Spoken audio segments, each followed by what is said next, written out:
The following program is a collection of stooges talking about happenings in the sports world. It is meant to be comedic informative. The opinions expressed on this show do not necessarily reflect the beliefs of their peers, their boss, or ESPN. There may be some cuss words because that's how humans in the real world talk. If you are young, please seek permission before watching any further. Hey. Why? Let's go. This show stinks, and the fact that you listen, we are very, very thankful for it. McAfee on the line with a gorgeous assist. The all-time leading tackler for the Green Bay Packers. You ping. Stunner! Damn it! Be a friend, tell a friend something nice could change their life.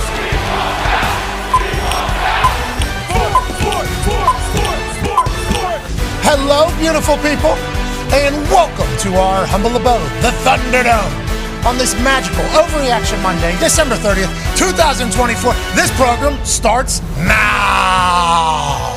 Football is amazing, and obviously the college football playoffs pick right back up on this beautiful week of football mattering. Now, there is a football game tonight to wrap up week 17 of the NFL schedule, and it means absolutely nothing. That is just a matter of fact. The Lions are taking on the Niners, and looking ahead to this season, you would think that this would be a showcase.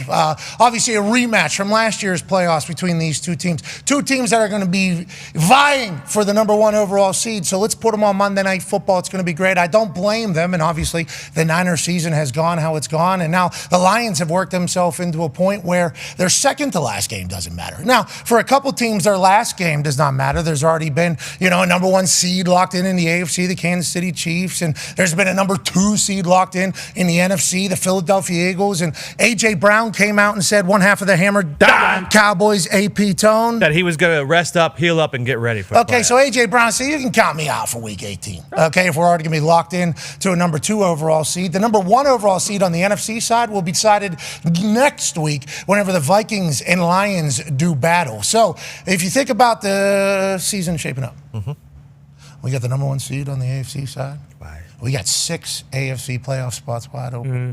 And then on the NFC side, damn near the same thing, except for the number one seed, still up for grabs. And there's going to be a team that's going to have 13 or 14 wins that is going to be a number 5 seed playing in Super Wild Card Weekend on the NFC side. Magic is on the horizon. Award season is right around the corner.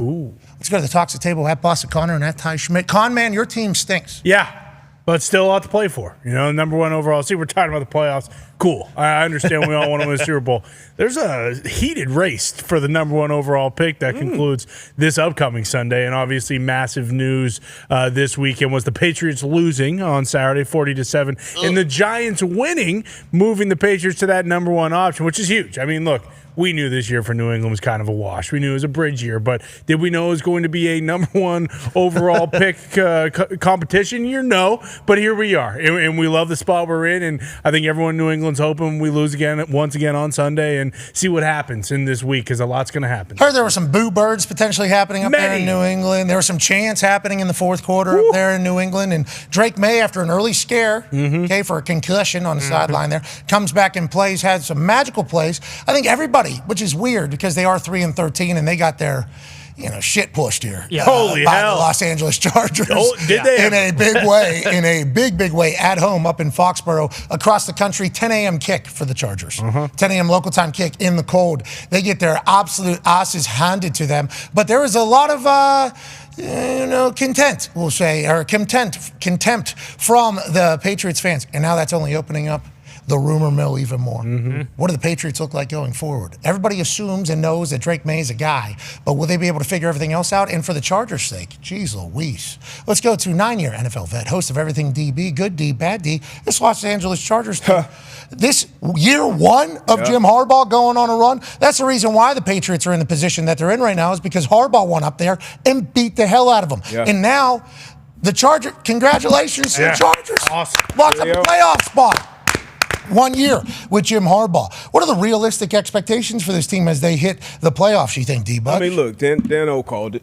He saw it with the Chargers. A couple other people saw it too. But look, you bring Jim Harbaugh in, and in a calendar year, He brought the Michigan Wolverines undefeated season, national championship. We were on the field when they did it. And then he comes into the NFL and gets this team into the playoffs in year one. We saw it with Justin Herbert. You know, he broke the record for most passing yards in his first 5 years, but we just saw it at the top. He had to change offensive coordinators, had to change head coaches a couple times. You bring in Harbaugh, and they start playing that hardball football defensively, offensively, and now they're in a position where they can compete. Once you get in the dance, anybody can beat anybody. When you have a quarterback, especially, you can go up and you like your chances against any team. Absolutely, and there's weapons on that team and everything like that. Lad McConkey and Justin Herbert are just What a lad. Yeah, they're literally just like this. It almost feels like the way Burrow and Chase feel. Cincinnati Bengals get another massive win, and they are still lurking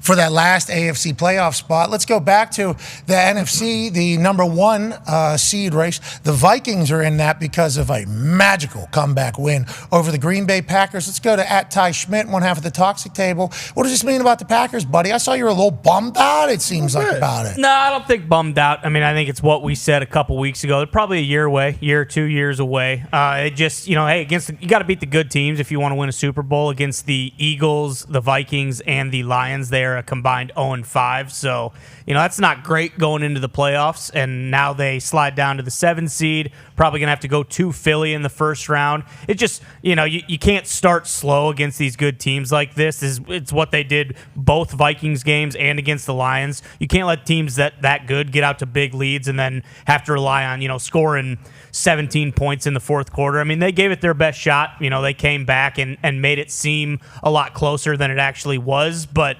I mean, the Packers are still probably a year away. So, I'm not too upset about it. And in all due respect, the teams you just mentioned, going 0-5 too, very good football teams. This Vikings team is awesome. They're fun to watch. Unbelievable. They have a great top 5 defense, obviously, with B-Flow over there. People are saying that he's going to become a head coach. And Sam Darnold having this rebirth in Minnesota is so beautiful. I don't know if you got a chance to see the clip from the locker room after the big-time win. They're lifting Sam up like he's Rudy. And look at Kevin O'Connell. It's a movie scene. The head coach looking over. Happy for my guy right there. You put some music over that, like some cinematic, dramatic music there with Kevin O'Connell looking over at his guy. They counted him out. They said he stunk. He was in New York, then he was in Carolina, then he was in San Francisco. This guy's never going to be great. Now, this is what it's all about. His team lifting him up on their shoulders. You think that team didn't just send a message to everybody in that building like, hey, we've been hearing the chatter about who's our quarterback next year. This is our guy. Sam Darnold, what he has done with Kevin O'Connell and this Minnesota Vikings team this year, nothing short of spectacular and awesome. And they could be the number 1 seed in the NFC. Their their first round draft pick, J.J. McCarthy, quarterback, gets hurt. They let Kirk Cousins go because the deal was going to be too big. They wouldn't be able to afford him. Kevin O'Connell had like 5 different quarterbacks last year. The football gods were seemingly working against the Minnesota Vikings for the last 2 football seasons. And now they have 14 wins. And they're about to be battling for the number 1 overall seed. Can't say enough good things about everything taking place in Minnesota. And obviously, it starts with the quarterback, in my opinion, but the culture. It's going to be a lot of head coaches hired. This upcoming cycle, like it is every year. Hit an absolute home run with Kevin O'Connell with the culture that he set, obviously on the offensive side of the ball. Then you hire Brian Flores, what he's been able to do with the defense. And then Sam Darnold. We know skill set matters, talent matters. He was drafted at the top of the draft when he came out, number 3 overall. Couldn't figure it out in New York. Moved on to a few different places. I think being in San Fran was huge for him as well. But then getting into this system with these playmakers around him, he has been phenomenal from week 1 to now. Now, like you said, in the chance to have a number 1 seed. I think their win total coming into the season was like, 6.5, something like that. So you didn't expect much. Drafted J.J. McCarthy in the first round. Definitely going to have to make a decision. But seeing that post-game locker room with how this team, how this organization, how this city, I'm sure now feels about Sam Darnold, it's going to be hard to move on from 14 going forward. But they got a lot of unfinished business right now this year. They're going to have to hope that Sam Darnold gives a hometown discount, I think. Oh, yeah. With what Sam Darnold has been able to accomplish. And I'm not saying that Sam Darnold won't do that, okay? I think there's a chance that Sam Darnold's been around the block a couple different times, finds his home and says, wow, this is much better than any other experience I've had in any other building that I've played for. for. Obviously, I'm playing my best ball. But if somebody offers them $45 million, $50 million a year, I mean, what the hell? Yeah. That's going to be tough to say no to. Are the Vikings going to be able to do that after paying Justin Jefferson? Jordan Addison is going to have to get paid as well. The way the defense is playing, I'm sure there's going to have to be money allocated to different people over there. So it's like, that's a huge decision for the Vikings, and hopefully they'll be able to come together and keep that. It's crazy. Yeah. In Minnesota. Incredible. Because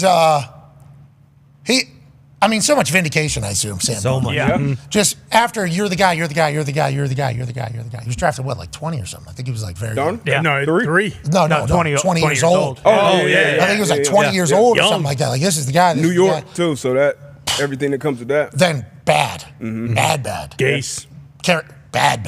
Everything under that umbrella. The worst. The worst possible situation. The more we learn. Yes. The more we learn about the Jets, looking back on situations going, holy. There's a 12-year-old. Oh, my. Yeah, I don't know. We're not going to get into it. You're heartbreaking. He's a kid. Got a lot of time to figure out, a lot of time. Yes, he certainly does. But Sam Darnold, bouncing around, especially in the offseason with the training, getting better, staying focused, being like, my time will come. Signing a 1-year, $10 million deal with the Minnesota Vikings, that's a prove-it deal. That's probably the last one that's coming if it doesn't work out the way it does. And instead, now they're battling for the number 1 seed in the entire NFC, and he's being hoisted up on shoulders. Now, I say they're battling for the number 1 seed, the NFC. Let's go ahead and listen to Steve Kornacki from NBC. This guy, hey. The GOAT. So good. So good. So good. Here's Kornacki last night talking about the number 1 seed in the NFC situation. The last time the Vikings were the NFC number 1 a quarter century ago, and in the half century they've been doing playoff seeding, the Lions have never been number 1. Now, by holding off the Packers, the Vikings do, for the moment, move into that number 1 spot. But you see, even with that, only a 39% chance of staying there. That's because Detroit still has to play the Niners tomorrow, and no matter what happens in that game next week, as you say, is for all the marbles. Vikings will be going to Detroit, so Detroit is favored because of that. And the stakes here doubly high. This won't just be for the 1 seed, for the bye, for home field, but again, because they're from the same division, whoever doesn't win next week is going to tumble all the way to the 5th seed and will make the playoffs as a wild card team, potentially looking at a 14-win wild card team. Have we ever seen that before? Well, the 99 Titans, they were 13-3. This might be a first that we're looking at. Okay, so Kornacki obviously The GOAT. That is no questions asked. And the reason why it doesn't matter is because they would both end up 14-3. If the Lions were to lose to the Niners tonight, they'd be 13-3. The Vikings sitting at 14-2. If the Lions were to beat the Vikings next week, they would both be 14-3, and it would be a clean sweep, Lions, of the Vikings on the season, because they already beat them once already this season. So you're talking about some massive stakes in the NFC North next Sunday night. Got flexed in, right? Yeah. Oh, yeah. Here we go. Thank God. Here we go. Hey, last week of the year in Detroit for the 1 seed for the division. Doesn't get any better than this, boys. Let's go. You only get one shot. Don't miss your chance to blow. Opportunity comes in a lifetime. Is that 3 years in a row, Lions, or Sunday night last week of the year? Yeah, because those Packers, 2 years Lions. ago? Was it maybe not last year, but 2 of the last 3 years, definitely. And that's Motor City football. Exactly. That's MCDC football. Times have changed, man. It's so awesome to see. Yeah, it could be a 5 seed though, having a team. That's all right. Got to beat who's in front of you. Down in Tampa? Yeah. Oh, no. Sam Darnold's teammate? Oh, no, you don't want the red hot Baker Mayfield. Yeah, a lot of people are doing the comparisons to the Carolina Panthers quarterback room to what they used to do with that Washington Butch. What was that team? The Washington. What year was it? You said it last week. It was Shanahan was the coach. Oh, historically speaking, they were the Washington Redskins. Oh, yeah, the Washington Redskins team. Whenever they had all those coaches in there, people are calling that Carolina quarterback room the same thing. Like, hey, all the rebirths that are happening around the NFL for these older quarterbacks past their first contract, trying to figure it out. Are we bust? Are we middle of the road? Or are we potentially good quarterbacks? They're all basically down there in Carolina at one point. David Tepper said, give me all of these guys. We weren't able to figure it out with any of them, but now they are able to go elsewhere and do it. Bryce Young, I still think, is going to be great. Now let's go to the AFC side. Kornacki had another breakdown on the AFC side about the number 7 overall seed, which is obviously the last and final wild card weekend slot on the AFC side of things. Yeah, 3 teams going for that final spot. Denver now sits in it. Here's the playoff checklist for each of these teams. Look, the Broncos, if they could have just beaten Cincinnati yesterday, that would have been enough. They would have clinched. Instead, they miss. Next week, they host Kansas City. Are the Chiefs resting starters? The Broncos, if they win that game, check mark. They're in the playoffs. That's it. But if the Broncos lose next week, look, it's a check mark for both the Dolphins and for the Bengals. And look how wide open the door would be for the Dolphins. They would then just need to beat the Jets, and it would be the Dolphins making the playoffs. From the Bengals standpoint, they need Miami to lose next week on top of Denver. If both of those things happen, no small order here, but Cincinnati just has to beat Pittsburgh, do all of those things. The Bengals would end the year on a 5-game winning streak, would sneak into the playoffs, and would go to Buffalo against a Bills team that would probably rather play someone else. Okay. He's right, Steve. He's right. I mean, Kornacki's cooking, but there's so many different scenarios here for this number 7 overall seed in the AFC playoff picture. Still lurking. Miami Dolphins going to the cold and get a big-time win. Let's go to one half of the hammer. Dahn. Cowboys, Bubba Gumpino. Lurking Dolphins, Gumpy. I don't think many people watched the game, but Snoop Huntley had an all-time performance, and I'm not exaggerating. He scored. He ran for one. He was throwing it all over. I think he only had a few incompletions, and then our defense has been lights out the whole second half of the year. Carl Wentz just got to give us a chance on Sunday to get in. Listen, Carl Wentz, we don't know if he's playing, right? We have no clue what has been announced. Schrag said Carl Wentz for a half, and then maybe their other guy for the second half. Oh, so Patrick Mahomes won't even pull Cam Ward. He'll just play none of the game? Well, he might ruin football if he does that, according to some people. I didn't love it. Everybody was just the fact that he played. I was pretty pumped up that Cam Ward was playing in that particular game. Pop-Tart Bowl was awesome. Yeah, Pop-Tart Bowl is going to be awesome. Per usual. Matt Campbell leads the Iowa State Cyclones to the first ever 11-win season in the history of Iowa State or whatever. First ever 10-win season, I think, in the history of Iowa State. And the Pop-Tart obviously had to go. Did you see the frosted strawberry off in the back? Yeah, back. Rose from the dead. Kind of scared to get in between the smoke. And once you die, I guess you don't want to die again. It was very high on top of the stadium. Stood right behind the smoke, though, in the camera angle, so couldn't get a good glimpse, but we got the point. Pop-Tarts Bowl obviously bringing a lot of passion. Now, it's awesome. It's awesome. And you can eat this, by the way. You can eat this. Yeah, dive in. That thing was just alive right on top. Rocco Beck to Coach Campbell and the boys obviously start hassing it. Yep. That's a bowl season's about. You know what you didn't see, Pat? You didn't see an unfrosted Pop-Tart. Every Pop-Tart there was frosted, covered with delicious frosting and icing. Yeah, I didn't even think about how the Pop-Tarts Bowl decided not to ruin it for anybody and put the non-frosted Pop-Tarts in there. But nonetheless, Cam Ward could have won back in, down 1, fourth quarter. Okay? He's standing over there on the sideline. How long has he been standing over there for? About an hour and 15 minutes? Just hop back in there. Right in. Just got to do one drive down the field. What are we even talking about? Yeah. Quit on his teammates, Pat. Damn it. I understand why people are saying that. I don't. Now, granted, I think somebody brought it up last week on the program about, are Shador and Travis going to play the entire game? I think somebody brought it up. I forget who that was. That was Joe Fortenbaugh's angle because he was taking Colorado first half BYU full game. On ESPN Bet Live or whatever it was. Yes, because first half of the BYU full game, he ends up hitting that, by the way. Not the first half, but the full game BYU. Dominating performance.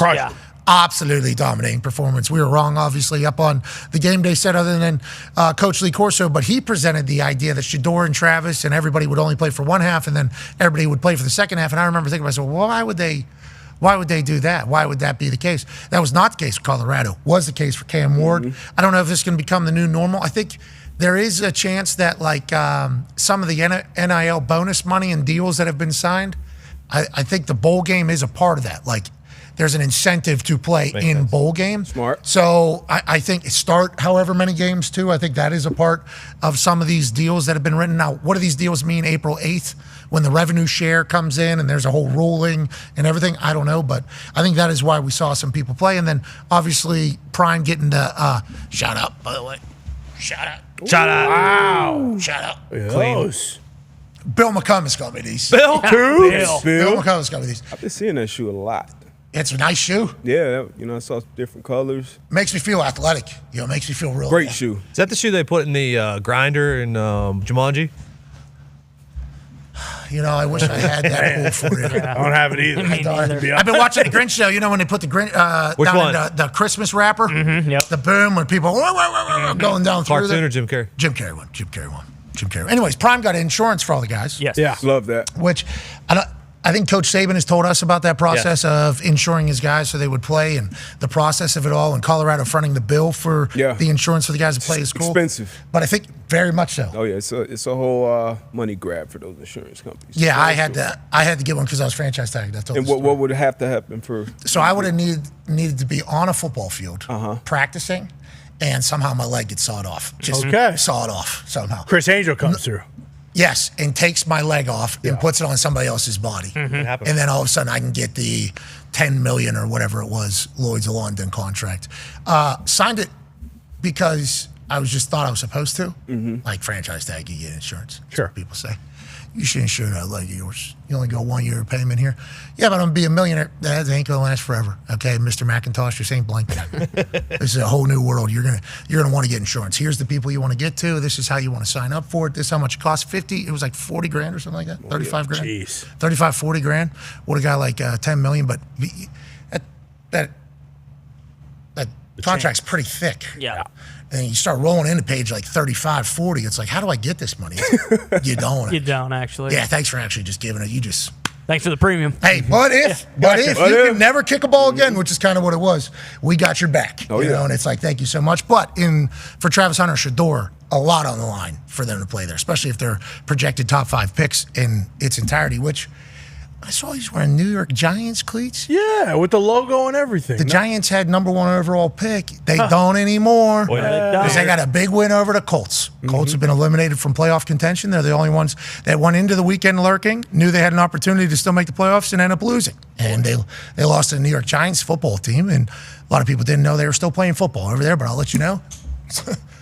Drew Lock might be a guy. Yeah, put it on. Drew Lock might be a guy. 5 touchdowns? Him and Neighbors. Is that a tag team of the future over there? Yes. The New York Football Giants. It looked like it. It certainly looked like it. And remember, while this game's happening and you're watching these highlights, the Indianapolis Colts still very much in it. All they would have to do is, just win out against a New York Giants team. They already got a win in MetLife against the New York Jets. They, going into this game, had more wins in this stadium than the team they were playing against, but Drew Lock put that thing on. He did. And when Drew Lock gets hot, it's unstoppable. Joe Flacco did everything he could. There was a couple turnovers, obviously. There was a couple touchdowns that were thrown. We were in it.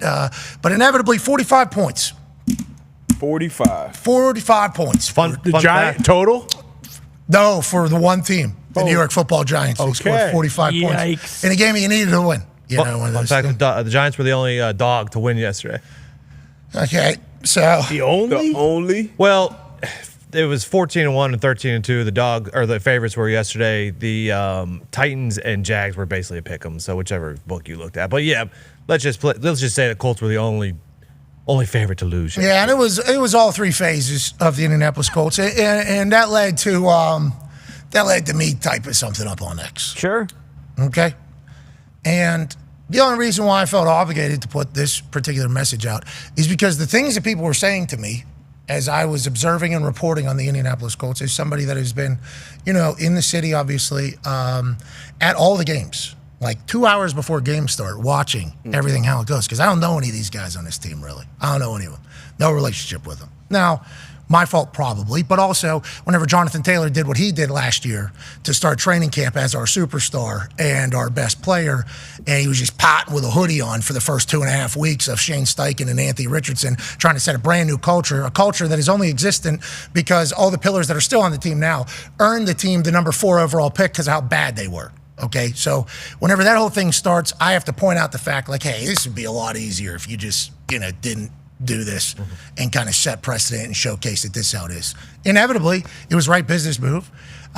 Chris Ballard, Jim Irsay rewarded Jonathan Taylor and that particular action while they're trying to build a brand new culture in there with a new head coach and a new quarterback and everything. And I think from that moment, the way I spoke about it, kind of, hey, that guy is not one of us type thing. Sweet, all good. I actually kind of expected. I understand that completely. But I feel like I was very optimistic about this team for a very long time. And every microphone that I could find, I would talk about the Indianapolis Colts having a way, the Indianapolis Colts having a great team. I would show up at every single game. Shit, I fucking named the stadium. Okay, I mean, that is, and then I'm a part of all their shit, pretty much. All of the Colts stuff. Very much proud of that fact, too. Have a lot of friends in that building, obviously, that have been there a long time. The OGs that I referenced. I would like to see this team get good for them. But the players just like have never won. This group of players has never won here. Haven't won the AFC South in 10 years. Haven't won the AFC. Think about how good the AFC South has been for the last 10 years. Great. Powerhouse. Yeah. Tough to win. One of the best. But all these guys that are, not all these guys, most of these guys that are on this team have been here for the entirety of it. Chris Ballard, who I think is a good man, okay? He's a very good man. Great hair, great accent. He always says, I trust our guys. I trust our guys. He's paid all these guys that have been here for a long time. They still have never won. And then, the whole thing starts happening with me pointing out the tapping out thing of a quarterback on a third down in a red zone in a game that you need to win. And he says, I was tired. That's all.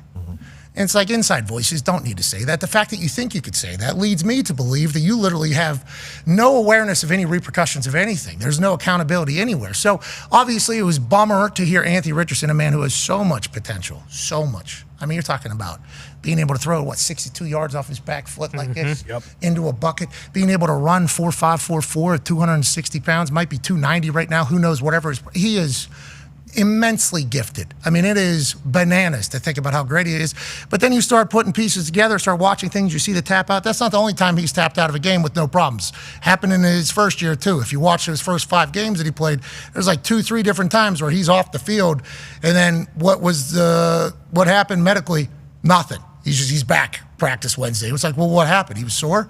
And then this week it was being described as he's back and his foot are sore, which is why he's not practicing. And it's like, okay, it turns out it's back spasms, so we hope he's okay. But that one little tap out thing was an indicator of how the entire culture in that building is. If your franchise quarterback thinks it's all right just to be like, nope, I don't want to be on the field. If he thinks it's okay to just not work hard, which was the reports that came out immediately after the benching, is like he started preparing a lot better. He became the guy who was the first one in. He started becoming a professional after the benching. The OGs had to go talk to him. It's like, well, what had been happening before that moment? And then, obviously, my face gets used as like, hey, this guy's an enemy of the Colts, what the national media is saying. No, everything I said about your team was right. And everything I said about your locker room was right. And you have won nothing. You have won absolutely nothing. I was just a punter. I very much understand that. I saw a lot of people saying this guy's just a punter. Well, if I'm just a punter, I don't know. The view, 10 million views or something like that on that thing. Just a punter writes up pretty fucking good, I guess. And basically summarizes how a lot of these Colts fans feel about this particular era of this team. There's no accountability. They're seemingly just not really aware of anything that's going on, and they don't seem to give a fuck at all about the Indianapolis Colts. I understand it's a business, I understand it's a profession, but I just felt like I had to get off my chest. Some people said, is this, how long does it take? Take weeks? You start writing this whenever it happened. It was like, no, that came together pretty quickly. That came together pretty quickly, about 20 minutes or so, just because it was all natural thoughts that I had. Late to meetings, like nobody that's good does that. Nobody that's good. Missing or skipping treatment, nobody that's good does that. Having preparation questions publicly, nobody has that. Work ethic questions publicly, like nobody has that. Nobody good has that problem. It's not a professional operation over there. So whenever I have to point it out, it's like I become an enemy as opposed to somebody that's being like, hey, we got to tighten our shit up. But I don't know if you can flip that switch, which I said in that. I don't know if you could just become a professional overnight either. I don't know how that happens. I don't know what the future looks like for the Colts, but I do know there's a lot of us, from what I've learned from reading the responses to that are Colts fans, which I am, that are about fed up with it. There's not really many likable pieces to this Indianapolis Colts team. And then the podcast stuff on a losing team, it's like, I get it that I made content when I was playing. And when I was young, I had to go through a lot of learning lessons as well. But a lot of these guys are older, and they haven't won. And they're doing a lot of shit that bums do. And it's like, somebody has to point that out, and I'll do it. And I'm not the only one. There's a lot of people that are pointing it out here about the Colts. But yesterday was a bummer, D-Butt. Boy. It was a bummer. That should have been, we should still be lurking. Oh, like yeah. That was at least there's something to have hope for going into the final week. Jacksonville, who can't beat anybody but the Colts, which goes back to you guys still talking, doing podcasts, acting like you're something. The Colts, I'm not getting into it. Salute the Service Award. Which is obviously a massive ordeal, especially here in Indianapolis, Indiana, which is an award given to somebody on each team for their service back to the military and how I was very lucky to win that award multiple times. I became a finalist in the NFL, felt honored to do it. Here in Indiana, the amount of military personnel there is. A lot. The amount of military everywhere. Camp Atterbury is about an hour south of here. They're sending people to war down there. I mean, this is a very, very, very big military hub. You heard about the shelter downtown before the winter. The Colts gave that to Blue, the Salute to Service Award winner. It's like the Colts gave the award to themselves for what they do for the military in Indianapolis. It's like, so nobody on the team. Who's Blue? Blue's the mascot. Oh. Yeah. That's the Colts.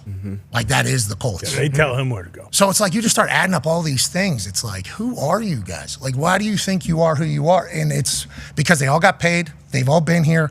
And there's never been anybody that's like, hey, you can't just stink and get away with it. Well, you can, because they have, and they are continuing to do so. Man, and as a former Colt, I saw, obviously, a lot of people saw your tweet. You saw so many. I did not expect that. I put that down, by the way, came back, saw it at 6.8. Whoa. All right. Put it People down thought again. I was like mad when I was writing it. I wasn't mad. I was just like, this is just a matter of fact. Yeah, like, true. These are just all the things how I feel about the situation. Yeah, and like you said, you can't. I don't think you can just flip the switch. You know, it's a culture issue at that point because you're coming in, like you said, lurking, and you looked at the schedule a couple weeks ago. Okay, we got these two teams. We handle our business. Obviously, some other things got to happen. But then to see that effort, you know, talent is one thing, and I feel like we have the talent on the team. So when you go into and playing the New York Giants and you lay an egg like that, they put up 45 on you, and then just watching the tape, watching the game, and seeing the effort, extremely, extremely disappointing. You see what's going on in Minnesota with what Questy and KOC have done. You see what's going on in Detroit with Brad Holmes and MCDC have done, and other places as well. The Rams came into this season, bunch of young pieces on defense. Obviously, Stafford didn't know what was going on there, and they're won the damn NFC West. So like when it comes down to the leadership, and that's from the top down, not only the players, and then the players. You got to police each other. You got to create that culture and enforce that culture in the locker room. And like you said, we know a lot of people in that building. Shout out Dave Hammer, who it's probably his last season there, but he's been there since Head 84. athletic trainer, yeah. He's been there since 84, so he's seen a bunch of different teams. A lot of those guys, the training room, equipment room, former players. You know, I know it's a lot of new fans who maybe have been fans of the Colts for 4, 5, 6, 7 years and think they know it all. But when you talk about the people who have laid the foundation of the organization and what they put out there on tape and on the field. As professionals, you obviously got to look at yourself and check yourself, and then you got to be able to check each other. And the only way you can check somebody else is if you're accountable yourself and you're holding it down. So very, very disappointed as a former Colt. And I agree with damn near everything you said in that tweet. A lot of bum tendencies. Yeah. Just like too many bum tendencies. And then just stop being bums. Just be like, it's hard for me to understand and wrap my mind around it. Especially, like Anthony Richardson didn't play yesterday, and I hope his back is healthy. Legitimately, I hope his back is healthy. Back spasms would suck. The fact that it wasn't rolled out as back spasms to begin with, I think is... That's in my opinion, once again, and I know a lot of people over there, I got a lot of respect, but that's an organizational thing because you can't, you put him in a bad spot because, we don't know. As fans, we don't know what's going on inside the building, but when you say back and foot soreness for a week when everything's on the line and there's already been question marks around your quarterback with the tapping out and missing games like that, and you say back and foot soreness, and then after the game you say, oh, it was spasm and they were serious, and that's what are we doing? Yeah, go ahead. It's very much like the Dolphins with Tua early on when they said he had a rib problem and it wasn't fractured. That was the initial report. And then as the he had a hairline fracture or something instead. Bingo, as the week went on. And then they released, hairline fracture in the ribs, which is a completely different story. But the Giants too, they were one of the teams that hadn't scored 30 points all year. They were on that graphic with the Raiders. Multiple guys got their first interception of their career yesterday. Yeah. I think that's what I saw. Not career, but year. That's actually their, I think I heard, that's their first interception of the whole season right there. That's what it felt like. Yes, nasty. Obviously, not the right throw, not the right spot. This is his first interception of the year, though, I do believe, this guy. And it's like, what a play. That's the first drive. That's the first drive downfield. We were moving. Flacco was spinning. He was playing ball. 33 points. And there's a lot of talent on the team, which I think is why it's like, come on, dude, come on. And if you want to make me the face, make me an enemy in this city, okay. Try to get me booed out of town for what you guys have done to that building. Well, you guys always say it too. There's a lot of talent in the NFL. Period. Typically you don't get to the NFL if you suck at football. There is a lot, but it goes back to everybody's good. So if the culture's bad and stuff like that, you mentioned it, a lot of the shit that was coming out in the media and what people were saying, both of the 7 teams on the AFC and the NFC side, you don't hear any of that shit from any of those teams. None of that stuff. Oh, we got guys not working hard over here, middle of season. What? You got guys not working hard? That's got to be. We got guys just showing up late to team meetings, like not because they get in a car accident or something, just because I overslept. Sorry about it. It's like, what the? Do you care about football? Do you care at all about any of this? Maybe you don't. Whatever the case, you're eliminated again. Have a great vacation, and next year we got a chance. Next year we got a chance. Join us now, ladies and gentlemen, senior NFL insider for ESPN, Adam Schefter. Yeah, Shefty, we had to chit-chat about the Colts there, because I'm a writer now all of a sudden on X. Yeah, I see. The thoughts were rolling out. That is a situation. Shane Steichen, I think a lot of people think good play caller. Oh, there's some of the play calls yesterday. Like, what are we doing? And then he came out afterwards and said, I don't want to throw anybody under the bus, with their back spasms. That's why I said soreness. He's the one that kind of said that. It's like, okay, well, kind of threw him under the bus by not saying it, but how's he, what's the truth, what's not the truth? All this. You never know. Colts, do you have any intel on what the Colts could be? Because obviously I do not, especially at this point after what I wrote yesterday.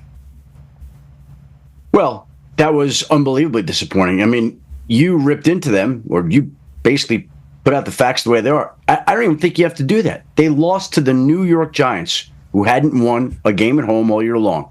Giants came up with interceptions that they hadn't come up with all year long. The Giants were in the number 1 slot. The Colts are playing for their playoff lives, and they lost. They lost to the worst team up until yesterday in football. I mean, Pat, the facts sometimes speak for themselves. Who makes the decisions over there, though? Like, who would be making the decision over there? Because I think a lot of us Colts fans are wondering. And once again, I do not have sources in the building. I don't. Well, you know the way that building operates better than anybody, right? It has to start with the owner, correct? Yeah, but who's the owner? Jim's the owner, but who's around every single day? His kids, I believe.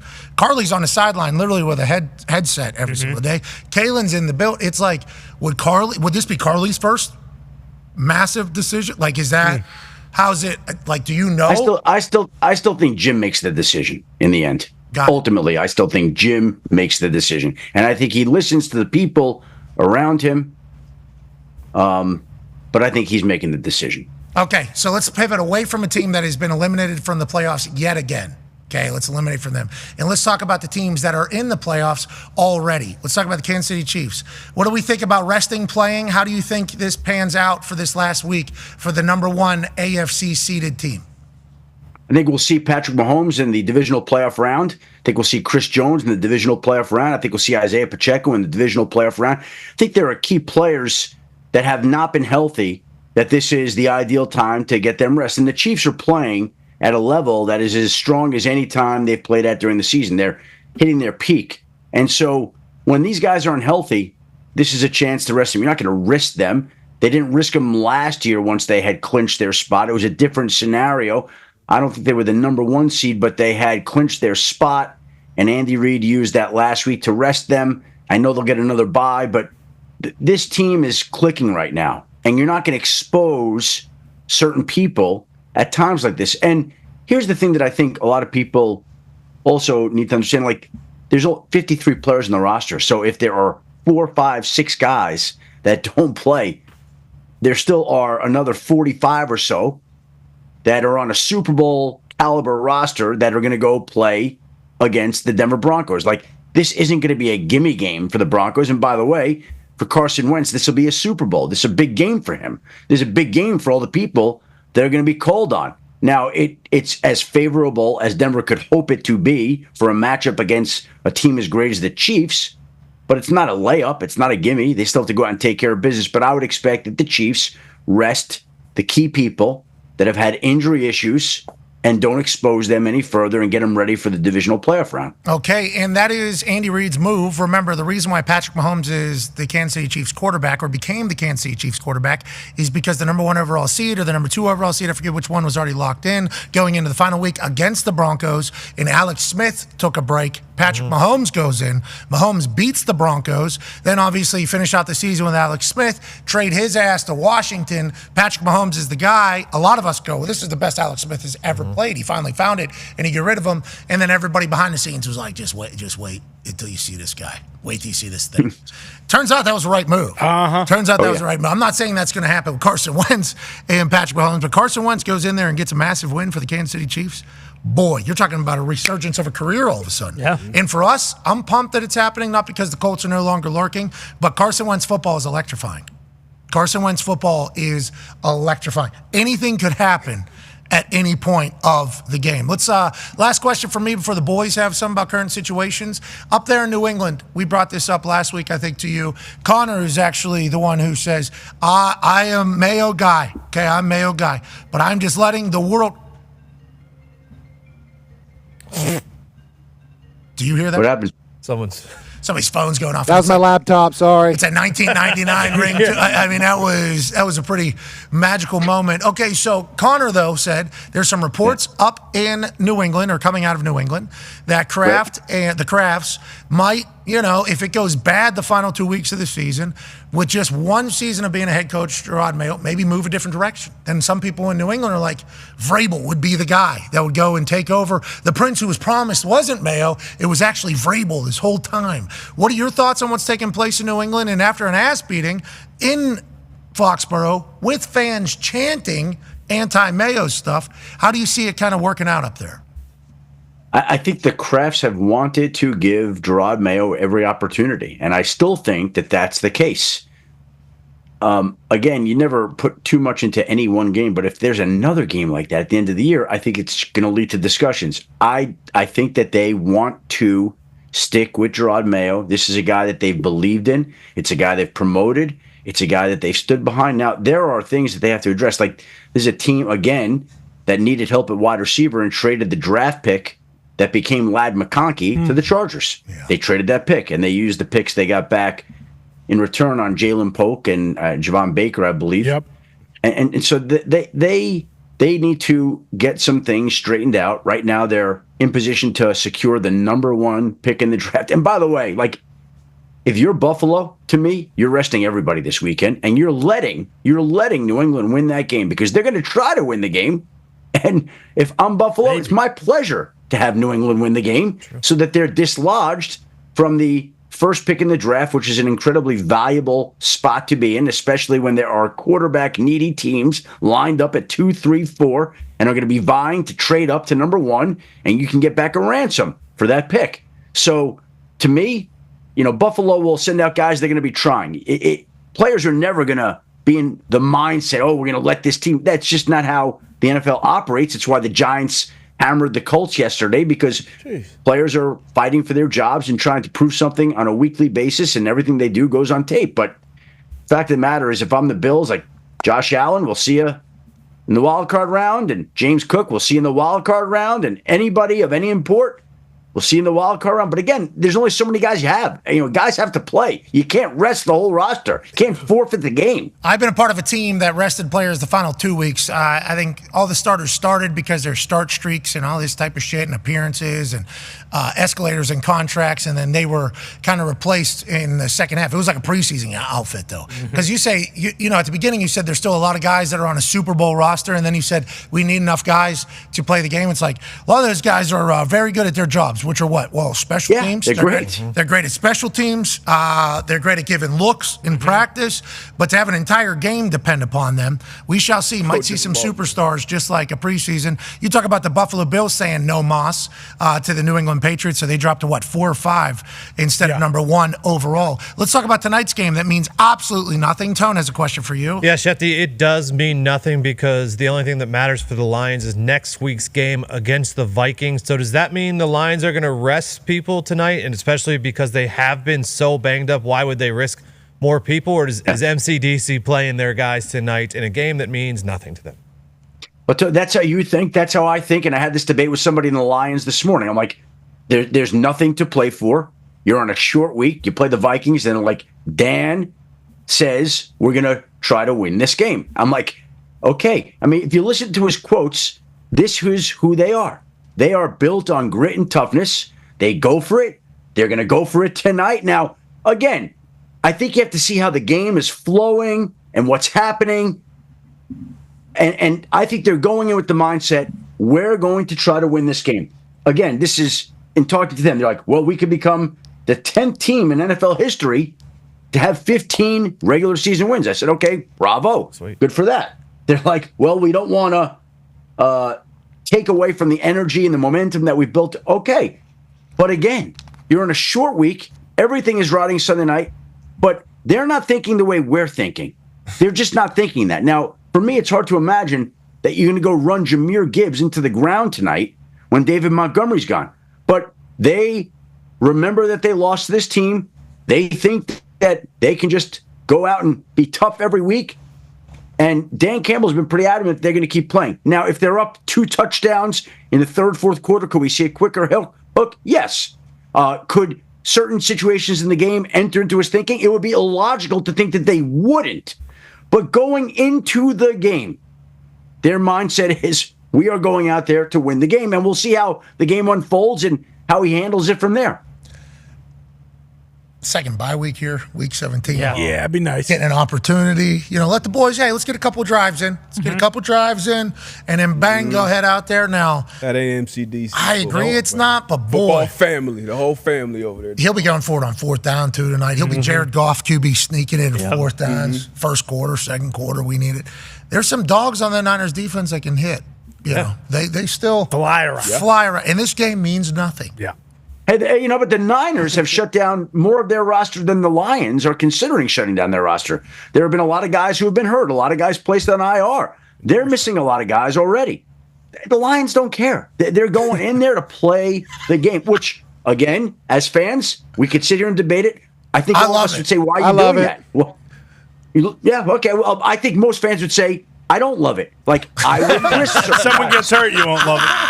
What are we doing? No, but if they do a stumble, fumble, bumble, mumble tonight, oh my God. Everybody's going to love it. Ben Johnson does a triple throwback. Everybody's doing double throwbacks these days. Okay, we're doing a triple throwback. Ben Johnson unloading the clip tonight on Monday Night Football would be awesome. That would be fantastic. Well, they think that they have an endless supply of trick plays, so it's no big deal to use whatever they want tonight in a meaningless game. But again, they're going to get back to Detroit, I don't know 6 in the morning on Tuesday, and they're going to get underway with preparations for a monstrous Sunday night game. So they're on a short week of a West Coast trip, and they're the Lions, and they're coached by, and they don't care. What is I love that. I love everything about it. What, man? The game, they're not keeping score, man? Okay. That's cool, yeah. I want my guys to be losers going into the playoffs. Yeah. Biggest game of the year coming up next weekend. Yeah, we want to have an L hanging over us going in there. No way. Look for the Lions to win by 60 tonight. Exactly. That's culture. That's MCDC football, and that's why we're in this position in the first place. Let's go beat the hell out of them, get some revenge, and then we'll go win next week too. I love that. Tone would like to have a word with you, but that's the way the Lions are thinking. I was just asking a question. No, because it's a very real question. Valid. Because it is. This game would normally last week of the season for teams. Instead, it's second to last week of the season. It's like, do you take a little things because then you're going to be back next week, so you don't have rust going into the playoffs, but you still got a chance to rest a little bit. Maybe it will be a Cam Ward situation. Maybe it will be. Well, and let's be honest, this defense is brand new. They need all the reps they can get together. What happened in Miami? Con has a question. Yeah, Shefty, kind of last week out of nowhere, Tua was downgraded to doubtful and then obviously didn't play yesterday. What's his status? And can we expect him playing this upcoming weekend with the lurking Dolphins still looking for a playoff spot? I don't think it's a lock he plays this week. I think his status is in question. I think that would be the fairest way of saying it. I think that hip was more banged up last week than people realize. It's the same hip that he had surgery on in college. It's a different spot. But the fact of the matter is it was bothering him last week, and got word over the weekend that he wasn't going to play. They're like, no, he's still trying to play. Okay. And obviously he felt like he couldn't play in the end. And I think that they're back in that spot again this week. I think Tua will see if he can go out there and try to play. But I think on Monday, 6 days out, I think it's absolutely fair to say that his status for the upcoming game against the Jets is in question, and we'll see if he can make it back. Jets coming off a tough one. I mean, an absolutely tough one. But the Dolphins still lurking. Need Carson Wentz to do his thing against the Denver Broncos. Huntley looked much better than he did earlier in the year, though. Maybe McDaniel gave him a different offense, Gumpy? He just had more time to figure it out. He was doing the motions and shit. He actually played really well. We need him back next year to be the backup because he looked unreal. In the middle of the season, he didn't have the offense figured out. So whenever he was out there, the offense was actually inept. We saw it against the Colts. It was terrible. Yeah. Yesterday against the Browns, very good defense, was able to accomplish some stuff. Looks like he might have to go for a little bit in the biggest game of the year. He's starting a playoff game in 2 weeks. The hip, how long should we be? Is this going to be something where they say, and it's going to linger, we assume? I don't know. I just know that right now we don't know whether he's going to be able to play this week, and that they could have to lean on Tyler Huntley again this week. It's possible. We'll see how the week unfolds. I don't know yet, but again, this is an injury he's had before to the same body part. Well, and I know that it was definitely significant last week, and it was bothering him. He couldn't play with their playoff hopes on the line, and we'll see if he can make it back this time. What was it? Bo Jackson? Yeah. Had that? But it was just vastly different because of modern science. He was able to get back in there, but it's something like the joint, I think he dislocated. And then blood, and then I think blood starts straight. I think it's like a very dangerous. If I remember the Bo Jackson documentary that they did about the injury that basically ended his entire athletic career, I think Tua had something similar. Yeah, because Bo Jackson had popped out and back in the same play, but the blood kept flowing. Science, modern science. Hopefully Tua is A-OK. Speaking of being A-OK, Philadelphia Eagles are A-OK at the number 2 overall seed. D-Bud has a question for you. A-OK. Obviously some questions at the quarterback position, but running back, Saquon Barkley, he cracked the 2,000-yard mark last week, and I saw a heated debate with you and the guys pregame leading up into it. You said basically, hey, they're going to rest him in the last week of the season. Some of the guys on the panel like, hey, go and get the record. Where are we at now with what Nick Sirianni is going to do with Saquon going forward with obviously needing 101 yards to break the all-time record, which Eric Dickerson absolutely does not want him to do? Well, Darius, we have not heard official word from the Eagles, but I think that everything that they've said and done speaks volumes. As soon as Saquon Barkley went over 2,000 yards yesterday and got to 2,003, he came right out of the game. They didn't leave him in there to continue his chase of Eric Dickerson. They got him right out of the game after that run, and he was put on ice. And now he's one of 9 running backs in NFL history to go over 2,000. And after the game, they asked him about it, and he's like, hey, we've got bigger things in mind. They've asked Nick Sirianni. We're not thinking about that. As I said yesterday, as I said this week, I'd be floored if he played again until the playoffs. Really? I don't care how close he is to Eric Dickerson's record. Again, everybody takes a different tact and different approaches. The Lions tonight, they're going in. They got work to do. That's how they approach this. The Eagles, they're not going to have a bye. I think that Saquon's going to be put in bubble wrap next week, and then he'll be unwrapped for the wild card game. They have the number 2 seed. Might it have been different if they had put away the number 1 seed? Maybe. That would have been a conversation, I guess. But I don't think you're risking putting out a 2,000-yard rusher in a meaningless game against the Giants, no matter how close he is to Dickerson's record. He's 100 yards out. If that was like 45 yards, I wonder. Yeah, like if it was 45 yards, be like, we can give a half, right? We can give a go for against the Giants. A half. It's like a movie. It's like he broke his single game rushing record against the Giants first time at MetLife, and then this time could break the all-time rushing record against the Giants. By the way, didn't Saquon take himself out of the game and not decide to go back in earlier this season when the Eagles single game rushing record was on the line? There was some record that was in his and he wasn't. That's not the way he thinks. It's not the way he's wired. He doesn't care about break. His mindset is on getting a Super Bowl, not breaking another record. And we'll tell you how the Giants people are thinking right now. I don't even know if that's gonna happen, but I'm going to have a tough time sleeping if Saquon goes to Philadelphia, I'll tell you that. As I've told you, just being honest. I've been around enough players. But he's the most popular player we have by far. Yeah. Just breaks the all-time record against his team. Oh, man. Has to happen. And then in the single, oh, my God. What a tough situation. 100 yards. Saquon can find that. Get that in a half. 2 runs. First quarter. Yeah. Might be able to. Now, this Giants team's good. People forget. Yeah. You saw what they just did. By the way, Pat, here's another thing. You think the Eagles, again, they have nothing at stake. If they win, doesn't impact them at all. If the Giants win on Sunday, they probably fall to what, 8, 9, 10 in the draft order?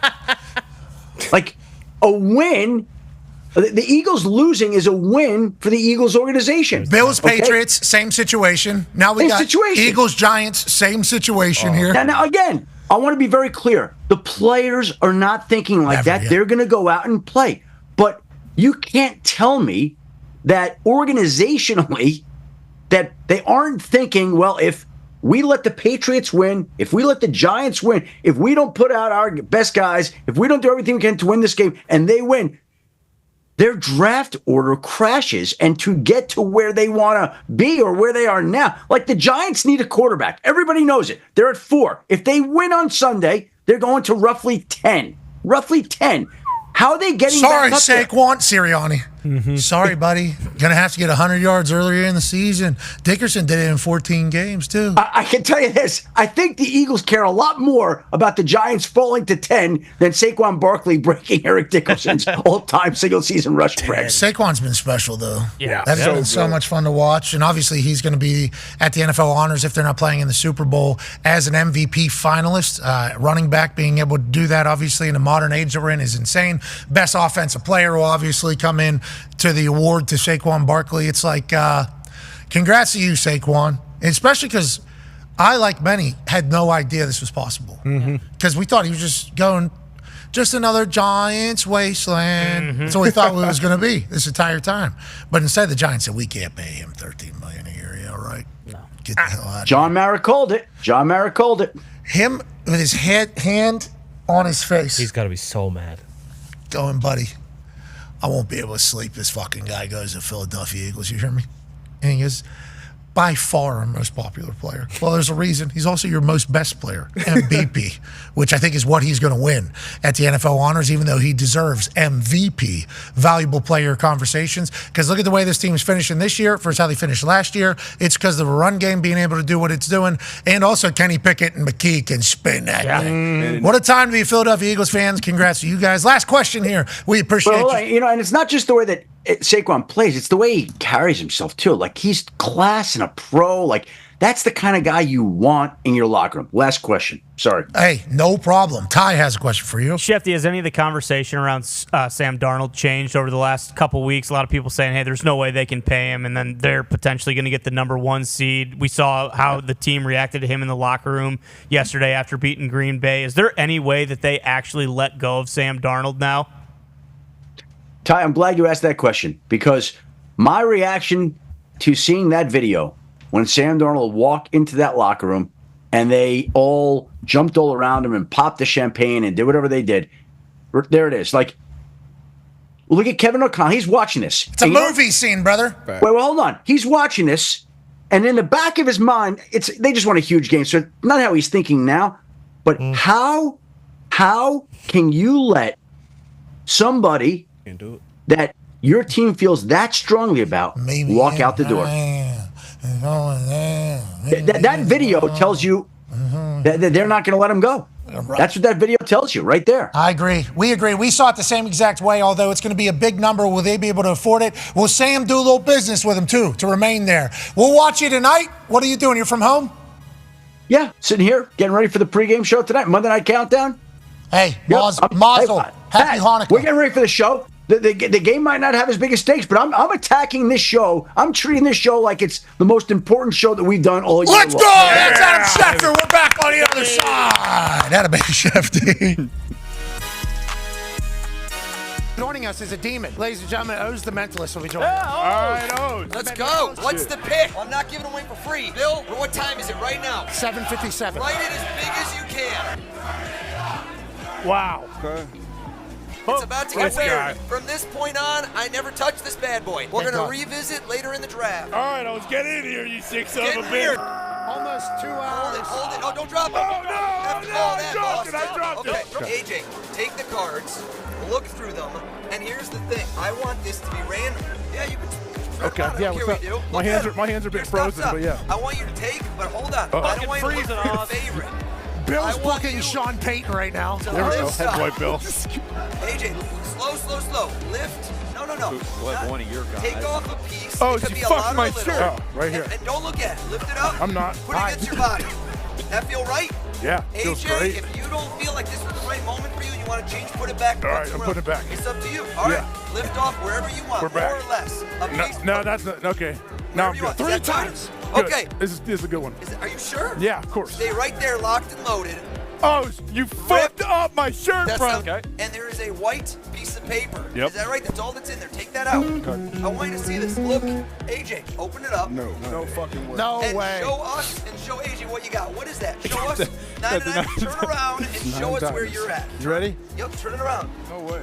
Shut up! This guy! 757, that's important.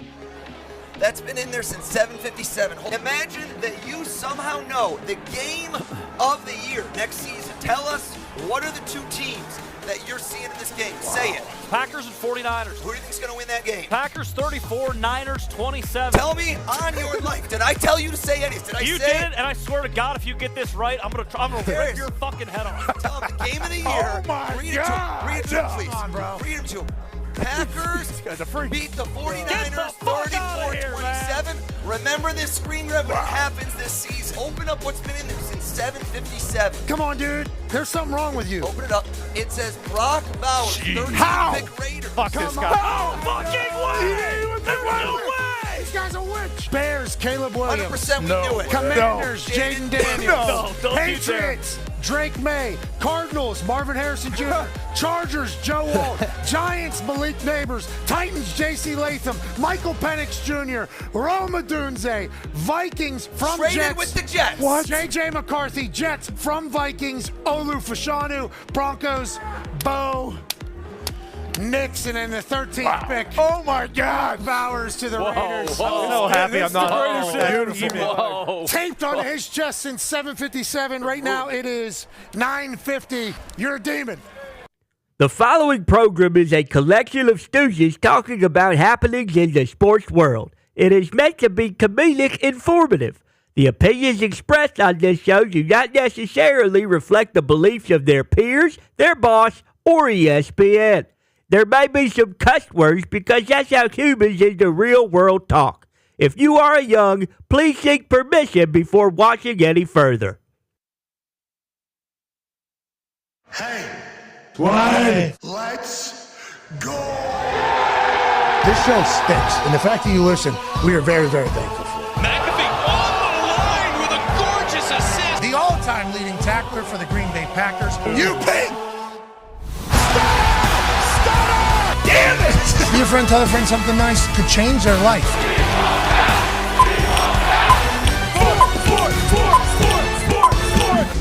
Hello, beautiful people, and welcome back to our Holly Jolly Humble the Boat, the Thunderdome.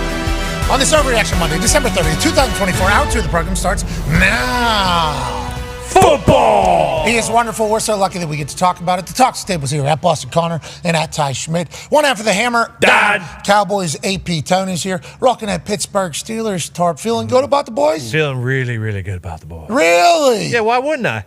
Well, a little bit of a schneid. Yeah, a little bit. Listen, all those teams that just lost to, they aren't playing guys in Week 18 because they're really, really good, and that doesn't mean that it's a good thing to lose to them. I'm just saying, played them close for 3 quarters. Fourth quarters was tough, and we got a little bit to figure out, but we're going to do that. You guys having a little bit too much Thanksgiving dressing. Fourth quarter, can't keep up with everybody. No, celebrate holidays a little bit too hard over there in Pittsburgh. Stuffed. Oh, no. Just mistakes and turnovers that were going in our favor at the beginning of the year just didn't go our way those last 3 But weeks.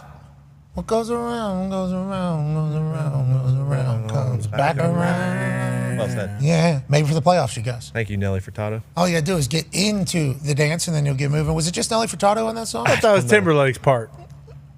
They're saying some stuff about him on Tell you what, if Nelly Furtado was boy. in that song at all, I'm taking a victory lap. Nelly Furtado had a little bit of a run there. He did. Victoria, British Columbia legend. Really? Nelly Furtado? Went to Mount Doug. Did she have a pocket full of She's Mount a Mount Doug? Spectrum's rival, Mount Doug, where I went Oh, to. Mount Doug Spectrum had nothing on Mount Doug's Nelly we beat the Furtado. shit out of Mount Doug. No, not when Nelly Furtado was there. Not the man eater. The state of Canada produced Nelly Furtado. I didn't know that. Me Neither neither. did I. She had a little bit of a run. To I be didn't know clear, she was a warm and fuzzy. if you put 14 photos up of potential Nelly Furtados, Not a chance. no, but I saw her name on some songs. Brunette. Bangers. Love Nelly. Bangers. She had a pocket full of sunshine, brother. Nope, she wasn't in the Timberlake Nope. song. Was not in that song either. I didn't think so. I did not think so. She's in Promiscuous, right? With who was with Timberlake? Timberlake. Yeah, She was, she was a promiscuous girl. Yeah. I could have never. That looks like an AI Cindy Crawford. If you would ask me, It does. that's who I was. That's a great pull. Congrats, Nelly Furtado. Man eaters. a Thanks for banger. everything. That's her. Yeah. Yeah,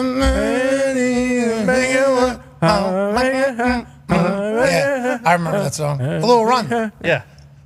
Mount Doug. Mount Yeah. Doug. Oh, legend. Natasha Bedingfield's pocket full there. Yeah. Yeah. And She that's was about cocaine. Yeah, which I learned. You know, I had it as my alarm clock without knowing that knowledge. And then we're on trip. Everybody was in the same hotel room. For some reason, I had the thing set up at 6 a.m. to Banger. just kind of hit. And all of a sudden, I got a pocket full of sunshine. I got it on my own.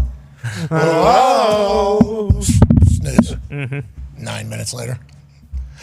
I got a pocket full of sunshine. I got a bottle on my own. Cancel. Snooze. Couple people ruffle. Well, you shut that thing the fuck up. Got it. Sorry. I got a pocket full of sunshine. I got a bottle on my own. Oh my God, I'm so sorry. Turn the cocaine song off. Somebody said. And I was like, that's a sunshine. What? That's a sunshine song. Cocaine. They're like, you think sunshine's in a pocket? Okay. Maybe. That is a bag of sunshine, which is wakey. That's a bunch of cocaine. You're listening to it at 6 a.m. I'm listening to it at 6 a.m. I'm done with that, so I apologize. I did not know that was the case. Now, with that being said,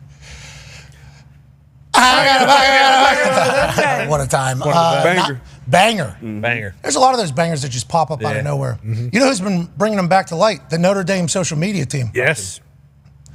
This is the way I live. That's what they put on the last one. They had some Jeezy on their first one. Oh, yeah. Obviously, it won. Indiana University had Mark Cuban on, fresh off a failed presidential campaign, back into the world, though. Yep. Obviously, self-made billionaire from Pittsburgh, went to IU. He voiced over their particular video. Notre Dame had Jeezy on there. Almost could have known, Yep. you know, what was about to happen. Sure. Now they got Baby Boy Prince or whatever on it. It's like, wait a minute, is this Notre Dame social media team creeping in on Oregon's social media team? Built different. That's at the top up there. I'm not sure. College football playoffs just a few days away. Oh, yeah. 9-year NFL vet Darius J. Butler is here. D. Butch, we're about to be on the sideline of the Rose Bowl on Wednesday night. Cannot wait. Is that not bananas? We get to do that? It's awesome. My favorite part of the year. Been on the field for those games, seeing the best of the best go at it, and then at the end, you know, obviously we start at 12, count down to 1. Yeah. We're at 8. Can't wait. Oregon, Ohio State, everybody's saying this is a national championship-like game. This rematch, obviously the Big Ten. One of them's not going to make the Final Four, which is absolute crap. Means we don't get the top 4 teams in the country this particular year. We know that because one of these teams isn't going to make it. Will Howard, fresh off his best ball game. Right. Jeremiah Smith, fresh off a dominating performance. Travion Henderson, Judkins, doing their thing out of the backfield. Offensive line dominant. Defensive line with JTT, Jack Sawyer cooking all over the place. They broke 2 of Nico Iamaleava's helmets. 2 of them in one particular game. You're talking about flying around. Then you got the undefeated Oregon Ducks team ready to do it.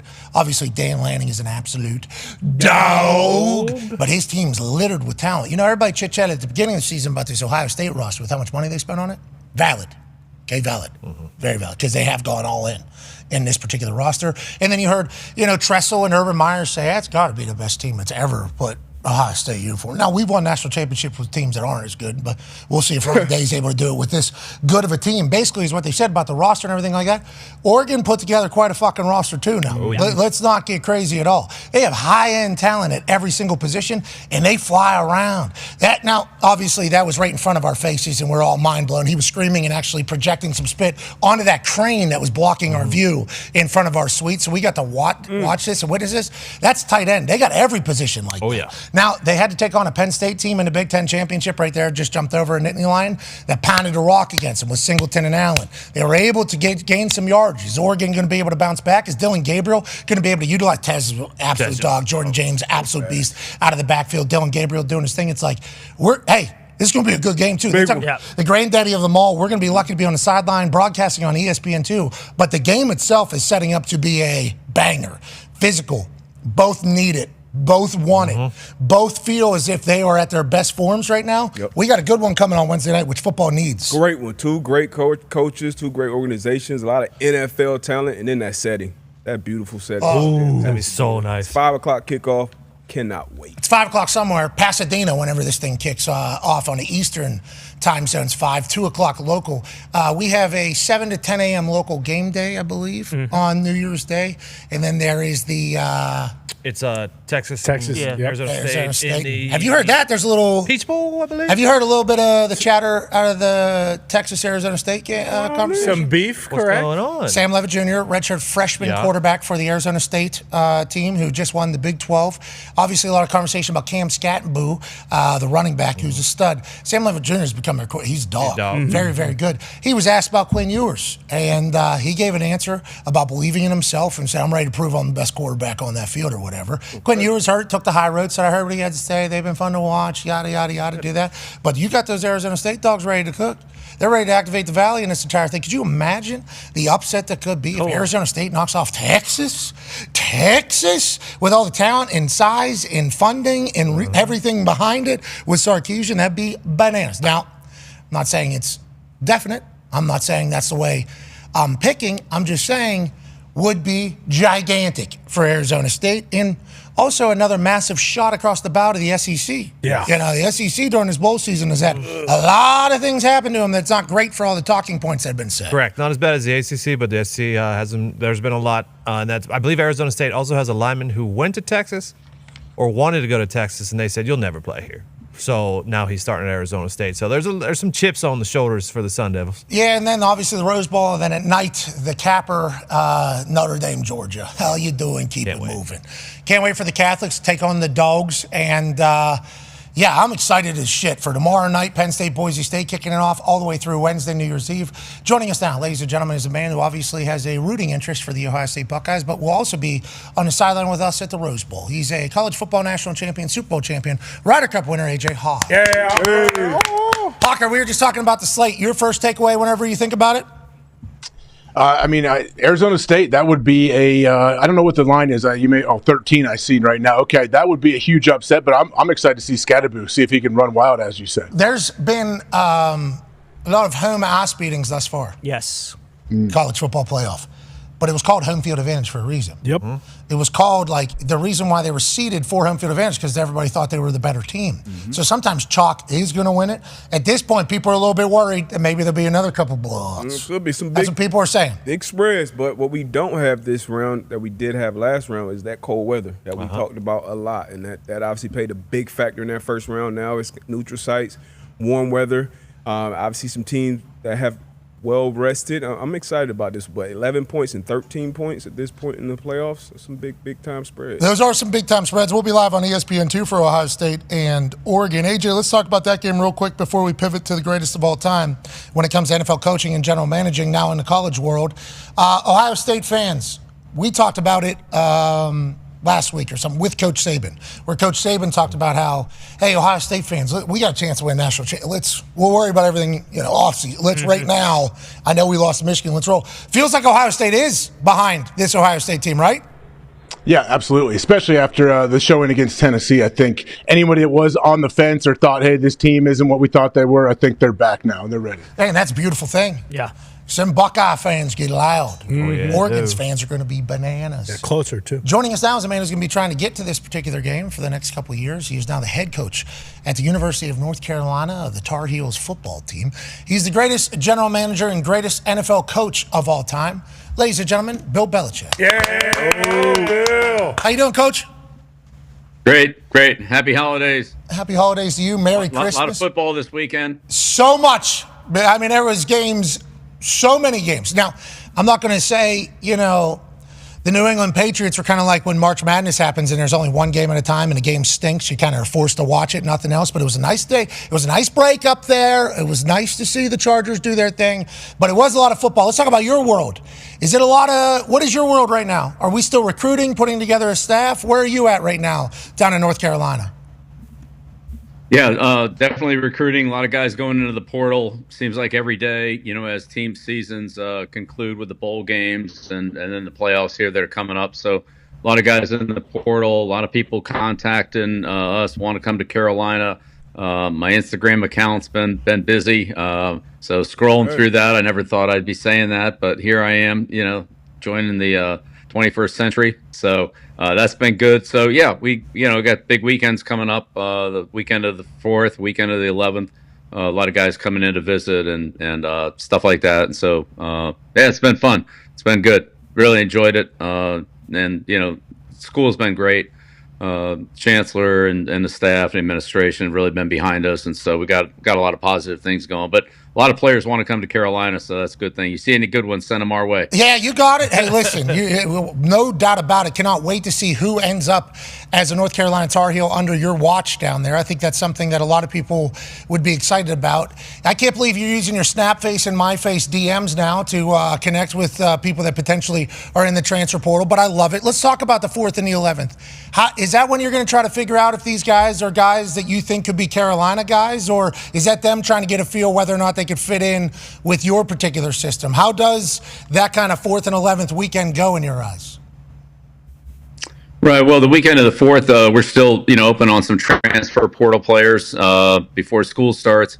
And then, just the whole month of January is kind of a big recruiting month. So, we'll just take them as it comes here, start to work on the 26 high school class and also, which we're already working on them, but the high school class as well as still some portal guys that'll be left over, and start the off-season program with the players that we have and get things rolling there. So it's a big month for us. Okay, so when they reach out to you, they want to come, do you treat it like draft prep? Or are you like interviewing them to see if they're the type of guy or the type of player that you want in your building? Or are you selling the shit out of your program right now to a lot of people?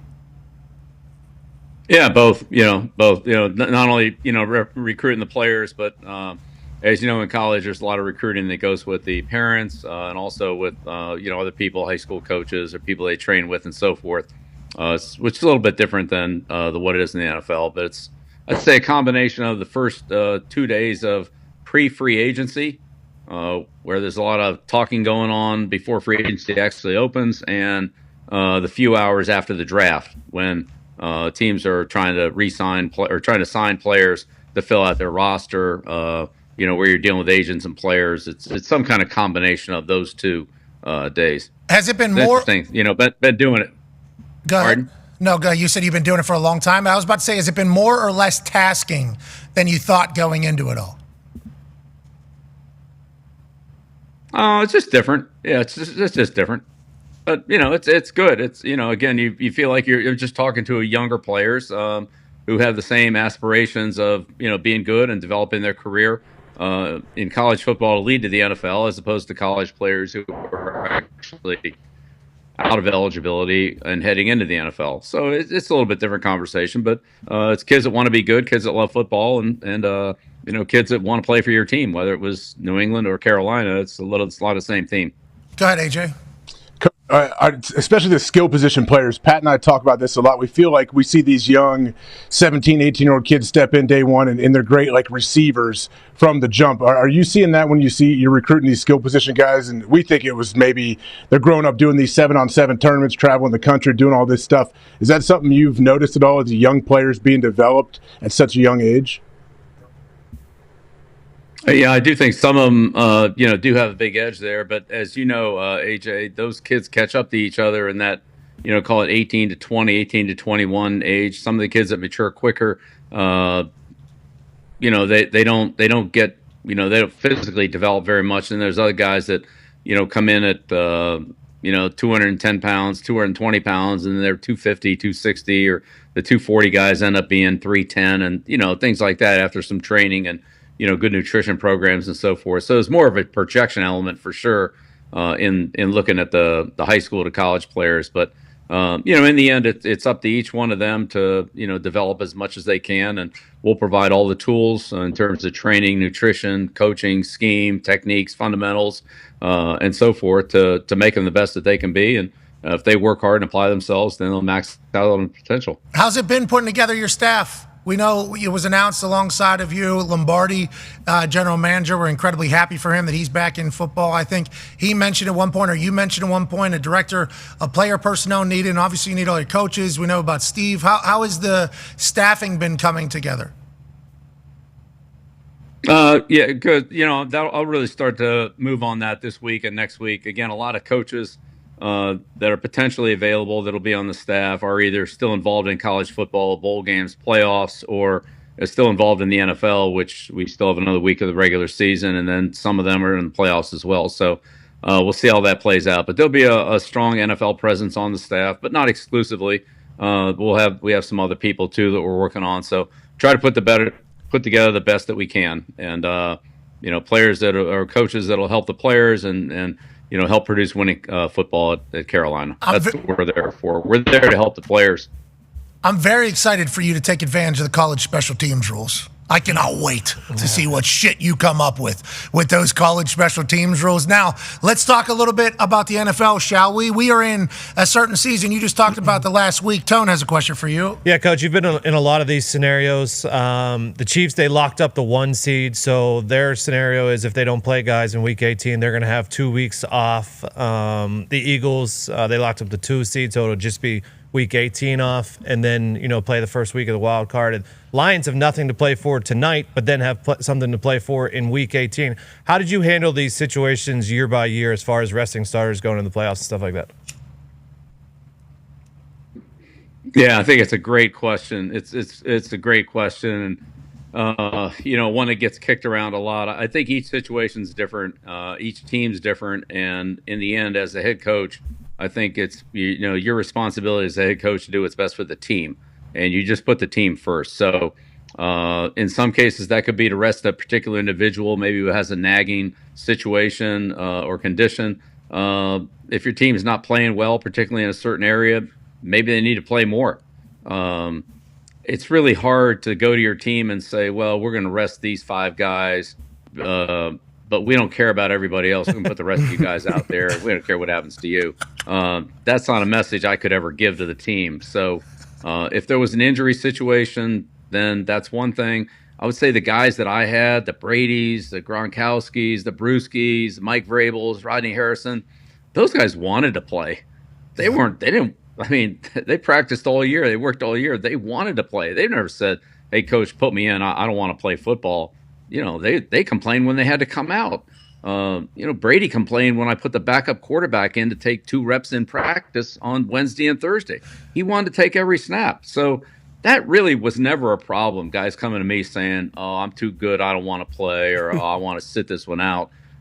They wanted to be in there. So that was never too much of a problem. But in the end, I think you got to do what's best for your team. And honestly, if your team is in the playoffs, but you don't feel like they're playing very well, then I would play them more to sharpen up for the playoffs, because that not playing well going into the playoffs isn't going to last long. And so I think each coach has to, make that own determination.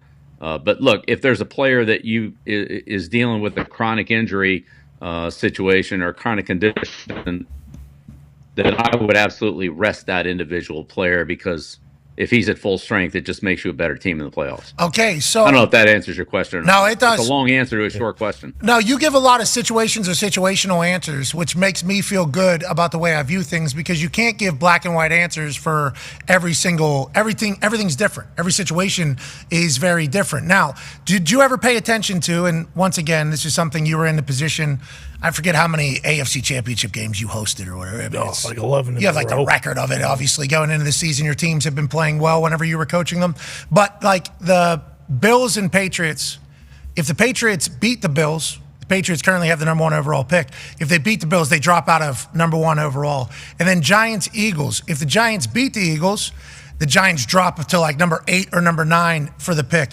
Now, I know that players and coaches can't think about this, but as a GM and somebody that has to be like front office wise, do those conversations ever enter into anything, or is it just we got to go play our game and let the cards fall as they fly at the end? Well, I don't know. It sounds like it might have in Miami, with Coach Flores, because he brought that up about, the organization pressuring him. Trying to lose. For a better draft choice. I mean, that was, I don't know if that's been resolved or not. I think it has, but that was kind of publicly talked about. I was never involved in that, but I could just, I don't know what happened somewhere else. It's different than the NBA. The NBA kind of rectified that by having a lottery. So even if you're the worst team, you're not guaranteed the first pick. In the NFL, that's not quite the case. If you are the worst team, you do get the first pick. And personally, I don't think it would be a bad idea for the competitiveness of the sport to do something similar to what basketball does. With those lottery picks. I mean, and that then we wouldn't be having this conversation. Well, we might be having it, but there'd be other circumstances besides just your record. There'd be actually a lottery part of it, but. That's not a decision for me to make. That's just a suggestion. Well, I think if you were to give suggestions, people will listen to it. So that is good that you are doing that. We're thankful for that, especially with how you viewed it, having to pick 29 to 32 every single year as you were coaching in this entire thing. Not that you would ever be in the lottery. The NBA is crazy, though, because even though it is a lottery, some people try to tank for like a 6% better chance of this entire thing. Anything that happens, there's more bullshit that comes into it. But to be clear, the team that I was on, that was we won 2 games for the Andrew Luck. We ended up getting number 1 overall for Andrew Luck, and there was people calling it the suck for luck year. And there was our fans were showing up with like suck for luck signs, like trying to lose. And there wasn't a single player that was trying to. I wasn't trying to shank any punt ever. I'm trying to keep my fucking job like that. It's always, it's never players. Players can't do it. Coaches, same thing. But there's always a wonder if the franchise feels a certain way. Now let's talk about the number 1 overall pick currently. Connor has a question for you. Yeah, Coach. Obviously the Patriots. I mean the Titans right there too. I think the Raiders fan base as well. With these coaches who are in their first year, and things aren't going too well, what as a fan base or just as a team when you're looking at it, can you kind of point to as a positive? What should those type of fan bases be looking forward to or kind of be hanging their hat on when, they're running it back the next year? And how long would you say is kind of that window for a head coach, a new head coach, to kind of figure it out with the team? Well, that's a great question. I'd say these days it's not very long. You see the coaching changes being made pretty quickly. Regardless of the amount of time that's left on a coach's contract, you don't see the Tom Landry situations too much anymore where, there's actually some patience in building. That's, becoming less and less frequent. So, and even the owners that, with the franchise is worth as much as they are, it doesn't seem to affect them too much to have these big payouts on multi-year contracts. That the value of the franchise just overrides it by so much. They don't really care. So, that's a good question. I think, look, in the end, you want a consistent vision between the ownership and the people who are running the team, whether that's a general manager, the head coach, or some combination, cap person, whoever those people are. You want a consistent vision to run the team, and if you have that, then I'd say that's a big edge over a lot of other teams in the league. I think there's a lot of teams that don't have that, and that's probably the start of the really fundamental problem on the organization. So, what should fans hope for? I think really what fans need to hope for is a consistent vision from the team, ownership, head coach, general manager, cap guy, whoever that is, that there's a consistent vision there, that they make sense and that they have the discipline to follow.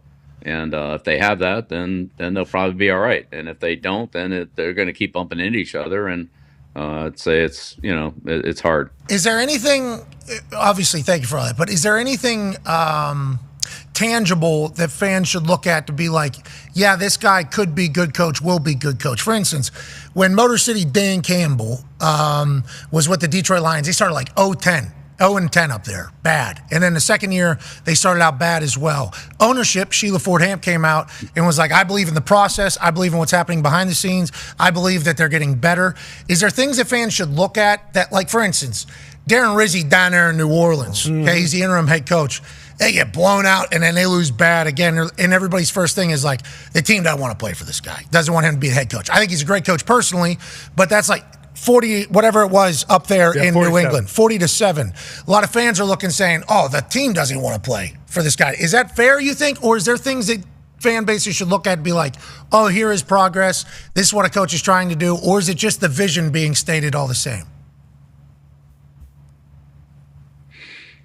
Yeah, I mean, so much of that's internal, Pat. I think it's really hard for the fans. And honestly, it's hard for people outside the organization, which we've been in that situation a lot where you're looking from the outside in at another organization and you're sort of wondering what they're doing. So I can imagine the fans, kind of feeling that same frustration. I think when they, tell you what they're going to do, then you can follow along and just do it. So I think at a team like Washington, they came in and said they were going to change everything, and they did. They got a new owner. They're going to do something new with the stadium. They changed their practice facility. They got a new general manager. They got a new coach. They signed Adam Peters signed 20-some free agents. They just turned over the whole thing. You look at Green Bay. You know what Green Bay is going to do. They're going to draft. They're going to sign the players that they liked in the draft 4 years later. They're going to let the other ones go, and they're going to replace them with draft choices and compensatory picks. The Pittsburgh Steelers, there's a lot of people that could scout for the Steelers. When you look at the Steelers defense, they're the same guys playing the same positions for 3 decades, basically, right? Same type of players. So, that it's easy to see what the pattern is there. I think the teams that are consistent, that have a pattern and do what they do, as long as they do it well, then you stay with it and try to improve it. Again, there's other organizations that it's sort of hard to see. You and I have talked about the Bears, Pat. You go out, you draft a quarterback, you go out and acquire all these receivers and everything, but no running game, no pass protection, no production, can't score. It's just in a city that it's going to be tough to throw on in the end of the season. Period. Right. It's so. I just don't really, I don't know if that's the way to put it together versus a team like, Green Bay or Detroit, who went out and built the offensive line, to go with the quarterback, then added skill players. Minnesota, lost their left tackle, immediately went out and got another left tackle, to make sure that they, could at least hold up on the offensive line there in order to use their skill players. And so, it's just you watch different teams, construct it differently. Washington, look, they were the second worst team in the league last year, and now they're in the playoffs. And so they had a plan. They stuck with it. Some things worked out, but, they got a lot better. You look at other teams like Chicago, like New England that weren't very good last year and arguably worse this year than they were last year. So, everybody's kind of got that same opportunity to improve, especially teams like Washington and New England that have, $100 million in cap space or whatever it is, and they're going to have a lot of it next year too. It's like, well, what's, where are we seeing the improvement? How are we seeing this work? You look at a team like Washington or a team like the Chargers, that again, when Coach Harbaugh went out there, he had a very specific plan for what he was going to do. He's going to build the culture. He's going to build an offensive line. Herbert's not going to go back and throw the ball 50 times a game like he had done in the past. I mean, yeah, he's broken a lot of records this year, but it's not because of the number of passes they've thrown this year. It's because of the number of passes he threw the last 3 years or whatever it was. So, they've changed the culture out there. They're a much better defensive team than they've been. And, here they are. They're in the playoffs too. Look, Sean did the same thing at Denver, and he did it with a $55 million cap hit. He did it with 2/3 of a team. So next year when they have a full cap available, then they'll have a much better team. When you add another third of a cap group of players to the roster that he didn't have this year, I think Sean did a tremendous job there. And that's a tough division. It's hard to win out there in that division. So, you look at some of the teams and what they've done and the pattern that they're following, and you see, and then you look at other teams and you don't necessarily see the same. Not saying it has to be the same plan, but a plan or consistency in following that. A plan. We can at least see what they're trying to do, what you're trying to accomplish here. I think, like, we go back to the Lions whenever MCDC started so bad, it was like they clearly had a plan. This is what our plan's going to be. We're just going to wait for it to kind of take place, and they're certainly reaping the benefits of that right now. You talk about Sean Payton. I think he should have won for 2, personally, because Zach Taylor even gave him the opportunity for that entire thing. Yeah. Ty has a question for you. Yeah, Coach, I don't know if it's because of we just talk about it more in like the media and just fans in general now, but again, last night, Raheem Morris is getting killed for his, timeout decisions kind of late in that game. Why do you think, and we see it, week in, week out, why do you think so many coaches in the NFL now are just not good with clock management, whether that's timeout usages or, like Pat said, going for 2 in situations where they should or they shouldn't? Why does it seem like that number just kind of grows higher and higher every year in terms of coaches who just kind of seemingly don't have the pulse of the game? Yeah, I don't know. Ty, it was kind of reminiscent of the Chicago game, where they had to time out and they ran out of time at the end of the game. It's kind of it's mystifying, and I don't know exactly what happened internally between the communication between the head coach, the quarterback, the offensive coordinator. Maybe there's a game management person involved. That's something that none of us really have firsthand knowledge of unless, you're on the staff or involved in the process. What I would say, what I've always tried to do, and I changed a little bit on this with Brady. Okay, what I always try to do was you have 3 timeouts in the 2-minute situation. You use your first timeout between 2 minutes and 1 minute. You use your second timeout between 1 minute and 30 seconds, and then you use your third timeout sometime under 30 seconds. Now, that wasn't an absolute rule, but that was a rule of thumb. And so you really didn't want to have 2 timeouts with 20 seconds to go, and you didn't want to use 2 of your timeouts in the first 30 seconds of a 2-minute situation, where you didn't need to. And so that was kind of the progression. Now, there might be a certain play that would override that, but that was the general rule of thumb. And so you get down to that last 30 seconds, and the decision really is, do you save the timeout for the very end if you only have 1 timeout, not 2, which, that's a whole nother conversation, but if you only have 1 timeout, do you save that for the very end?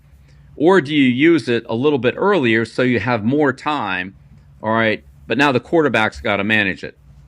And so Tom and I and Josh had this conversation probably in about, 13, 14, somewhere in there, because I had always wanted to save it for the end, especially if you need a field goal, so you didn't have to run the no-huddle field goal team on, that you could just take a timeout and go in there and kick it.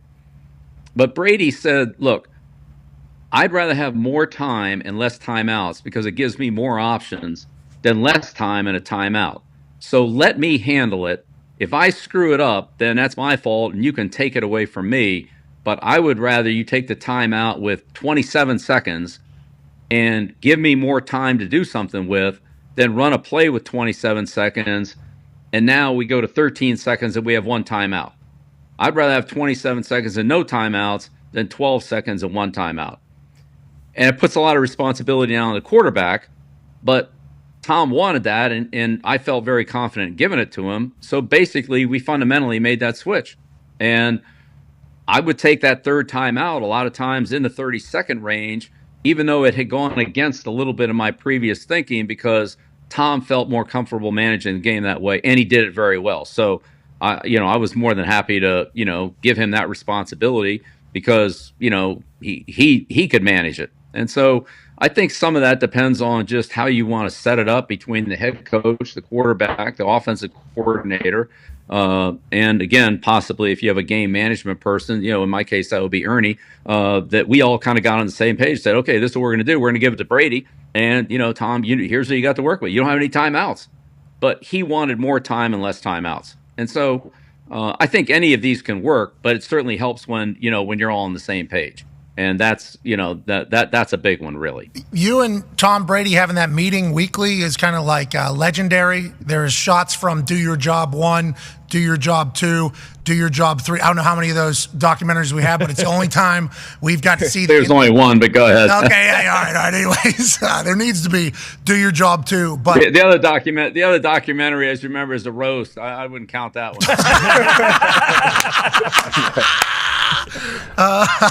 We did not participate in that. If you look at the names that were in there, we were not one of them. I know. Yep. Dog, gotcha.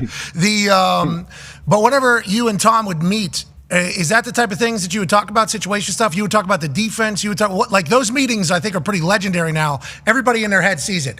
Tom's sitting at your desk. The shot's here. It's clearly your office, and it's like that is a gathering of the brain trust of the Patriots each week. When did that start, and what were those meetings about? Was it about this type of shit, or was it about everything? Right. So when Coach Rabine passed away. In 2001, at the beginning of 2001, he was the quarterback coach. Charlie was the offensive coordinator. Charlie West, the offensive coordinator.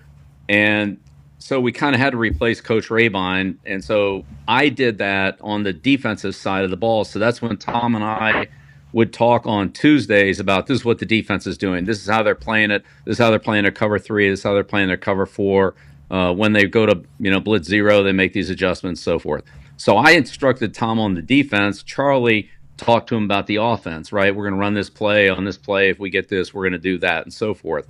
And as that evolved, and as Tom really understood the defenses better, then our conversations about defense became shorter, and we talked more about just overall how to attack the defense and, personnel matchups, how to handle good rushers, and so forth. It just became a more in-depth conversation. But the Saturday morning meeting was always more about situations. The Tuesday meeting, the one that I think was shown on that documentary you're referring to, was talking about Ed Reed and the Baltimore defense and so forth. The Saturday meeting was about situations, how to handle different time situations or personnel or substitutions or rules or whatever it was. The sliding thing as an example, the quarterback slides and they spot the ball back where the ball is. And we've seen multiple examples where the quarterback slides early and doesn't get the first down because of where he slides. He should have gone further, like when Pittsburgh was trying to run out the clock against I think it was Washington, and Fields slid too early, things like that. But the situations we would cover were a lot of times what had happened the week before or the previous couple of weeks. So to me, Atlanta, they should have watched the Chicago game, even though they weren't involved in the Chicago game. They should have watched that. Every team in the league should have watched that, and they should have said, "Okay, if we were in this situation, what would we do? What would we do? And at what point would the head coach say, "Hey, we got to take a timeout," or the quarterback, or whatever it is? And when you see things like that come up, that's a great example. The Cincinnati-Denver game is another one that I think if I was the head coach in the NFL, I don't care what team I was on, I would watch that with my staff and then go over it with the team and say, okay, here's what we do here. Here's what we would do. Here's the type of play we would run. Here's when we would do, and play both sides of it, because you could be on offense or you could be on defense, but you're playing both sides of the play. And one of the really most interesting games was the Atlanta, the overtime game between Atlanta and who was that against? Washington? Earlier in the year. Was it Atlanta and the Bucks? Kirk Cousins set the record. And the Bucks. Right, Atlanta and the Bucks. Yeah, that was the weekend that I was in Washington, and Jed Fish showed that to his team.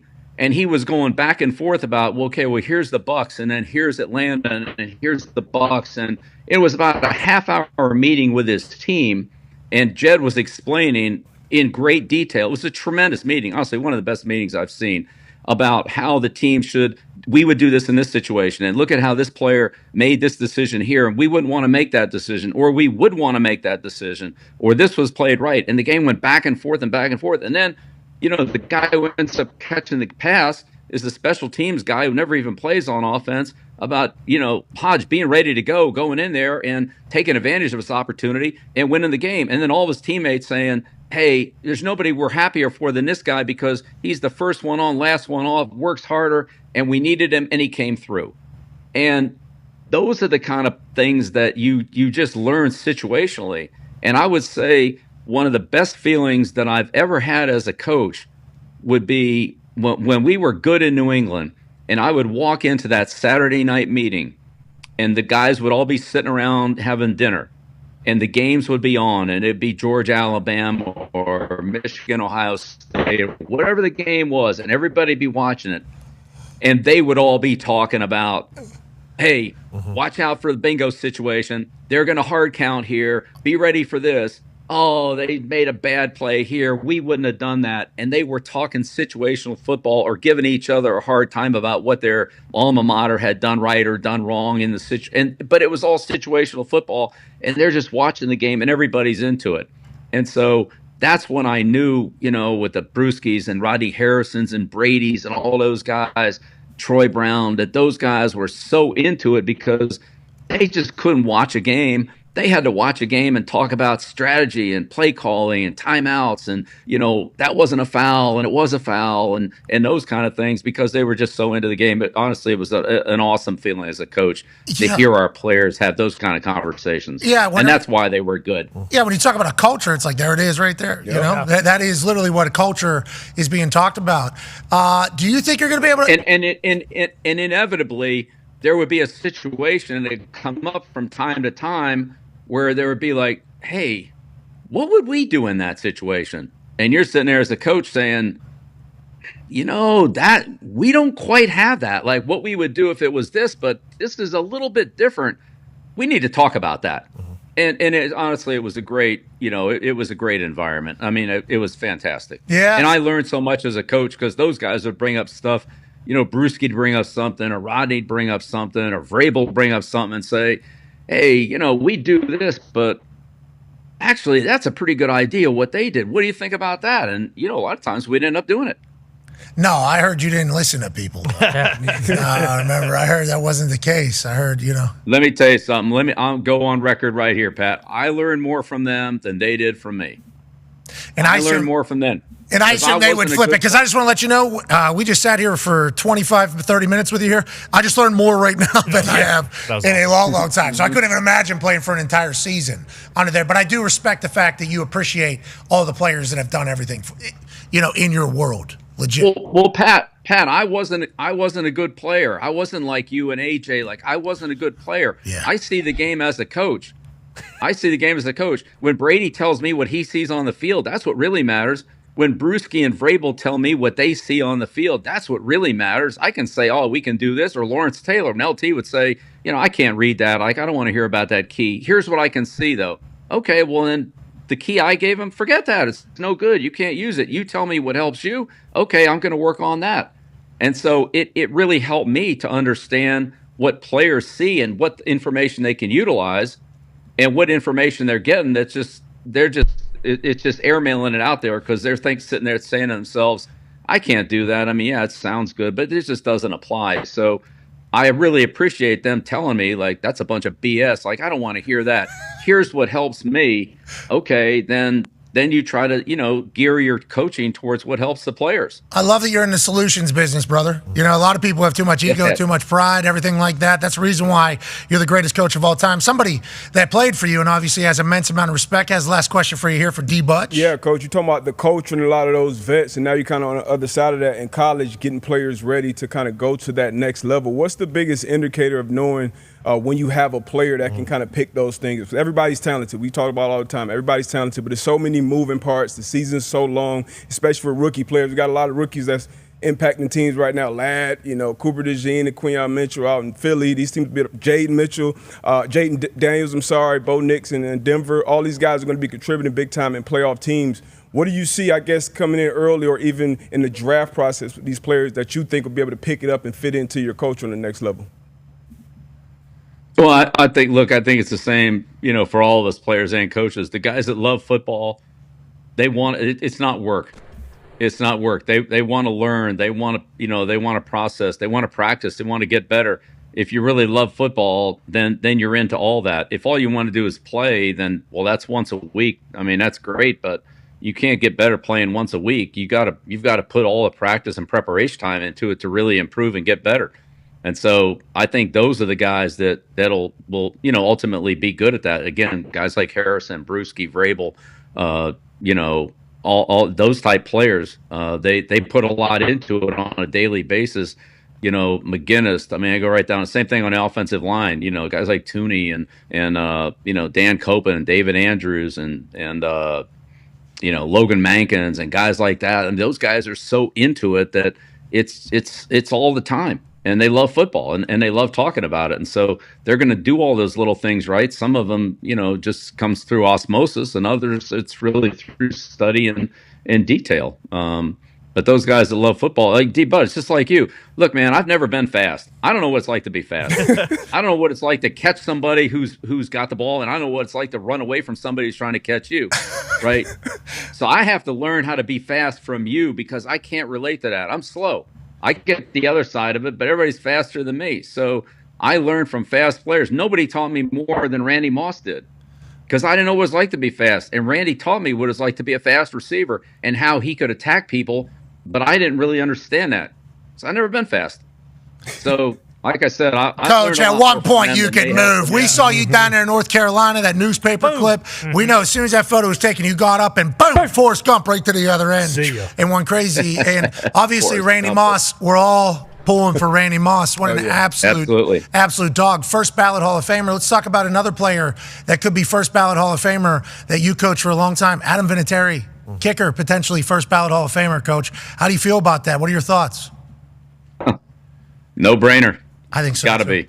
I think so too. Guy's made so many big kicks, and as great of a career as he had in New England, I mean, he had just as great of a career in Indianapolis. Again, a lot of it was thanks to you because of the kickoffs. But I mean, Adam, look, there's a lot of names up there that are pretty impressive. Obviously, Eli and I mean, it's a pretty impressive group. It's a who's who there. Yeah, that's a huge. Yonda's in there. Obviously, he'll be first ballot. Yonda gets in there. Gates has a bunch of records still. Holt, obviously, Bananas. Fred Taylor, hell yeah, out there. Reggie Wayne out there. But it's like a kicker. Luke Kuechly, obviously, stud. Jared Howe, all of them. But like Vinatieri, a kicker, potentially being first ballot is fucking sweet. Yeah, can we get him up there in a Patriot uniform? Get him in there kicking in the snow? No, whoa. That'd be the greatest kick of all time. They actually. Can we get him in a Patriots uniform? Did you see him run that? Did you see him run that this week? Because Greg Gumbel was on the call for that. Mm-hmm. And they reran it this past week. What a call by Gumbel. Mm-hmm. You're talking 45-yard field goal in a snow globe. Okay, and absolutely, this is after the Tuckett thing happens.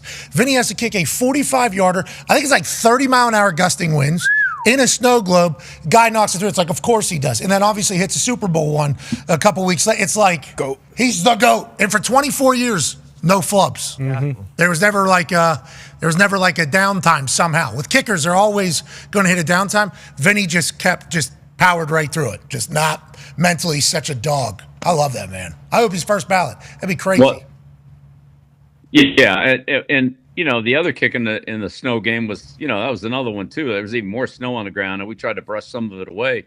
But I thought, honestly, probably his best kick might have been in the Carolina game to win that one, just because of the rush.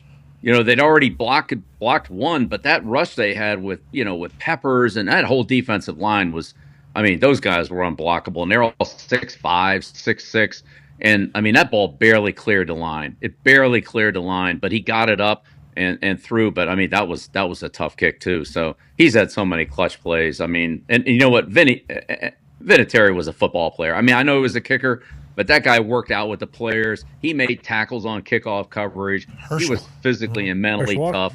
He was really he was more than a kicker. He was really a good teammate and a good football player. It's Herschel Walker. Yeah, that's Herschel Walker tracking him. He had a terrible angle. He had to actually walk him. And you talk about, he was in pre-med. He was going to be like a brain surgeon if he wasn't a kid. You're talking like makes sense. Dog, teammate, great teammate. Everybody loved him.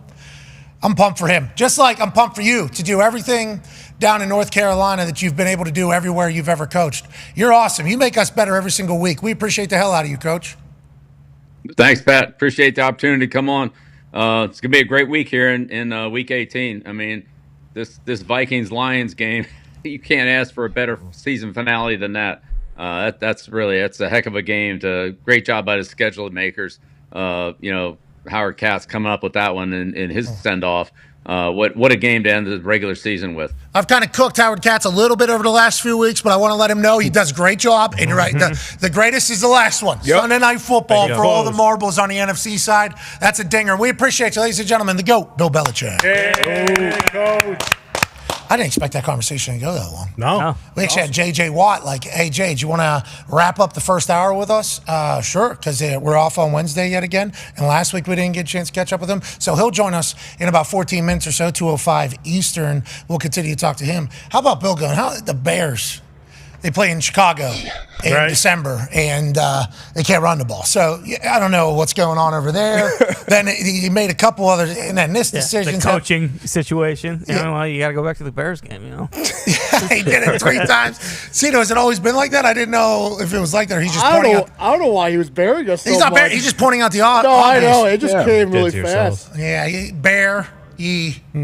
Dahn is what he did there. He did embarrass. Yeah, those guys. Yeah, you did get embarrassed there. Oh, yeah. For you know, these guys in Chicago, you got to play in Chicago, you know. Got all these wide receivers. I know global warming's happening and the poles are shifting, but it's still Chicago, Illinois, right there on the lake. So, you know, building a team might be a little bit different there. That was awesome. That was a fantastic take.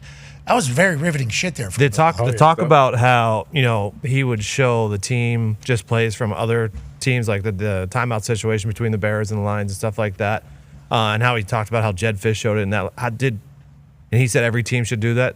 With locker rooms you guys were in, did teams do that? Yeah, we showed situations. We showed situations. I assume you guys did as well? Yeah, we did. I think we did more as I got older in the league. I don't remember doing it as much early on. Yeah, early on, I think and once again, I'm talking as if I know, but I got a front row seat to a lot of shit because my job was hilarious and got grossly overpaid. I think it used to be a lot more like we do our job. It doesn't matter everything else. We be the best we could possibly be. Yeah, don't worry about the situation. I'll take care of the situation. You just make you make the play when it's your turn. Like that used to be. And it's kind of evolved into like more info the better, more info the better, more outside stuff the better. And listen to Bill. It feels like Bill's been like that since the beginning. And he shouted out Ernie, you know, up in the clouds. Ernie was like the first stats and analytics department in the NFL. As a human, absolutely. And then the other big thing that jumped out to me is him just saying, okay, Tom saying, hey, I want this responsibility with timeouts, and him being like, all right, you take care of that. Like, that takes so much off you as a head coach. We can see it now with kind of the Manning cast when Peyton and Eli are kind of going over a situation, or even they have other quarterbacks on. You could tell, like, those veteran quarterbacks, those Super Bowl winning quarterbacks, like those situations, those timeouts, they probably reminding everybody in the huddle, those type of things. So when you're a head coach, especially a young head coach, and you can kind of get that off your plate where you don't have to deal with some of the end of the game or end of halftime management, like that's a huge weight off your shoulder, especially if you're a play calling head coach like Bill was at times from the defensive side of the ball. We got a lot of offensive play calling coaches now. So if you can have that quarterback in a position, we got a lot of young quarterbacks playing. It's been multiple times with the Bears where it's like, damn, Caleb, you know, you call timeout, take over, but they don't have his gig. Yeah, they don't have that power early on at least. How about, I wonder how many years, because I think he said that was in 2013 maybe he said? 13-14 when that happened, and that might be 12, you know, in that era there. How many years did Tom Brady want to do it and then he finally was like, hey, I'm about sick of sitting out here and thinking to myself, we should be going, and then you guys are over there doing your thing, why don't you just let me do it? It's like, and once again, that's Bill Belichick, like, being a coach at like, you know, as opposed to everything you've heard about. Tom said that on the thing. Tom said that on the broadcast yesterday. He explained the timeouts with the 2 minutes to 1 minute and like when you use them. Like Tom said the exact same thing. They won so much up there. Yeah. And it's because they never beat themselves. Expected. They never expected. They never beat themselves either. Like that's why the situational conversation with him is so big. We're back. Thursday. Happy New Year! We'll be live for the Rose Bowl. Holy shit. Nailed it. We're off tomorrow because of games. And then same thing with New Year's Day, but we're live, ESPN2, Rose Bowl and College Game Day live, 10 a.m. to 1 p.m. Eastern on Wednesday. I cannot fucking wait to get out there. It is going to be awesome. So pumped. Electrifying. Just completely forgot we're off tomorrow. It's going to be so nice. Good stuff. all day, you know. All right, let's get to a break. J.J. Watt will join us on the other side. We'll make our picks for tonight's game that matters. Yep. Because momentum, man. Exactly. Yeah. Exactly, man. They all matter. How was this coffee this morning? The same as every day? Actually, just one shot. Oh, no, you're taking it off. What? Wow. You're changing? There's no way. I'll never change. One this morning. Guess what? What? 42-ounce cup of espresso right before the game. I'm going to try to make my fucking heart explode, man. Well, don't do that, Coach. We need you, obviously. Be a friend, tell a friend something nice that might change their life. Like our friends at Dude Wipes. Take 5. 5.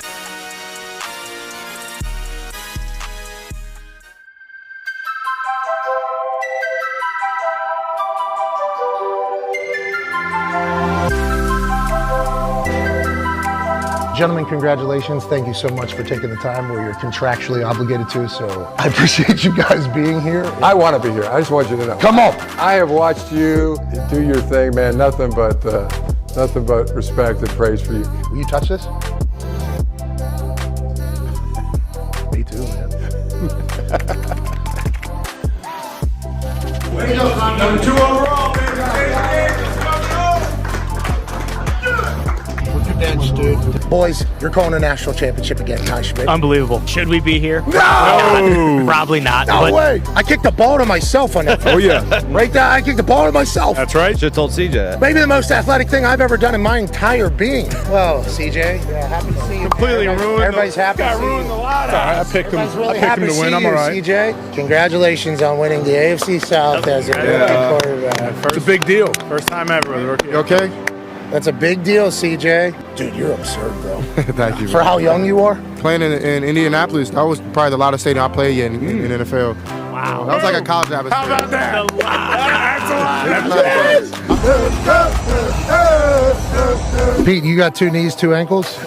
2 knees, 2 ankles, and some big boy pants that slide up around. Move along like I know you do. Move along. Where'd that guy's penis go? That guy had a lot of courage. Good question. It's ice cold in there. It's ice cold. It's the first documented button dick. Game day stuff. That's what's being said. I didn't come up with that. That's what's being said. It was our show, 3 hours, 15 minutes. Then it was the 2-hour gap. Then it was game day, straight in national championship field pass. For 2 schools that are going to be talking about this day for the rest of their lives. Both of these teams being chastised from all different angles. Washington, there's no way this team from the Pac-12 in their last year with Kalen DeBoer as the head coach can continue to win. They're going to stumble somewhere. They didn't. Then you think about Michigan. 2 separate suspensions for their head coach, and all they've done is stay the course. And tonight, banners, rings, reunion conversations forever on the line. What an honor it is to be here. Look at belt buckle like yours, man. Belt buckle.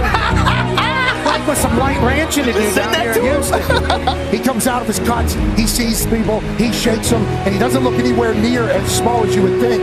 He's powerful. I love what he does. A lot of NFL GMs are saying, wait a second, is Michael Penix maybe one of the top 3 guys to go in the NFL? Because what he does with the football is stupendous.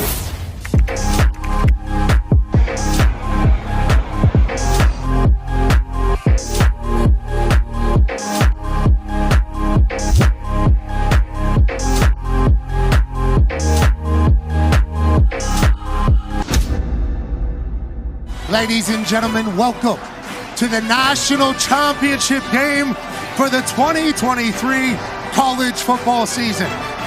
That'll see the Washington Huskies representing the Pac-12 in its final year, taking on that team led by that man, the Michigan Wolverines and Jim Harbaugh. We're bouncing. We are house calling. Donovan Edwards, touchdown in the national championship. Extra point is up and good. D-Butt with the one-hand grab, start the national championship. And maybe D-Butt. Con man, what's the decibels over there? Yeah, Pat, the decibels are high right now. Let me tell you, it's 106.4. This might be the line. Good decibel meter. We have actual gimmicks. Depending upon tonight, does JJ go to the NFL, which Mel Kiper has him as the 5th-rated quarterback in the draft? What does that mean, Mel? Well, you know, it means that he's got the physical and tangible tools in his head to be a first-round quarterback. I think whether he wins or loses. Oh, there's Donovan Edwards running into our lap. That's 2 for the Michigan Wolverines and 2 for Donovan Edwards. Pete Thamel, how long's that sign blocker been doing it, and how has he gotten to a level where he's the best in the game? He's been a Michigan man for quite some time now. And obviously, he wouldn't have a job if it wasn't for that pesky bastard Connor Stallions. But Coach Harbaugh, you know, he found a place for him in the Michigan family.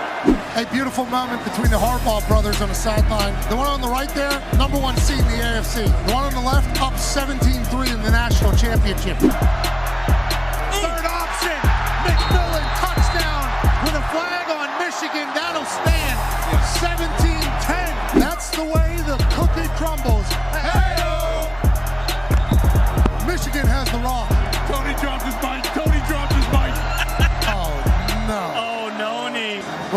the national championship where elite athletes perform and Tone Diggs does something to embarrass his entire family. I'm ready if Penix goes down. Sling. Boom! Snap, handoff, play Cora. Has blockers. Breaks a tackle. Touchdown, Michigan. Penix is left. He hasn't looked there yet. And the Michigan Wolverines are going to be national champions for the first time in a long time. Oh, yes, we got a streaker. Security spearing a guy's losing his pants. Cops on top of him. Cross body. Wow. Cop's got his knee on his sternum. Say, listen, Michigan man. Oh, bag him and tag him, boys. I think Pink Shirt pulled a quad. Pink Shirt is not ready. What a win, dude.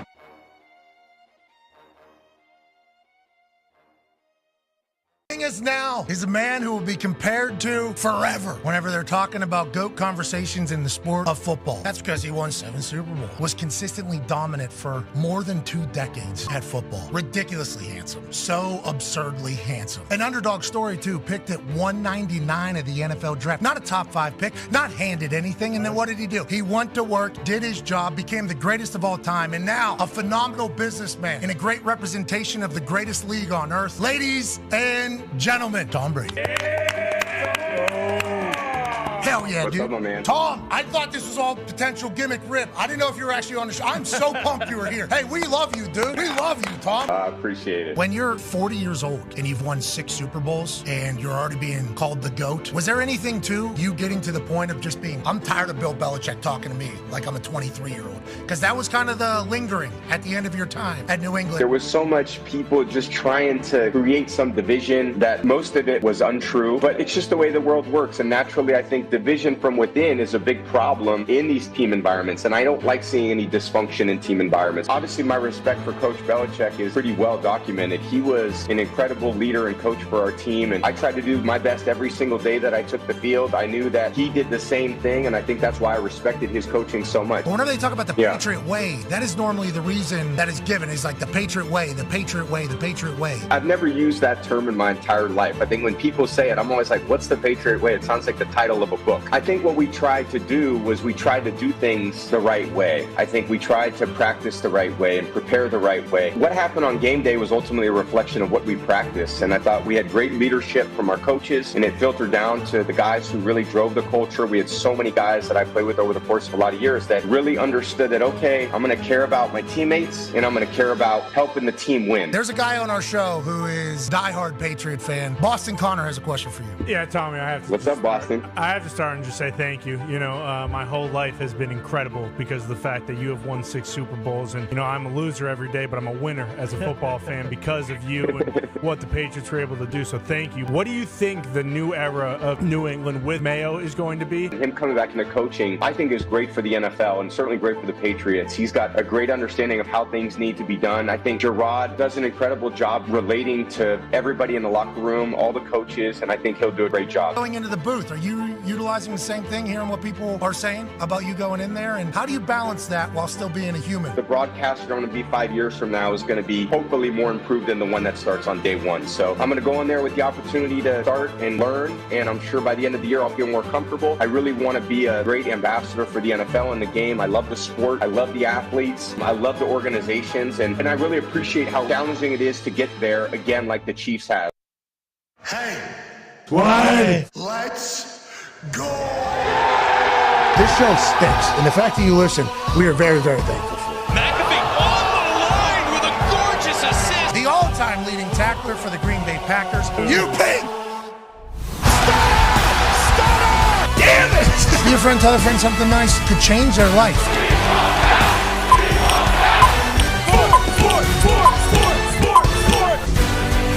Hello, beautiful people, and welcome back to our humble abode, the Thunderdome, on this massive Overreaction Monday, December 30th, 2024. Hour 3 of the program starts now. Football! It's wonderful. That's AJ Hawk. Age, how you doing, Paul? I'm doing great, pal. Can't wait to get out to Pasadena, man. It's going to be awesome. Oh, I know, with the way so nice. The sun rises and sets over the San Gabriel Mountain. Oh my God! And then the cotton candy clouds with the pink behind it, with the grass, it looks good enough to. Eat. And then obviously the Ohio State Buckeyes trying to avenge from an earlier loss this season. Take on the Big Ten champion, Oregon Ducks, as they try to move along in the college football playoffs. 2 Big Ten teams enter the Rose Bowl. 1 Big Ten exits a loser. 1 exits a semifinalist for this college football season.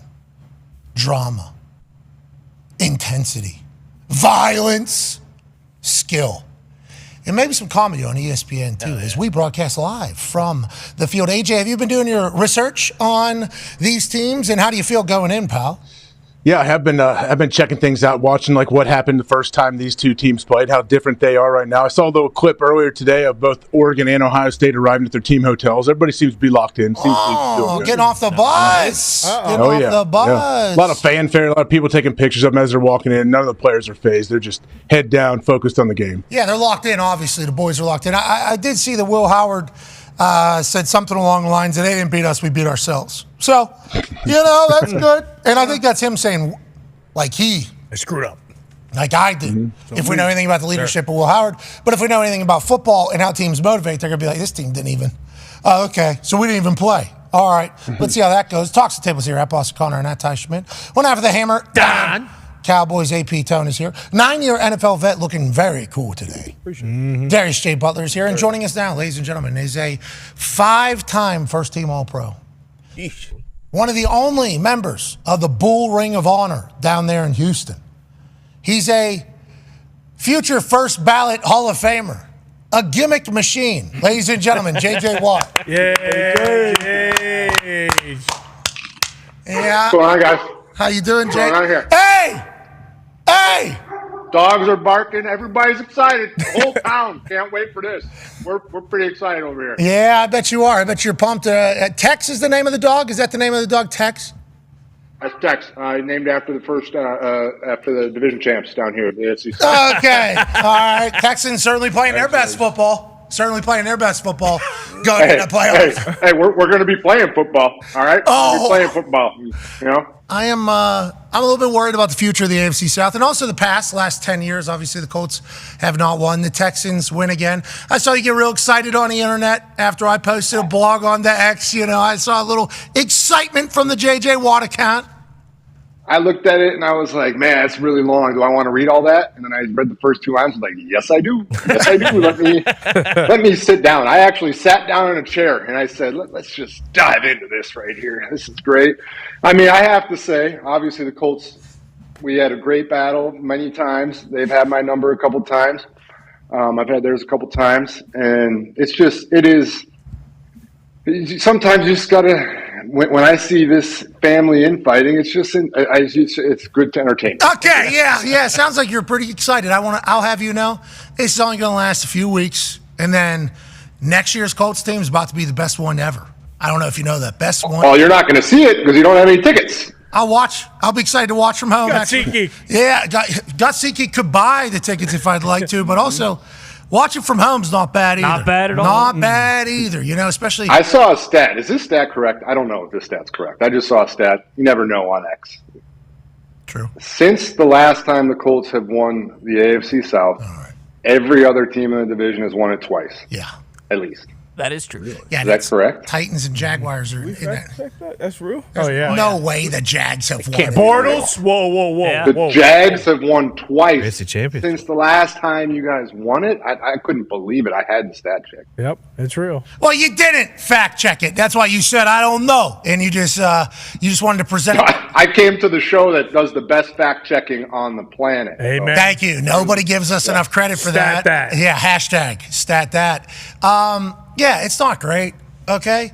But I know. What's the reaction been? Has there been reaction from inside the building, inside the city? Seems like a lot of support on your side, I will say. Yeah, I'd say there's a lot of support in the building as well. Feels like there's been a lot of support. Ex-players that have been in the building, a lot of support. Ex-players that have never been in this particular building, a lot of support. Feels like there's been a lot of support. And then there is obviously a lot of people that are, not a lot, but there is people that exist that aren't happy about what I said, like I should be supportive, like that's what they need, because especially with what Coach Saban's saying, it's like, I have been. I feel like I have been, I've made fun of the Houston Texans so many times, right to this guy's face. Mm-hmm. Remember, we were showing fake pictures of their stadium. Yeah, exactly. Made fun of their bobblehead. Boom. Open 20 of them. Had 14 of these bobbleheads. I mean, just done it all. Every week I picked the Colts. Every fucking week I've picked the Colts. Yeah. I've been all in. I've been supportive. Hey, listen, they'll figure it out. They'll do this. They'll do that. They'll do that. All the while noticing a lot of things that in my head, as somebody, I view football differently than a lot of people, I think. I'm a big humans guy. I want to know the humans that are playing guy. Just because I've been very lucky with my small job that I had as a punter to be in buildings, and seeing what type of shit works and what type of shit clearly doesn't. We're almost completely defeated one year. We could have been completely undefeated one year. I've had the opportunity to kind of see it. So whenever there's just like red flags popping up, like shite franchises do that, shite franchises do that, that's crop right there. That is more crop right there, all the while supporting it. And it's like, inevitably, whenever it all kind of kabooms, it's like, the tea leaves were there the entire time that this is a crap organization. What's going on right now? This locker room, most crop, I think. Now, building, certainly, we got some problems. But this, Frank Reich, I mean, I don't know how the fuck we got here. I think is like my biggest takeaway. Like, how is this? Because they've paid everybody at a lot of pillar positions. There's talent all across the board on the Indianapolis Colts. High-end guys, across the board. And for one reason or another, it's just expected that they're going to lose to good teams. It's just expected. And then, like, the way they go about it and the things that happen there, it's like, I don't think it represents the state of Indiana or Indianapolis or Colts fans at all the way they play either. And they've never fucking won in the way they act. It's like, yeah, I just couldn't take it anymore. Yeah, I just couldn't yeah, here's your popcorn. Hope you're happy, Jake. I couldn't take it anymore. But I hear you. No, you supported him for a long time. You did. Like I through tough times, I think you supported him for a long time. I think you had early in the year, you had the little where we all saw okay, that's something there. That's what he actually feels. But you bounce right back, support him again. Whoa! What are you talking about? You're talking about the. You're talking. Yeah. You let us into the brain, and then you took us back out. And you said, "No, I support them. I will support them." And then it didn't. You gave them the second shot, and they didn't do it. So here we are. Which you're not. I don't think anybody's really disagreeing with what you're saying. I think there's obviously, like, when you just look at the stats and you look at the reality of the situation, it is what it is. On paper, you literally can look at it and see this has not worked out. Whatever you have tried, whatever it has been, it simply has not worked. So you have to find a different path. If you're an organization like the Indianapolis Colts, who has obviously been a great organization, who is in this division, this division has been bouncing a little bit all over the place, but it's not, I wouldn't say it's been considered one of the toughest divisions in football over time. No. And you haven't won it when everybody else has won it twice. And there's a couple teams in there, or at least one team in there, that's had the number one draft pick multiple times in that same time span, and they've found a way to win it twice at least. Like, you have to do something different. And I'm very curious. I'm very excited to see what happens in this offseason, because I also imagine there's probably some people pushing back, being like, okay, well, we also don't want to just give in and seem like Pat McAfee is running this entire show. But you've said a lot of things that a lot of people need to hear. Listen, there's other people saying things that I'm saying too. It's not just Pat McAfee. No, you're the only one. You're the only one. Okay, there's a lot of people that have said this entire thing. But that's what the situation is. Anthony Richardson will be entering his third year, 2.25 seasons completed if he was to play. Well, it depends on how many games he misses next year, but he's entering his third year. Shane Steichen, if you move on from... Is it a landing spot for Rodgers? Kind of All right. Not a bad idea. He said he's open to mentoring someone. He said he would take a pay cut too to mentor and the whole song and dance. But it's like, Chris Ballard's been here for 8 years or something like that. And he's a good dude. Like, I think we all appreciate him. Like, as a human, he is. He's very nice. He's good in the community too, I think, which we're not even going to talk about the locker room and an award for a player going to a mascot. Like, we're not even going to get into that. But, like, if Chris Ballard was to stay and then Steichen's to stay, So then everything's staying the same. They're just saying one more year. We're going to do this one more year and see how it goes. It's like, okay, that's possible. I think that's very possible. If he moves on or they move on from Ballard, then Steichen's lame duck coach, just like Chuck was whenever they moved on from Grigson for Chris Ballard. And then what happens with Anthony Richardson is what. So I don't know. I assume the right move is they are going to continue with the same batch. And it's going to be some uncomfortable days for me if we happen to be at events, which I don't go to, but let's say I go to one. And there's an event where a bunch of Colts players are, but it sounds like they don't go out in the community anyway, so maybe that's not the case. You got to give me the mascot thing. What's the mascot thing? You know the Salute to Service Award? Yeah. Blue won it this year. All right, there's no reason. Who votes on that? Who votes? You got to be. There's no way. There's no. Blue's a great mascot. Gives back to the community. Love Blue. Blue should be up for the fucking Walter Payton Man of the Year if we're going to put him up. Might be. Yeah, I mean, who knows? But yeah, he won the Salute to Service Award. So it's like, you can't even, nobody even in there is worthy of giving, like, what are we doing? We got hope, though. We got hope. Remember just be kind of likable. Do you remember how much of a shit show the Houston Texans were? Oh, for years? Dumpster fire. And look at them back-to-back playoff appearance. We got hope. AR's like Stroud. I like that. I'm just saying we got hope going forward. Okay. What are you saying? Where is it? What is the forward look like? Where's the hope? You got to. I think. Look, you keep talking about good guys and all this shit. I don't care if somebody's a good guy. Like, you got to get shit done. You got to get the job done. Yeah, you want to be a good human, but like, if you're leading off of, hey, this person's a good guy. Like, look, wholesale changes. You got to start from the top. And I'm not saying that's what you have to do, but you got to go back to the drawing board. Like that shit yesterday. Dude. And that was just a culmination of kind of what it's been. You know how people say, hey, it doesn't show up till it show up. That shit yesterday when you're lurking and you go up into we were lurking, Jage. With how bad this is going, we were lurking. That was awesome. Like Drew Lock put 45 on you. Like, I mean, that's. Now, Drew Lock might be where he's supposed to be. Giants were a tea kettle. They were just waiting to explode. Exactly, like Billy O'Brien. That's what the Giants were. Tea kettle Giants is what everybody was saying. They were steaming, whistling, and then boom! Colts need this one. Must win. The Colts, Must win. No, I mean, that offense that you guys faced had been high-powered all year long. Everybody saw it. So, it was nobody can blame you for giving that up to that. But I think there are I'm with D-Butt, though. I hear what you're saying, D-Butt. Like, sometimes you got to have some just pure dogs. Like, this is, at the end of the day, a violent, tough, physical game. Sometimes you just got to have a dog that's going to grab somebody by the face mask and say, hey, this is what we're going to fucking do today, and this is who we're going to be. That's football. Yeah, that's football. We need that. And it's like, that's why every time I say, like, Zaire is probably going to be all-pro. This guy, the amount of tackles he had, he's a phenomenal football player, Zaire Franklin.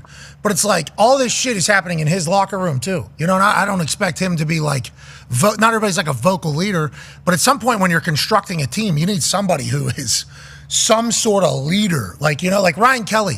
I love Ryan Kelly. Like, Ryan Kelly, the center, but I don't think Ryan Kelly's like vocal. Like, when you're constructing a team, you need somebody or some people. You would hope in each room you would have somebody, but it's like, it just feels like it's just the culture's crop. Like, nobody really. It's tough, man. I mean, I've obviously, like, I can't sit here and act like I haven't been on a 2-14 team before. Like, I know what that like. It is shit, man. And you're right. It just takes a little groundswell.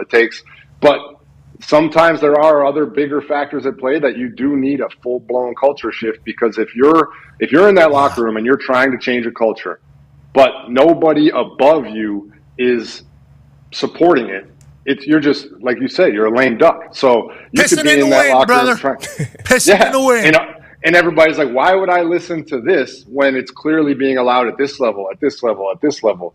Like, it has to be a full-blown organizational push to change an entire culture. And everybody has to be on the same page, and everybody has to stick to that. And it's very difficult to do when there's so many people in one place. Yeah, to your point about the people above you kind of rowing against you, it's like, once you set precedent too, it's over.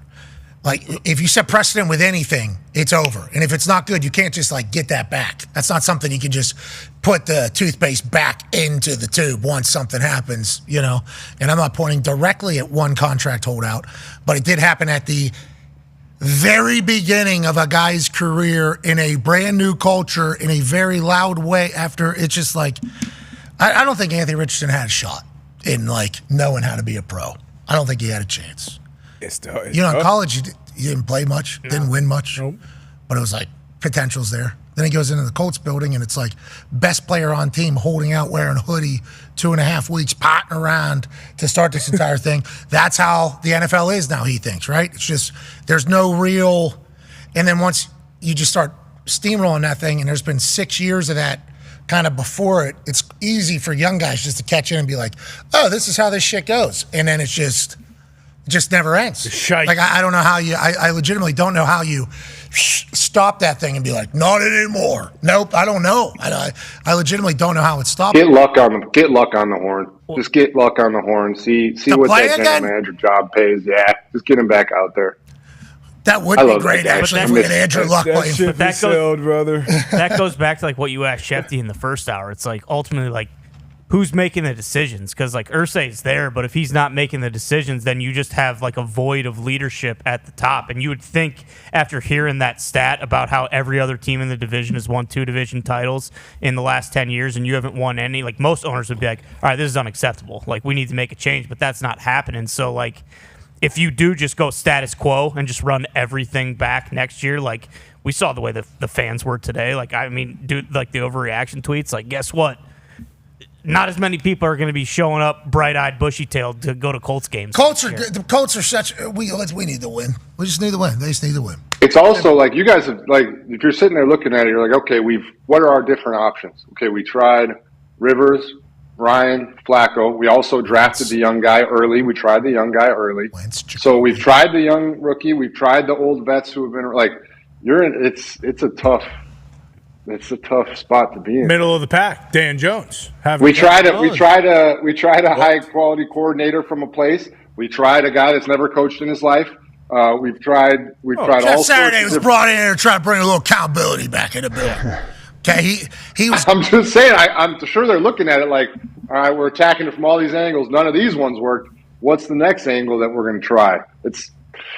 I mean, the Texans. We were in a tough spot, obviously, for the last 2 Say, hey, next year, we're not taking a year off. Next year, if the Colts are on your schedule, guess what? We're out. We're going to take 1 year. We're going to breather. We're going to completely just wash this thing dry, and then we're going to figure out where our future is. And also, fire sale. You want one of our players? Come on, it's like a yard sale. You come on over. We kind of barter a little bit, and then you can leave with them. Yeah, because that'd be a couple. In college, you can have 60 guys hit the portal, right? Yeah. And you can really turn over. Oh, yeah. You can really. I don't know if it works like that with the NFL. Until now.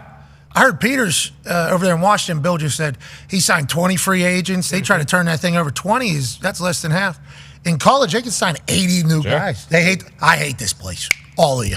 Gone. Bringing in a whole new roster. NFL, you can't do that. Bill might do it this year. UNC? Yeah, after that Fenway Bowl. Shit lacking. He didn't like it. He didn't like it. Boston College just beat the hell out of them. No, that's not good. Boston. Now they were in the they were in the Bad Boy Mowers Pinstripe Bowl. Who was it? That was UConn. Yeah, UConn. Jim Morris, New UConn Hampshire, Huskies. UConn in Fenway Bowl. New Hampshire. Fenway Park. I knew it was a New England school. I didn't. Boston College. UConn is New England. Billy O's up there. Boston. UConn's legit though. Damn right. They're legit. Well, Moore actually said, "Oh, he's pissed. We fucking see you, and we don't like it." That's what he came out and said. You're poaching our guys. I know who you are. And I don't like it. Not one bit, Jim Morris said. It's a wild time.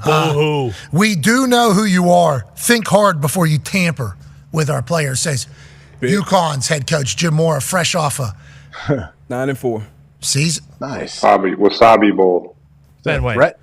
Fenway Wasabi Bowl. What does he mean? Is it the Fenway Wasabi Bowl? Yeah. Played at Fenway Park. Boston College played in the Bad Boy Lawnmowers Pinstripe Bowl against Nebraska. And New York. That was the one I saw. Yep. And Matt Rule gave a great post-game interview after that win, still wearing full jacket because it was cold as shit. They almost came to blows, those two teams. Yes. Dylan Raiola took a late hit. And I saw that. The boys got his back. Was that the ref with the gash? No, that was that was East Carolina and NC State. Yep. NC State. Yep.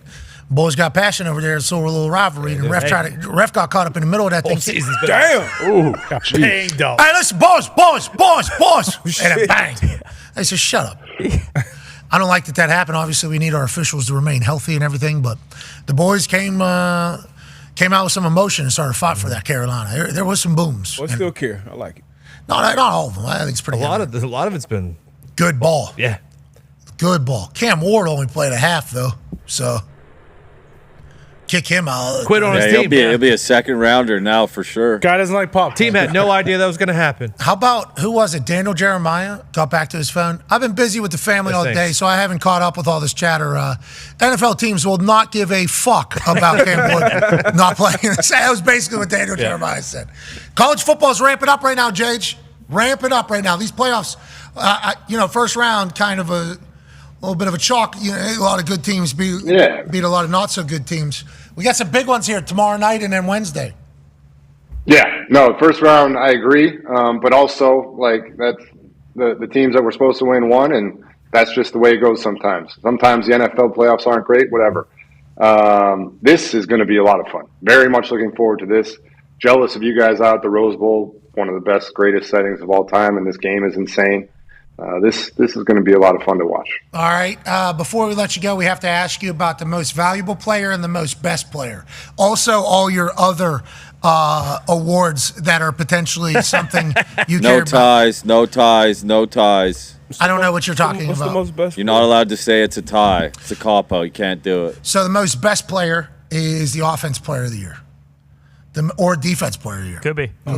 They could sneak in there. They could be the MVP. The MVP is valuable, which is why quarterbacks normally, because quarterbacks are the most valuable part of the team. That was explained by an email from the AP. That was not. What's that?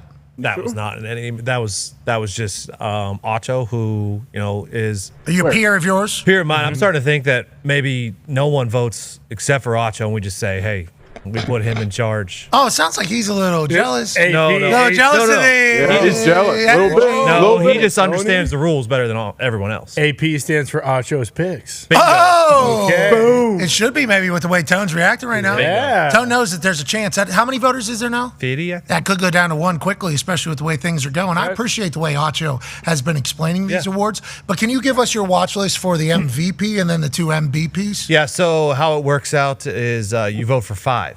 So for all these, I put up 5 on the watch list for the MVP here. We're looking at it here.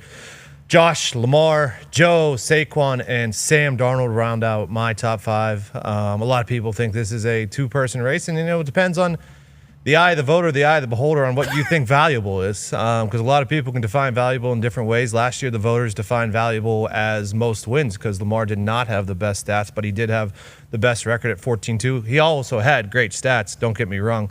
But Dak and Josh Allen had better stats last year. And you look at it this year, Lamar, Joe Burrow have better stats than Josh Allen, but Josh Allen is he doing it with less? People say, I don't know. That's up for people to decide. And then Saquon, 2,000 yards. Yeah. Unbelievable what Sam Darnold's done coming off. Like, there's a lot of stuff that can happen. Let's talk about the Josh Allen stuff a little bit because what you just talked about is last year Lamar won. Stats were good, but best team, he was best player and most valuable player for the best team.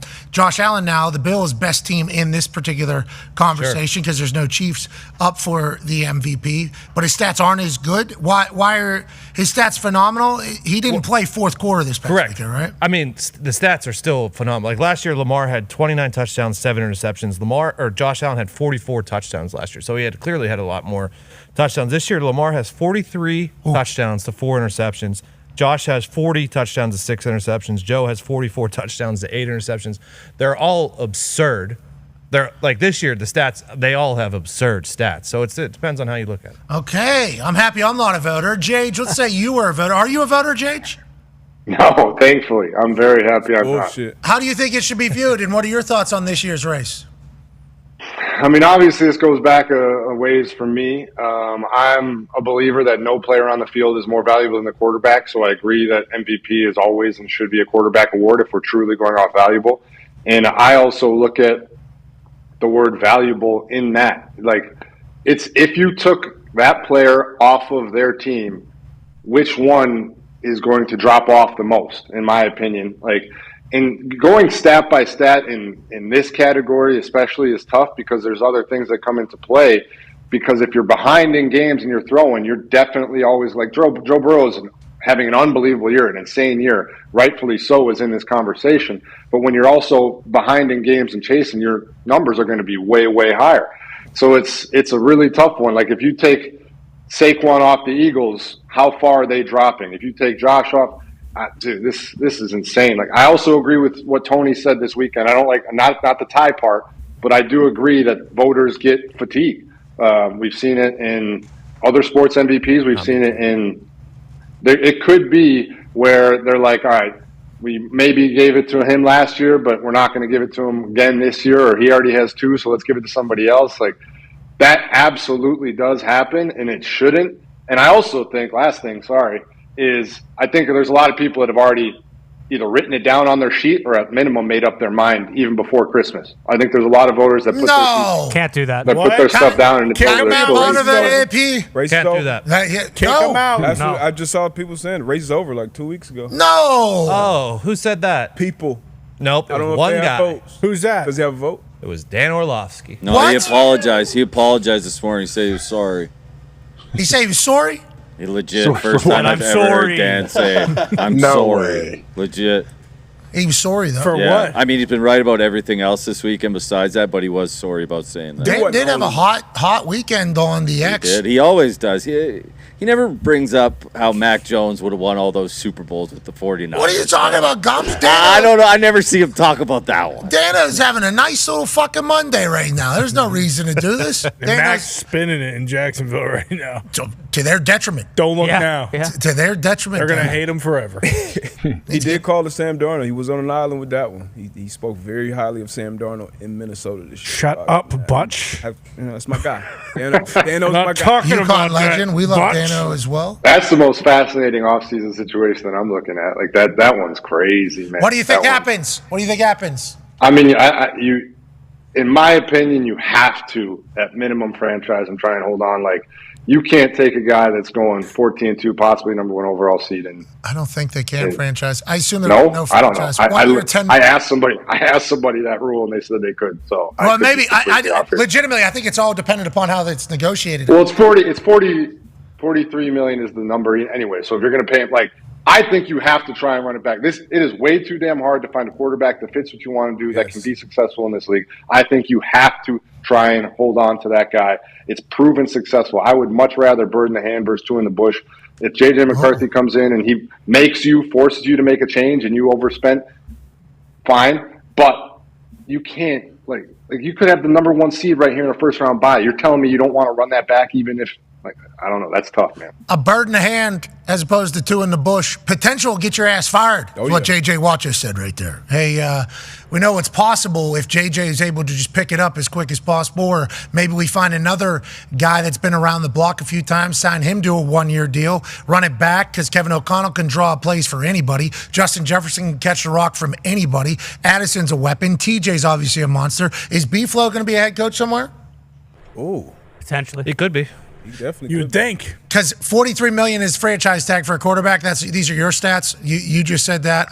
Have we found out if Sam Darnold? So I just looked it up. Albert Breer wrote a article on the 27th, and the title was "For Vikings and Sam Darnold, the franchise tag makes sense." Okay, so if it is possible, $43 million would be a win. You would think with how Sam Darnold has played thus far. Because I wonder. I had the same question you had. Like, I was like, a 1-year deal. I'm not sure that you can. I asked somebody and they said you could, but it does feel strange, doesn't it? Yeah, well, especially you should be able to negotiate that out of your deal, I think, if you're signing. Because this is like his 3rd deal he'd be signing, right? Because did Carolina end up being Yeah, he got, it was like 2 years, $20 million or something, right? I think it was pretty similar to the one he signed with the Vikings.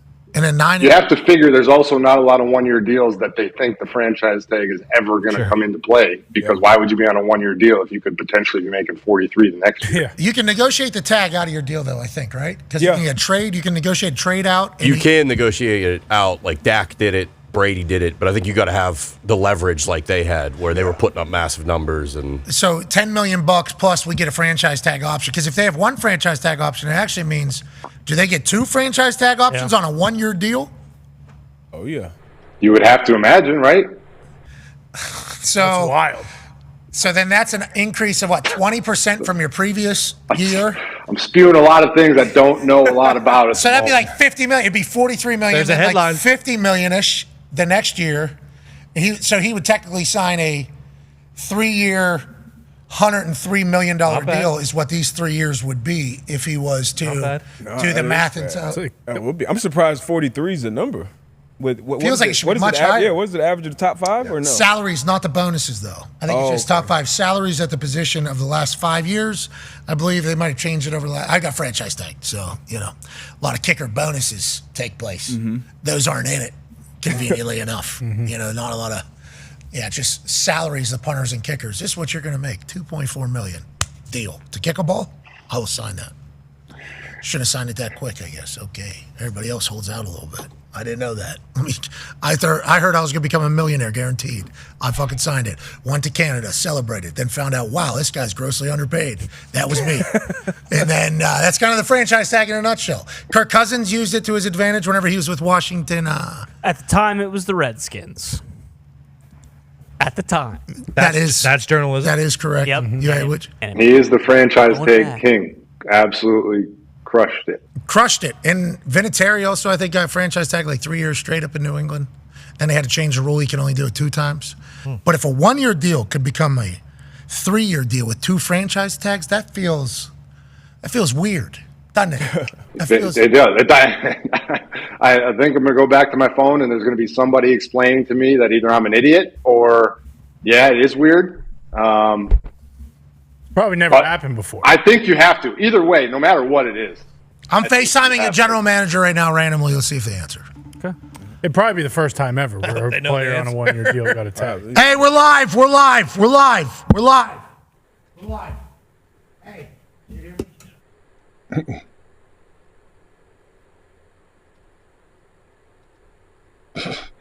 is exciting.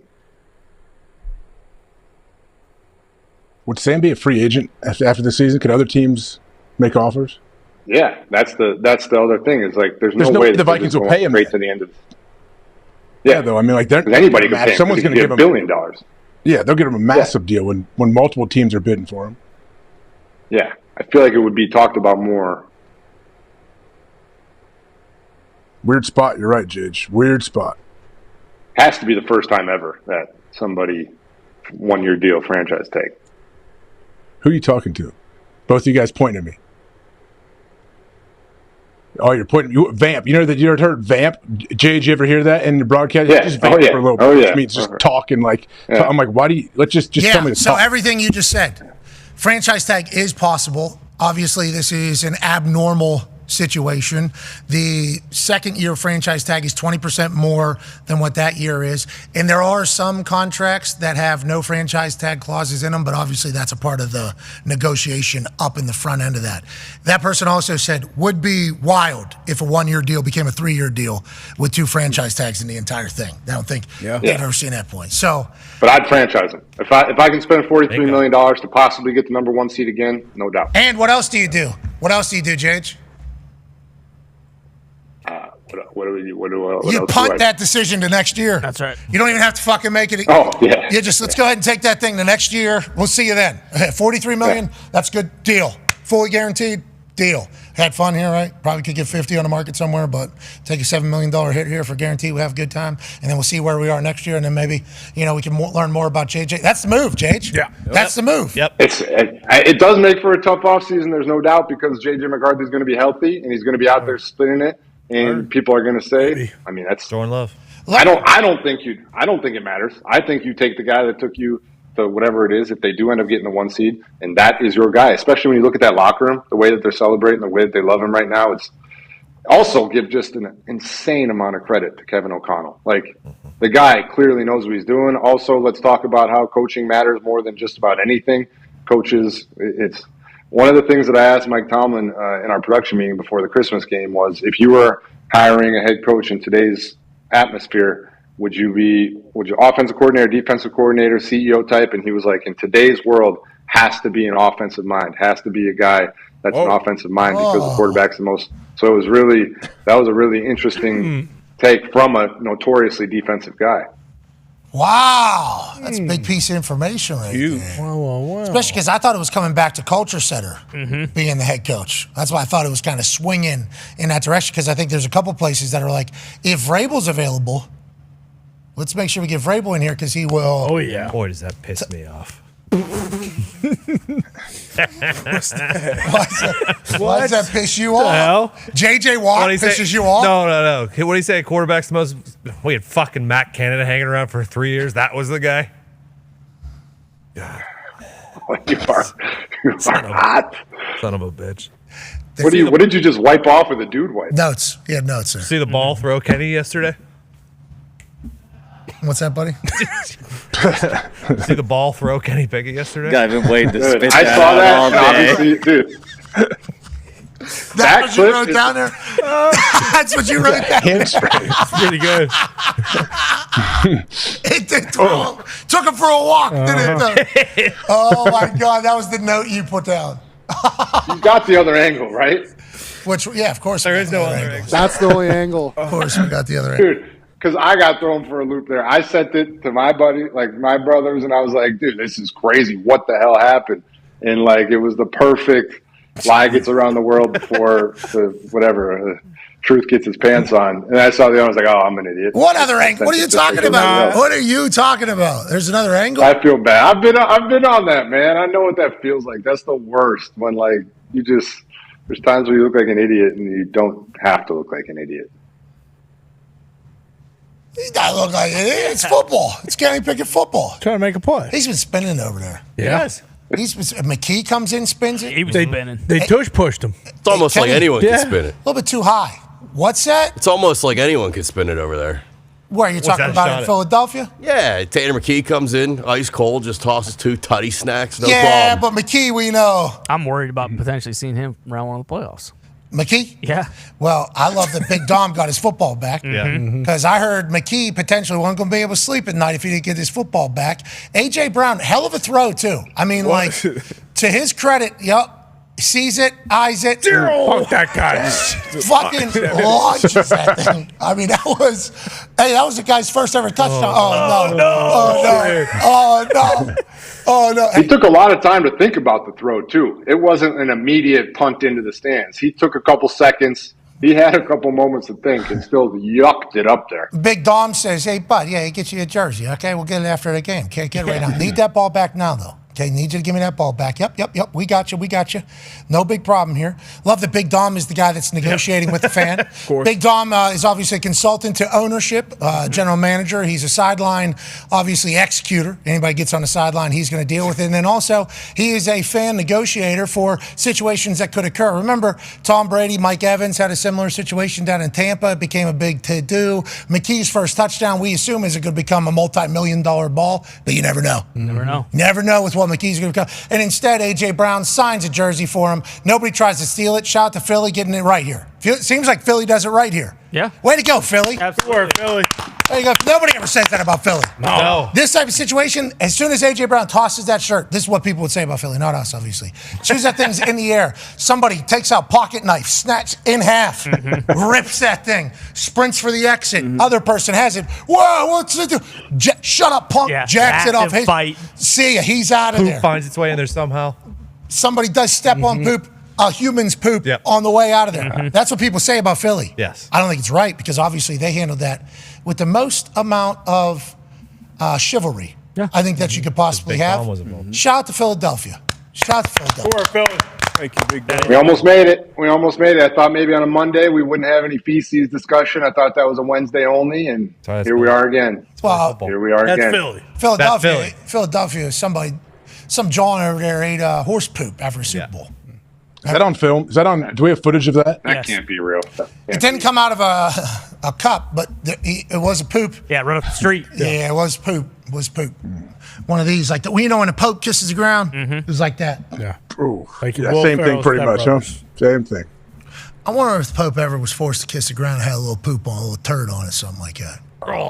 Probably. And I wonder if he goes, no, not today. I don't have the story here. Somebody fill me in. What the hell are you talking about? So the Pope kisses the ground. I think that's one of the Pope's No, things. I know that. I'm talking about. All right. What are you talking about? You're talking about after the Super Bowl, Philadelphia, whenever they won the Super Bowl, they had to grease the poles, remember? Because they didn't want people to... No, who ate horse poop? Some John over there. Off the ground like the Pope. Super fan. Some John, some Philadelphia Eagles fan, ate horse poop because came out and said that they would do it if the Eagles won a Super Bowl, and then lo and behold, the dogs were barking. Hold up, wait a minute. They do it, and then they have to eat the poop off the ground. That's Philadelphia Eagles football. I mean, that's the way those Philadelphians are. They will support their team till death. But if you stink at all or give any indication that you stink, it's over. Yeah. It is over. They got high expectations over there for good reasons. Mm-hmm. I love the way they settled. Different than Indy? Well, that's what I'm saying. Like, if any of this shit that happened in Indy was to happen in, I don't know, Pittsburgh, Philadelphia, New England, anywhere, you name it, like this wouldn't have, I'm with you, man. I'm with you. I came from that era where, like, if you stunk or you lost and you even did an interview the following week, or like you were roasted. If you posted on Twitter or Instagram, it was over. Like, your fans would destroy you. Much less like now it's a podcast, it's everything. Like it. All right. I mean, do what you got to do. Build your brand. I understand you got to build your brand. Do what you have to do. Do your business. Think about your next job at your current job. That's smart. I did it. Listen, who would I be to say that? But it's just like the way they handle everything. It's like you guys haven't won nothing. Everybody else in the AFC South has won it twice. That's a stat I just learned. Crazy. I didn't need to hear that. Wild. But I'm happy we got it in now. Unless CJ's playing in the Super Bowl, obviously, which is possible with Texans. They can get hot. They get Azeez Al-Shaair back, which could be a big, momentum swing for that Houston Texans team in the playoffs. He'll stop by, hopefully, Super Bowl Radio Row, and then he'll just say something like, hey, can somebody search the last time the Colts have won anything? And then it gets pulled up, and it's like 10 years. That's when I learned. Right in CJ Stroud's face. 10 years? It'll be 11. Just because last year was 10. Oh, yeah. I got cool shoes on, though. I fucking won that. Those are sweet. Yeah, nice. You see that? Yeah, those are great. See that number right there? I just want to before we end this, I just want to get a full grasp on the situation. 11. You are moving forward with the exact same scenario into next season if you are in charge of the Colts. Me? Yeah. Buddy, I've already laid out plans to the boys, and I don't know if we're going to have enough players to field a team next year for fucking week one with the way I would kind of go. Coach, GM, all staying the same. What? I'm asking. I'm trying to. I wasn't here for that part. Is that what you got from that tweet? Yeah, do some journalism, buddy. All right, Jesus Christ, snoop around just a little bit, right? Just snoop around just a tiny little bit, Jage, all right? Well, you said during my segment, you said I don't think you can change it up because you don't want to change one and not the other. I don't think they will. I said I don't think they will. All right. And by they, we don't even know who's making the decision. Like, that was That's the thing. Who's in charge? I legitimately don't know. I asked, maybe John Mellencamp. Maybe. Shit, it might be. We have no idea. Blue? That's why I asked. I said, hey, Blue's Salute Service Award. What? They might just say, dude, that we said a lot of preposterous things like that is very, very high up there with some of the most preposterous stuff ever said on this show. Yeah. You should see when it was announced. Nobody really knew what it was because they made the announcement pretty quick. They kind of like snuck it in and out there. But as somebody that has like tried to, really give back, this community is a military community, like just tried my best to be a part of it, and like it's kind of just a natural thing. Whenever they announced this year's Salute to Service Award winner I was actually like kind of pumped to see who it was, and then Blue comes out, blows his nose. Yeah, of course he did. And I'm like, all right, okay. He's making a mockery of the whole thing. No, like that. Blue's good. How did that? A little bit. Blue's good. No, I agree. Blue is good. That's crazy. But I'm just saying, like, cream pie service, master. military, like. Yep. Man, that is a little bit of a insane. mockery. It's not a mockery. Embarrassed him a little bit. It's tough. We fact checked that. It's true. It's true. Wasn't Blue staff sergeant in the Army? All right. Jage, we appreciate the hell out of you, okay? Thanks for really coming on today. Hope you enjoyed your fucking popcorn, okay? Hope you had a blast, so Jage. good. It did look really Guys, have a great day. Enjoy Pasadena. That will be awesome. AJ, good luck to your boys. I've sat and won't see you guys this week, so it's going to be another 10 days till I see you again. Hopefully a lot of fun, exciting things happen. What a bummer. See you then. All right. It'll be after Black Monday. Whoa. Yes, right? it will. Easy. Yes, it will, Jage. Who knows what happens that day? Oh, okay. You're talking about when all the NFL Coach get fired. Got it. Yeah. So we'll know what's going on. All right. I can't wait to see. I'll have my popcorn ready. Who knows? Maybe you change the whole world up there. All you, 100%. All right, don't put that. Ladies and gentlemen, Jay. Thanks, Jage. Thanks, Yeah, Jage. Jay. Can't wait to see you. Happy New Year, Jage. We'll see you next year. I will see you next year. Oh, yeah. Yeah. JJ1. Oh, shit. Give him back. Hey, everybody calling you JJ Wah in your life now? Yeah. That was so funny. That was good. Hey, Awesome. good. I was cracking up that Coach Saban saw that. Like when I heard Coach Saban talk about the skit, I was like, "What? Listen, having Coach Saban look at his phone and watch that 2 minutes cracked me up." We showed it to him right before that clip. So what you saw him talking about came immediately after showing him the clip.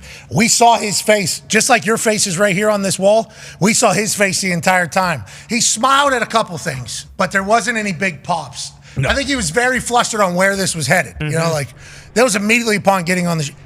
He was. I think Shane Gillis just in general got him a little. Like he's not used to. That was good television. That was good television. He did not like that at all. Your commercial was good commercial. Great. That was good commercial. It was fantastic. It was fun. They did a great job. Went out there to Chester, Pennsylvania. Went out there. It's such a cool setup, and the way that he does it, and the way that his crew and staff and everybody is just had a lot of fun. Just flew out there real quick, did it, and they were hilarious. Great to work with. Shane's obviously hilarious. Best commercial of the day for all the Netflix shit. No doubt. You know, they're promoting everything. That's the best commercial of the day. You were a part of it. How'd you feel in the booth? I thought you did good. Thank you. I appreciate it. I love the booth. I really enjoyed it. You get the adrenaline. You get the stadium atmosphere. You get the vibe. You get the unexpectedness of the game. I really enjoyed it. I mean, I literally had people in my mentions saying that I was all over the Chiefs and I love the Chiefs too much. Why am I talking so good about the Chiefs? And then I had people in my mentions saying, wow, can you tell that his brother's on one of these two teams? Like, he loves the Steelers. So you didn't I learned very quickly what it's like about being a broadcaster, and I think I did it properly. So I had a lot of fun. Yeah. Nine Eagle is the greatest. Nate did a great job. It was fun. Yeah, that's what you're looking for right there, buddy. You either pissed off both people or made both people happy. That's all you can ask for. We thought you did great, and Nate looks so cool. Yeah. He looks so cool. Velvet. Great red velvet. Looked exactly like Santa's sash. It was beautiful suit. Nate, the one thing I'll never, ever do in my life is outdress Nate Burles. Anything else you think? You ever think in your life? Anything else you'll never do in your entire life? How about squirrel suit dive off the side of a cliff? You know those things? Whoa. I wouldn't put that as a no for life. That could be fun in the right scenario. Okay. What's the right scenario there? Yeah.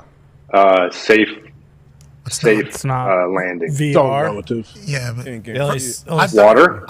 I've done on virtual reality. It is. You get a little nervous there at the top. You do get a little nervous. I believe you'd hit water at 700 miles an hour. No, isn't that the whole point of the suit? Is that you come in gliding for a nice, easy landing? Then drop your parachute. Yeah, but not if you hit a mountain first. Yeah, the issue is the mountain that you just jumped off of. You know, because there's a little bit of a breeze sometimes. The only safe scenario is if you have left. That's the point. I'm saying I need somewhere where I can get away from the mountain. Aren't these squirrel suits like where you just glide down like? You can go anywhere in the world. Yeah, they go through the mountains. Those guys go through the mountains really close. You can turn that son of a bitch sideways too, like you're a fighter jet. I think. Yep. It pops smoke in the back too, so it looks cool. Yeah, definitely smoke. Maybe. What color would you? What smoke? Red, obviously. You put red, or would you put the up to Clarence color right there behind you? Ooh, that would be a nice color. That would be a nice color going through the mountain. I actually think the blue would be nice. Yeah. Oh, what the hell? Yeah. What's that? Can I turn that off? Nope. Why does it thumbs up? They're watching. No, there's a lot of things that Apple's been doing to these things that I'm about done with. What they do to you guys' photo albums in the new phone? Oh, it's so stupid. I heard they changed at the it completely. bottom. Yeah. You got the new phone? No, it's not the new phone. You guys, do you not have an iPhone? So I haven't done the update. You're going to the normal library, but now at the bottom it's like recent days. They give you the memories are kind of nice actually. Okay. So I had somebody. It's fully ran by AI now, so it like categorizes everything. The memories are really nice. Okay, nice. I can't wait for that. I had somebody say it's crop, what Like they're doing. They put slideshows together for you. It's actually really nice. Who said that? It wasn't me. I think I got no issues with the album. Tim Sounded Apple. like it could have been me. Tim but it was Apple not. fucking up I got the a lot of photos. issues with a lot of things, but that's not one of them. The photo album, the first day, you were definitely not happy about. Definitely. I remember. The only Trump's got the best IG game. He's got a great IG game. Thank you, JD. Ladies and gentlemen, we have shit, a code red for Ty Schmidt. Obviously, it's a holiday season. This could be from anything. Good gate. Let's keep a look at the clock. It's 2:55:45 on my clock. Over under 45 wipes.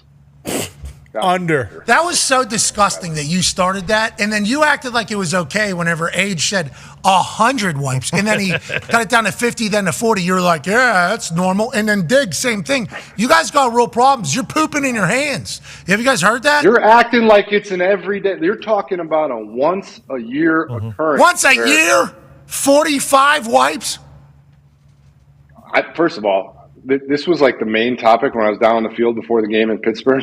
This was like, I had multiple people bringing this up to me. They were like, Jage, this morning, over under 15 wipes. I'm like, dude, this is not, I don't want this to be, I got JJ Watt and I've got 100 wipes. It's not great. But it's a once a year, like shit just gets a little sideways. Like it's just crazy. You're not walking away. How old are you? There's a lot of people out there on the same side as me and AJ. Yeah, there isn't. How old are you? 35. 35 times this guy's used at least 45 wipes. What a freak. What a fucking psycho. I'm not. You cannot tell me that you're walking away from 100% in your entire life 10 and under. I will say yes. 100% chance. 10 and under my whole life. I will say if I get to 6 or 7, I'm like, God damn. Gotta keep pooping. What is the problem? You gotta sit back down. Yeah, you gotta keep I gotta pooping. sit back down. And 6 or finish this 7? thing. 7 is a You're lot. lying. I am not lying. You guys got problems with your tush. I'm telling you, this is not good. I'm with you, Pat. I'm scratching my head hearing this number from these guys. And I think a lot of people. I'm gonna take a video. You're talking about after that Pizza Hut, after one of your Pizza Hut days here, where you guys are crushing 10, 15 slices of pie. The next day, like there ain't just. Next you're day. telling me it all comes out roses, smooth, easy. No, but what are you talking? 45 wipes. You could wipe your whole fucking body one time completely clean with 45. But are you going brand new toilet paper every time, too? This is a follow-up question. You're going brand new every time? AJ, am I solo on this? You're the one that said 100. Give me a little backup here. Well, I mean, I was asked a question. I'm saying, if it happened with me, it was the 40 or 50 situation. It was younger. Definitely not once a year. But yeah, I'm saying it has happened back in the day when it maybe in my, backing down, man. between 10 to 15. No, that's what I said back then when So you you're asked me. I think when I was younger. 45 times you're pulling out. Let me get in there. And we're going in for another round. One. He's not saying it's every day. No one's ever saying it's every day. Why did Chris Pratt say that brown marker joke? Like that is the like. It was a comedy, wasn't it? I mean, That show clearly. a comedy? Yeah, but that was A bidet. I'll It tell you, wasn't a actually bidet is on nice. the show. Bidet He was eliminates it talking. all. Yeah. He was talking like in real life.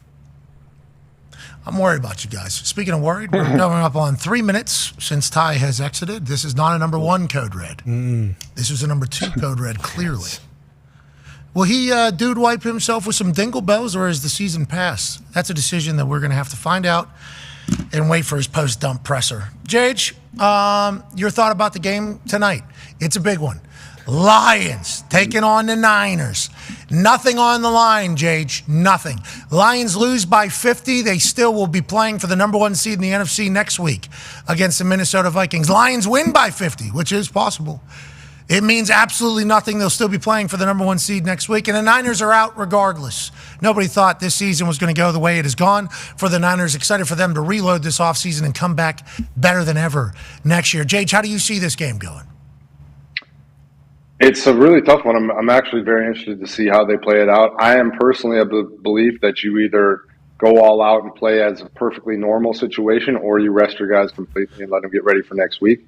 I don't like the middle ground situations where you just kind of see how it goes and then take guys out. But, I mean, the Lions are the Lions. They're very beat up, obviously, but they're still just a juggernaut.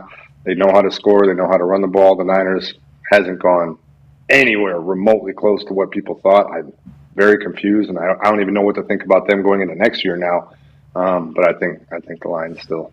Jage likes the Lions -3.5 on the road here on Monday Night Football. Biggest game of the year happening next Sunday night, just 6 days away for this Detroit Lions team. Darius J. Butler, 9-year NFL vet. Do you like the Lions -3.5 or the Niners getting points at home? No, I do not. I'm going with the Niners to cover in this one just because of the uncertainty with what's going on with them. Would you sit everybody? I mean, I would play him just because I feel like that's who Dan Campbell is. But at the same time, they've been so ravaged by injuries, and then you down and back as well. So, like, how much do you play Gibbs? Yep. So, I mean, it's tough. It's tough. I think That's why I'm going Niners. You said you'd sit him, Jage? I think I would. Like, the more I'm sitting here thinking about it, I think I would. 5 minutes in and out. Oh, boy, Ty. Code red averted. We are now back to green flag racing. What's the number? Congratulations, Ty Schmidt. I assume he used his dude wipes in there, so he's not going to be able to reach a 45 or 50 number that J.J. Watt reaches once a year whenever he takes a massive dump. This is getting spun to me. This was an AJ thing. Stop spinning it to me. You're giving more information. You're giving more information out. We're learning follow-ups. Yeah, we're learning more about that's journalism. The Stonehenge over there is quiet. He's not saying anything. Oh, nice. You asked me the question. I gave you an answer. I know you said 100. So why am I? I dropped it down. Well, because you said once a year you do it 45, and you skipped work last week. You remember? Oh, yeah. He had to do the entire Christmas game thing. So we haven't been a chance to chat with you. We've talked to AJ already. Work. You weren't on Christmas Day. Yeah. Yeah, never was going to be. So I didn't skip it. Had great Christmas. God. How many dude wipes did you use? That's a good question. One. Ty, what happened there? One- Code red. You almost one per dumped flush. You almost dumped your pants, or what happened? Very close to shitting my pants. I took, usually I don't wait for the in between hour 2 and hour 3 to take a dump because we just don't got that kind of time. Mm-hmm. We just don't. Sometimes, we're going to go a little bit earlier. Sometimes we're going to take our time. Today I had no choice. Said I'm going to have to. I haven't taken a dump in like 2-3 days. Sorry, what? What? Yeah, traveling. It always happens after, I've been Congratulations, flying. I guess, getting that out of That's you. way worse. Hey. That's So- way worse than the white bear lot thing. So I said today, I said, Yes. you know what? I'm gonna have to get Shake Shack, and I'm gonna have to Force it out. I'm gonna have to fucking really, just kind of let loose. And it was, just nasty sludge, Gritty. Yeah, exactly. Just Tough football in there. not the type of dump you want to be taking, but that's what if I had toilet paper and not dude wipes in there. How many Oh, wipes boy. do you think if you had the toilet paper? Right. 38. Toilet paper? Well, it's just so messy that it's just not something terrible. you want to. But dude wipes. I think Just slopping it around. about 5 wipes. 5 dude wipes? Yep. Oh my God, that is no 5 wipes with the dude wipe. with not- one dude wipe. Correct. What? Correct. Got it. 5 dude wipes. Yeah, 5. What? Yeah. Flush a brick. Good Yeah, folding, well- huh? You wait a second. Hold on. Whoa. You wiped, You heard it wrong.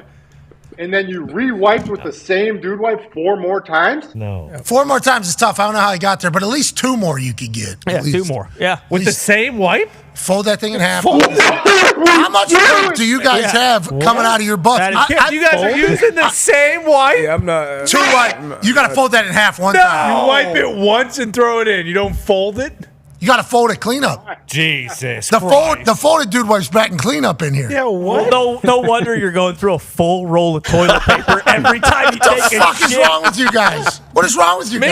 Me! Yeah. Yeah. Unbelievable. Jesus. You don't fold? You don't. What do we? You guys have so So much. you wipe food. your ass, you pull it out, look at your shit and fold it and then go back in? Not as egregious It's a as cleanup. that, but It's a cleanup. cleanup. This is going to sound vast, and I think it'll explain why I was so mind blown. I'm a 1-2 wipe guy, whole life. That's it. Well, 1-2 that's wipe. absurd. I think it's admirable in my butthole to be that way. Well, yeah. Guys. I'm learning that you guys very lucky. are doing 45 to 50 of You're them. very lucky. But you're talking about dude wipes. That's a fucking easy, how you doing, keep it moving situation.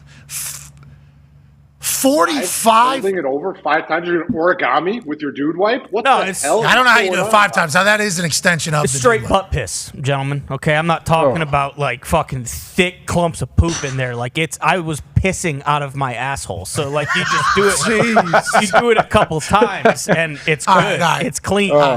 So AJ, have you made your pick yet? D-Butch is on the Niners plus 3.5. JJ's on the Lions minus 3.5. JJ also, I think the 45 wipe thing is happening once a month, not once a year. Sounds like That's what I'm starting to I think. got to go wipe my son's ass. He's awake. I got to. All right. Good luck, Dad. Thank you, JJ. JJ. Great exit for him. I'll take the Lions. Me too. All right. That's the show.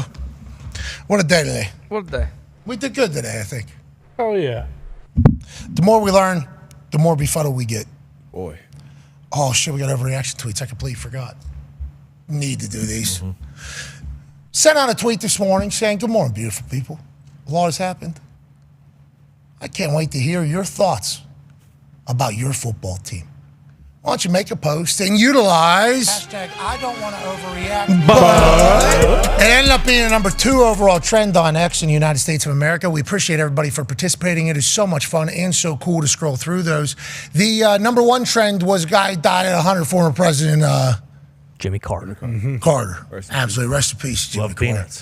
100 years old. Did love peanuts. He was a peanut eater. Okay? Peanuts. He was potentially the guy to say, hey, Texas Roadhouse, peanuts, all of them. Throw them all over the place. We're not 100% sure, but he lived to 100. Holy shit. Way to go. Beat the game. Rest in peace. He was the number 1 trend on the United States' X. Number 2 is hashtag I don't want to overreact. But this is from Boston Connor. Hashtag I don't want to overreact. But the Patriots have the best situation for a new staff and front office in the history of the NFL. Number 1 pick, most cap space in the NFL, franchise rookie quarterback. It was a fun experience this year, but glory must be restored to New England. And glory comes with 25 packs of cigs and unlimited logs of dip. That's Mike Vrabel. Sounds like con man. You're all in on Vrabes coming back home. Yeah, I am. This would be an overreaction, though. I would classify it as that. I still think that there are legs to the Mayo era. I did not think about the Schefter scenario about the Bills losing on purpose so that the Patriots win. I still am not sure if the Patriots can win with another team losing on purpose, if that is possible. But I still have some faith. Although, if it does end ugly and Mayo does get fired, it wouldn't be the worst case scenario for Mike Vrabel or Ben Johnson to come in. I don't know if you ordered enough logs of dip. You know, I don't think have his own farm. Yeah, you're right. I don't know. Maybe it's possible. They can open it up there. I mean, and you forgot vapes too, right? He's a vapor. Yeah. Vapes in Massachusetts don't do too well just because of the rules there now. But you can go up to New Hampshire. Oh, you can't vape in Massachusetts? You can. Whoa. You don't get all the cool flavors. There's a lot of teams that are going to want Vrabel's services. I think you should know you can't vape up there. You can. I just don't know what flavor. He's not a flavor guy. If he's a menthol tobacco guy, then he's fine. Which I assume he is. What a dog, Vrabel. His contract with the Cleveland Browns is up today, I believe. It was reported, AJ Hawk. Yeah, I mean, Braves is an absolute hot commodity. I do wonder where he could land, but the Patriots job, I don't think it could happen, but it would not shock me if he is named the Patriots coach eventually. He's in the Patriots Ring of Honor, right? Yeah, loves New England. Got the red jacket. Red jacket. Love that green red jacket. Yeah. Who gives a shit? Give him the job. Happy Gilmore 2 is coming out. It is. Let's go to the next overreaction. It's from Gumpy. Hashtag I don't want to overreact. But after starting the season 2-6, the Dolphins have fought tooth and nail to stay lurking in the playoff hunt. Got to handle our business against the Jets, and we're a Carl Wentz masterclass away from a chance to break the 24-year drought. See you in the playoffs. Hashtag go Fins. Gump, not an overreaction. I cannot express the roller coaster this season has been, but the fight that this team has shown has been actually incredible. They were dead at 2-6, going into Los Angeles, play the Rams on Monday night, win that game. They've kept winning. They've fought. So I am proud of this Dolphins team, whether we make the playoffs or not. Huntley looked a lot better against the Browns than he did earlier in the year. The Tua stuff's worrisome. Yeah. Tua stuff's worrisome. It kind of came out of nowhere in my eyes. I didn't expect it. Whenever I turned on the game and Huntley was playing, I was like, what did I miss? I go back through. Tua had a hip, same hip that he had surgery on, which was the Bo Jackson injury. Modern advances in science got him back to playing sport where Bo Jackson was not. Hopefully he's okay. Let's go to the next overreaction. It's from Chris C. at C2. You can see one, or you can see two like Chris C. Is that like the classes? What's that? The C2 classes? Do you guys have those or no? Oh, you're talking about cutting metal? No. Never mind. There's like honors classes, There's C1 classes, and then there were C2 classes in my era. Are those dumb? Yeah, that's why I thought that name was awesome. Okay, so Chris, potentially, we're not 100% sure. Hashtag I don't want to overreact, but Raheem Morris is not a head coach and should never get the chance again. 2-minute drilled timeouts is coaching 101. Sucked at Tampa Bay, was the assistant head coach for 28-3, completely fumbled this whole season. Bro ain't it. And Arthur Blank, a coward. Who's going to let it happen? Jeez Louise, C2 bringing an A-bomb to this guy. What happened here? Was this a lot of Atlanta reaction? Yeah, a lot of people who are done with Raheem, unfortunately. I don't necessarily get it, but that was most of the sentiment today. Penix comes in, has a couple good balls. I think he's a guy. He had to score, had to walk down the field, had to make a throw to score with less than a minute, and he did. I think he checked all the boxes of being a guy. Kirk Cousins in uniform on the sideline, hands in pocket. Interesting. To kind of watch it all unfold. Looked weird. But then Jaden Daniels does what I think Jaden Daniels is going to do going forward. I actually put out a tweet after that game, was like, future NFL's in a good spot. Yep. Future NFL's in a real good spot with those two. I guess Atlanta says we need to be in a new spot. Can't blame them. Here we go, the next one. This one's from Patrick Wilson at Papa Pump OC. Okay. Hashtag I don't want to overreact, but the Chargers put the league on notice Saturday. Justin, the second coming, Herbert, and the rest of his squad are following the greatest head coach of our time to the promised land. And there is nothing Patty Mahomes, Joe Burrow, or even Taylor Swift can do. I don't know if Papa Pump wants to go ahead and fucking bark up that tree, the Taylor Swift one, but that Chargers win was awesome to watch, Age. I mean, Justin Herbert, I love watching the dude, but man, you can't give Harbaugh enough credit for this team, what he's able to do in under a year. It's just, he's changed everything, and there's hope now for a long time. This is him after the game in the locker room. Credit goes to all you guys, players, coaches, mostly the players, though. Mostly the players, though. And then he gave a couple more wise words of wisdom.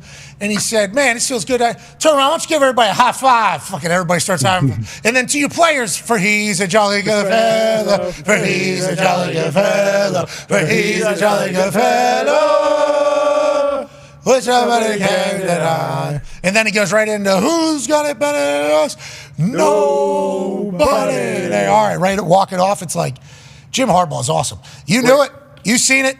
You said it, D. Butch. I don't want to put you on the just like I fucking said it would train. But for the Chargers, you were very early on. Yeah, Justin Herbert, I think we all saw his talent, talented enough to make me a fan of the team. And so you knew all he needed was a head coach and an organization kind of behind him. They brought in, obviously, Harbaugh and his culture. We've been talking about culture all day long. We saw his culture firsthand in Michigan, what they were able to do, him coming back to the NFL, getting his team on track, bringing Jesse Minter over on the defensive side. They've been great all year long. So they got all the pieces to not only compete now, but the future is very, very bright for the Chargers. All right, let's go to the next overreaction, shall we? This is from Ivar at _Scalds. What's that mean? Is that a reference to something? I don't know. I thought that was just like some Icelandic Viking shit. Okay, it looks very Viking-y. Hashtag I don't want to react, but the Vikings are a team of destiny. Sam Darnold is the MVP. KOC is the coach of the year. We're going to win on Sunday and take the #1 seed and the bye. And then we're going to get blown out at home. Skull Vikings, hashtag always the bridesmaid, never the bride. What's that all about, AJ? I don't know. I mean, honestly, I was thinking about this earlier when I saw Sam Darnold and how fun it was in the locker room and how we've championed this guy and how he's revamped his career. I hope Sam is enjoying the ride because sometimes it does end in the playoffs pretty quickly. So I hope no matter what happens in the playoffs, Sam Darnold is still awesome, and he still had a great year. That is the crazy thing about the playoffs. Biggest, most important game, most heightened environment, and it's all over tomorrow if we lose. A skald is a composer and reciter of poems honoring heroes and their deeds. In this particular case, Ivar was talking about this particular Vikings group of heroes. A lot of Vikings fans with a realistic view on things like this, or no? I'd say there were more than I expected, just because the Vikings are potentially going to be the #1 seed. But it was split between that and like, why aren't we talking about Sam Darnold for MVP? Legit, and it's he's on Tone's watch list. Now, Tone had Joe Burrow on before a lot of other people because of the history we were watching with Joe Burrow. Becomes first quarterback with 8 straight games of something, forever, better than everybody ever in the history. Yeah, 250 yards and 3 touchdowns. And watching him with what Zach Taylor decided to do. Brown goes down at the 1-yard line, sprains his ankle, light sprain, he'll be back, they say.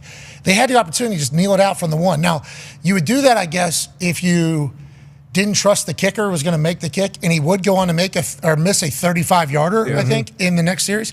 But on the 1-yard line, right in the middle of the fucking field, like 19 yards.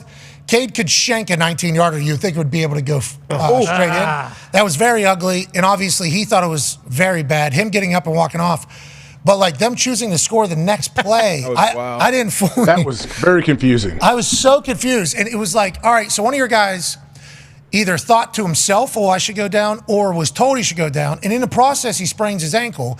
And you go, you know what? Fuck this. In vain. We're going to score on the next play. It doesn't even matter. Like, just, I guess you think your kicker's going to miss, but if you think he's going to miss a 20-yarder for the middle of the field, like, you guys aren't going to win any games anyways, if that's the person that's kicking for you. Now, he would go on a miss, so I guess Zach Taylor would probably be able to say that, and the Bengals would inevitably win. But, geez, when that decision was being made, I was like, this is the dumbest thing I've seen. And I was pulling for the Bengals at the time because the Colts and all the teams that were lurking were like, Bengals, we need you. And then Sean Payton not going for 2. What do we? Yeah, that was weird. I didn't fully understand that either. And then he came out and said, well, if we tied, it meant we went in there. It's like, so you think there's going to be a whole nother quarter of Joe Burrow not scoring? I don't. A lot of decisions made there at the end of the game where it was like, what the fuck is happening? But Bengals win. And, they gave a lot of us an opportunity to continue to cheer for our team, so we appreciate that. Hell yeah. But that was wild. They got to figure out making kicks, though. Is Money Mac out for the year? Yeah, I think so. Damn. Cade out of LSU, if you do recall. Huge leg. Fucking monstrous leg. That's why when it hit that upright, it was so loud. He hit that thing square. I mean, that was a fucking fool. Yeah, we'll see. He got drafted to Cleveland. Yeah. Yes. And we talk about this cold weather with these college teams. Couldn't imagine LSU dude just showing up in fucking Cleveland and being like, yeah, you got to kick here. What is this? Oh, it's the worst place. Ever. Not only because of here, but also because where you're going to play. Like, everywhere you're going to play is going to suck. Cincinnati sucks. Cold, windy. It's on a river as well somehow. You're on a lake here, they're on a fucking river. Then where are you going to go? Pittsburgh. What are they on? Fucking 3 rivers. There's 3 rivers. They're fucking on the rivers. And Baltimore's got a fucking bay where it's coming in off the goddamn Atlantic. So everywhere you kick is going to be terrible. So Cade got kind of baptized in that. Now he's on the Bengals, and it's like he has the ability. He hit a game winner for him last week.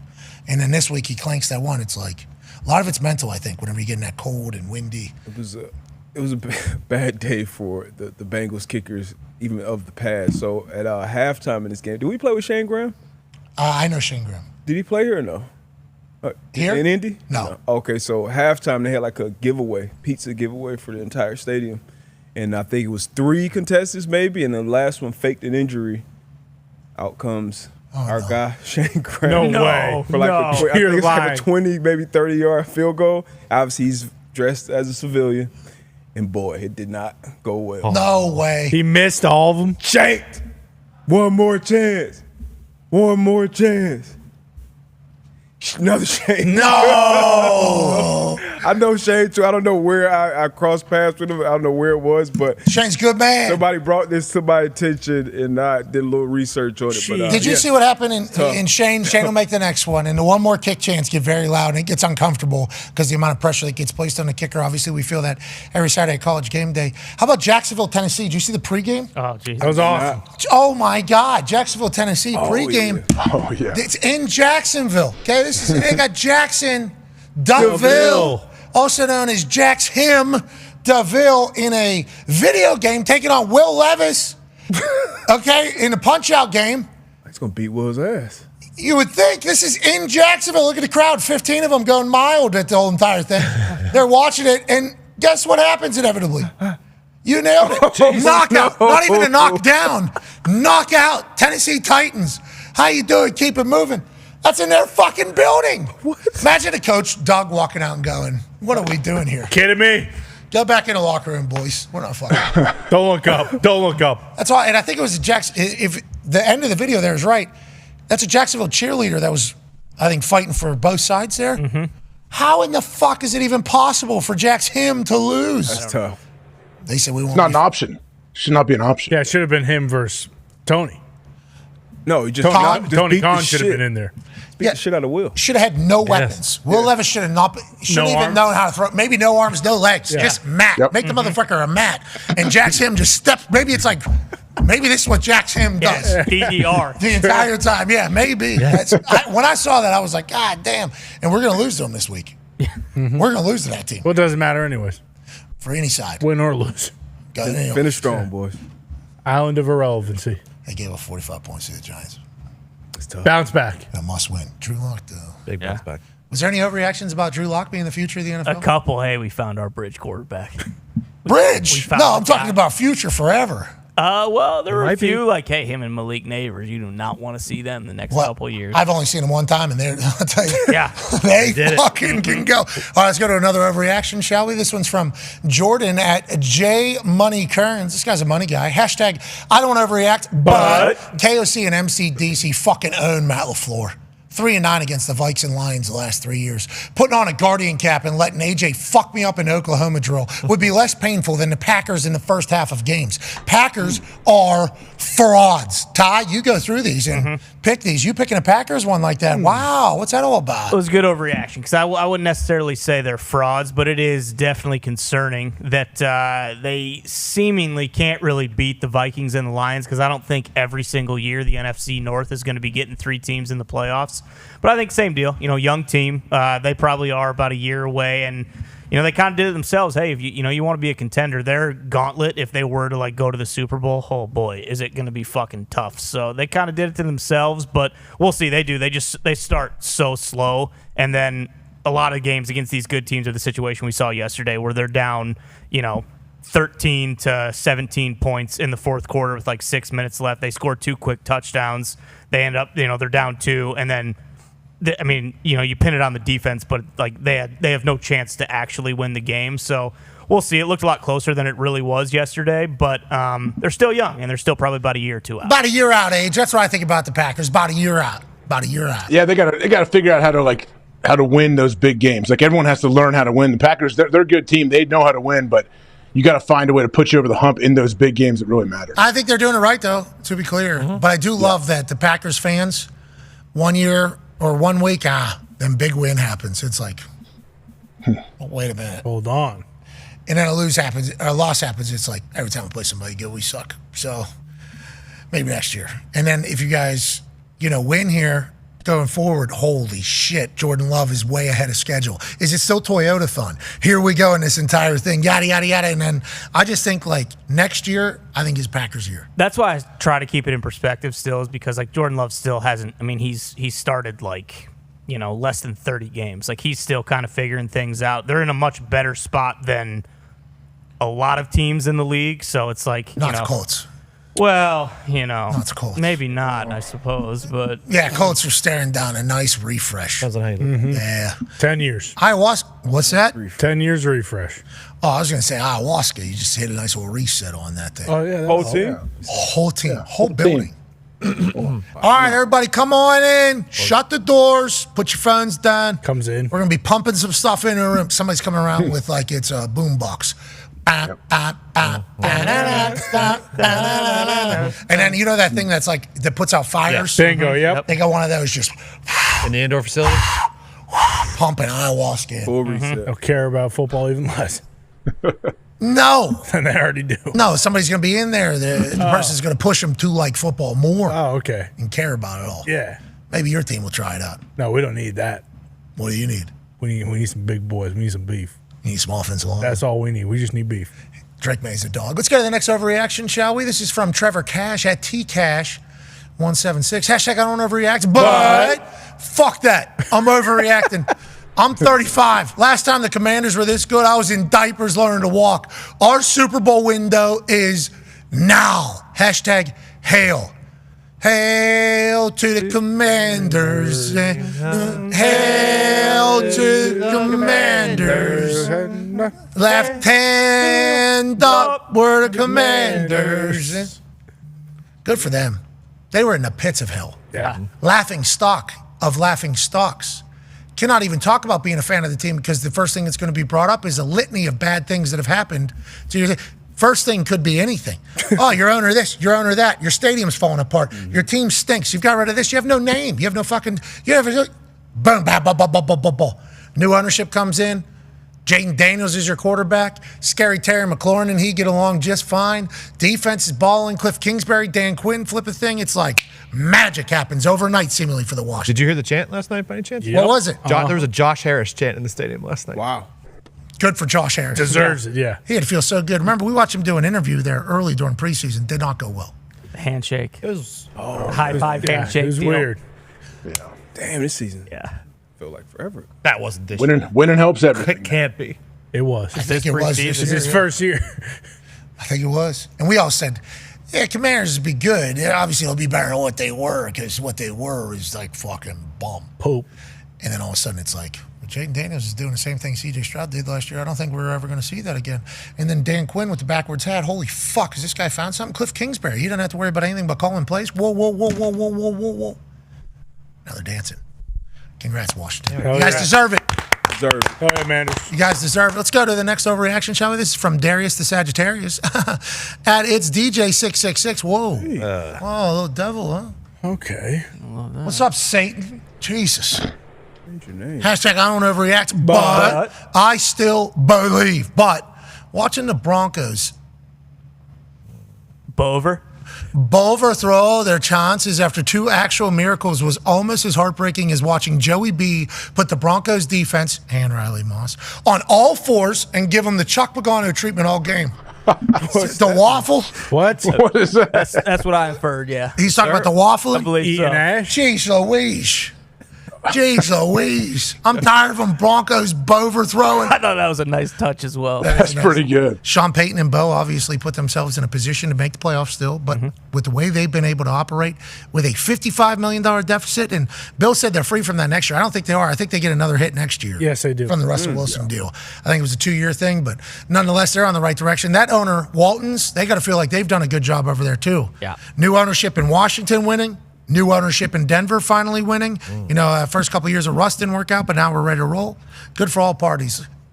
League's values only going like Going down. We had some good football games. Great football. Yes, we did. We needed them. We said that shite was only going to lead to prosperity.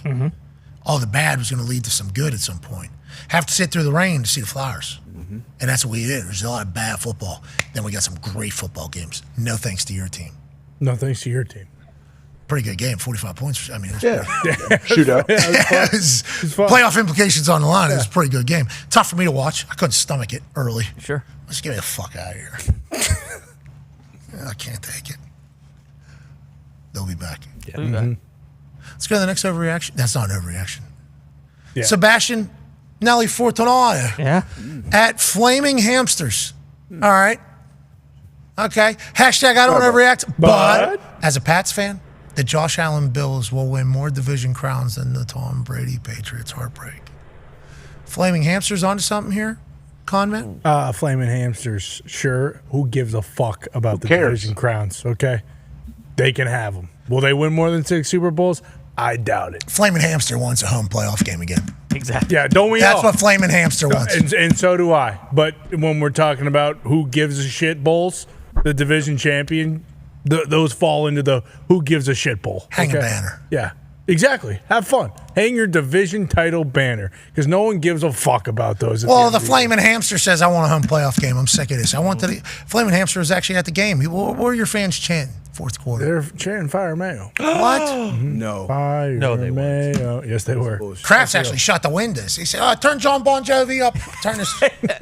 Shut the fucking windows. That was happening. I want to hear. I want to hear. A lot of booze. Liar. A lot of empty seats. Yeah. And a lot of Fire Mayo chants. What if the Krafts are actually pumping that in? Push it. Do it. Turn it louder. That would support my theory that I'm pretty sure isn't that theory. All right, let's go.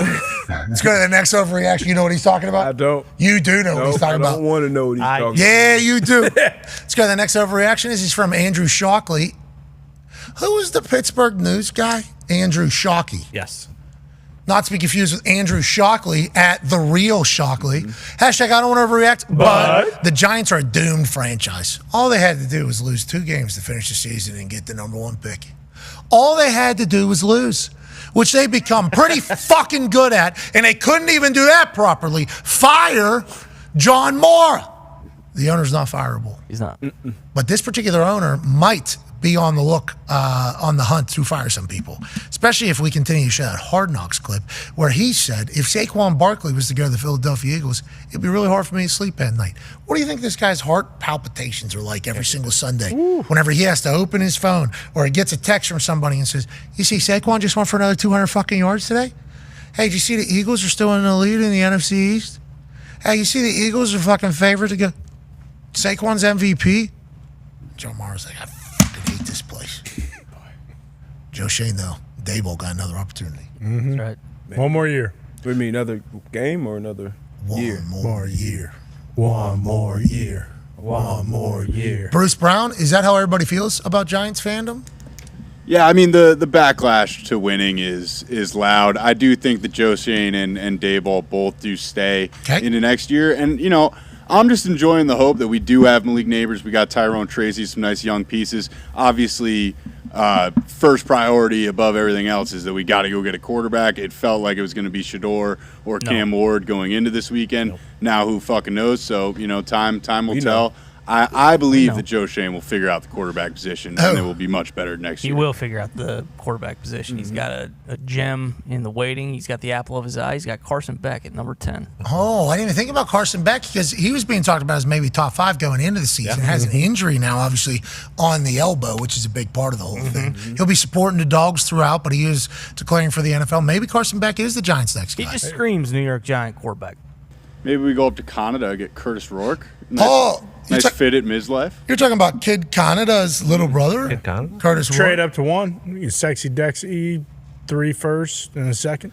Come on up. So you're negotiating deals as the number 1 overall pick, all right? Yep. Raiders can go Max Crosby, 2 firsts, 2 twos. Come on up. Okay, so you're just floating some things, just ideas. Just if you want a franchise QB, you want the future, do you want to be able to win in the league? Sure. Come to the table. The Colts going the number 1 after Peyton Manning's run and getting, luck. And now the Patriots ended up at number 1 after getting a franchise quarterback. It makes you wonder, how do these teams that win all the time always seem to have things go their way? That's how it works. Colts need one of those. We need to somehow just fall to 3. Well, you went to 4. But I'm saying we need to get back down there. Okay. Yeah, Pats are the only team guaranteed to have a top 5 pick. Okay. So we're in it, gentlemen. We are fucking back. And if we get the number 1 pick, we can trade back a couple times. The amount of picks you could get for that number 1 overall. Oh, my God. Especially because the teams that need a quarterback, like there are 4 teams. You might be able to get 2 number 1s from this year, 1 number 1 from next year because you're going to swap with somebody. Yeah. Let's get an extra 1, and then maybe 1 from next year just to get up there if people get desperate enough. That's how much the number 1 overall pick is worth. So you can really improve your team quickly. Yeah. You think about what the Houston Texans did. When they go back-to-back that high up in there, it's like you can flip your team if you make – and you look at the Lions. I mean, I know the Penny draft class didn't turn them around immediately, but you get a Penny or another offensive lineman in the first 20 picks, you got a chance. Changes everything. And they didn't have, that team didn't have the rookie QB contract in the most cap space in the league like we do. So it's like we can do that with the draft and we can do it with free agency. It's just – we'll see what happens. What if real hope up there. There is real hope. What if nobody wants to come up and get one of these quarterbacks? There is a chance that happens, although that hasn't been the case as of late. Now everybody thinks every quarterback's going to be great, especially with this last rookie class. I mean, you look at Jaden doing well, Drake doing well, Bo has done well, Penix we think is going to be a guy there. Caleb, I mean, he's in the middle of it up there in Chicago. He's in the middle of it up there in Chicago. Plus the Shador, Dion press tour that's about to happen. I think we've already saw the start of it. What did Dion put a tweet out calling people idiots? What was he calling people idiots for? What happened? For picking them in the bowl game? No. I picked them, and I did too. I guess BYU was the right answer there. They super mature. They were not happy with the announcers from that game. I know that. Who wasn't? BYU folks? A lot of people just in general. Oh, you guys just sucking off Colorado the whole time to get an ass kicked. Well, I saw Shador throw a touchdown to Travis, and it was they were down 28 maybe at the time. It was. And it got posted on The only all the socials. I was like, oh, Travis Hunter gets what? It's like you were asking for people to hate these people. You were asking for people to hate Travis and Shador in this entire thing. They did get their asses beat by BYU, but what they did to Colorado, you cannot understate. I mean, flipped an entire program around. Did you hear Sherman talk about Travis and Shador going into the NFL?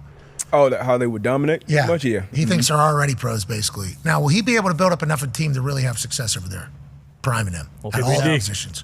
We shall see. It's still very early. Let's go to another overreaction, shall we? This is Logan Epley at Logan_Epley. Hashtag I don't want to overreact. But the Colts are done. I'm going to get rid of everyone. I mean everyone. Stinking. That's not Ballard, AR, JT, hell, even Irsay. Get them all going. I'd prefer to watch a CFP jingle on repeat for a month straight rather than watch another Colts game. Hashtag sell the team. Logan, you said it, brother. Foxy, can you please run that beautiful CFP footage? We're mixing things up, it's about time. More schools Get a shot to shine. It's more games and a lot more fun. Starting with 12, counting down to 1. That's how we crown a CFP national champion. That's how we crown a CFP national champion. Conference champs keep the dream alive. 1 through 4 get a first round bye. 5 to 8 host 9 to 12. Winners move on and the crowd's all Yeah. Quarterfinals. New Year's 6. It's a bar here. Rotating bases. Bar. Could be your all-time favorite team. Somebody new bursting on the scene. We're mixing things up. It's about time. More schools get a shot to shine. It's more games and a lot more fun. Starting with 12, counting down to 1. That's how we crown a CFP national champion. You're right. Holy fuck. That was a great overreaction. Have we asked Marty? Did he record that first time? No flubs. Marty is not singing that. That was not Marty. No, that was recorded by a couple boys down there in Nashville. Okay. Though. The only reason why I know that is because they have sent messages saying, "Hey, thanks for highlighting the song we pieced together down there." And I was like, "No problem." Stapleton? No, Stapleton was not part. I think songwriters behind the scenes. As long as it was in Nashville, we're good. Bingo. It was in Nashville. I do Yeah. believe these people have cut their teeth down to Or else country. we could write a song. We're mixing things up. It's about time. More schools get a shot to shine. A lot of alliteration here. School shot, shine. You know what I mean? More games and A lot more fun. What are we starting with, Age? I don't know. 12. You son of a bitch. 12. That thing is Days away I don't from even the see it Rose anymore. Bowl. Say the number. Starting with 12, counting down to 1. Thank you, AJ. So I think I'm almost immune to that video. I've seen it so many times. It's like it's not even. you don't build up antibodies to something you love. Jesus Christ. Let's go to the You're next overreaction. You're right. This is Alabama news at Al_news. Hashtag I don't overreact. But the Bengals are the scariest team in the NFL right now. Buffalo Bills have to be shitting their pants at the thought of playing the Bengals in the first round of the playoffs. I'll tell you, Joey B he's unbelievable. I will say, Zach Taylor, great work over there. Sure. He made some decisions in that game. As somebody who was pulling for the Bengals while watching that game, going, what the fuck is this guy doing? What is this guy? Why are we? What is going on here? And obviously, you have the belief in Joe Burrow that he's going to be able to figure it out, and he did, and they did, and they get a huge win.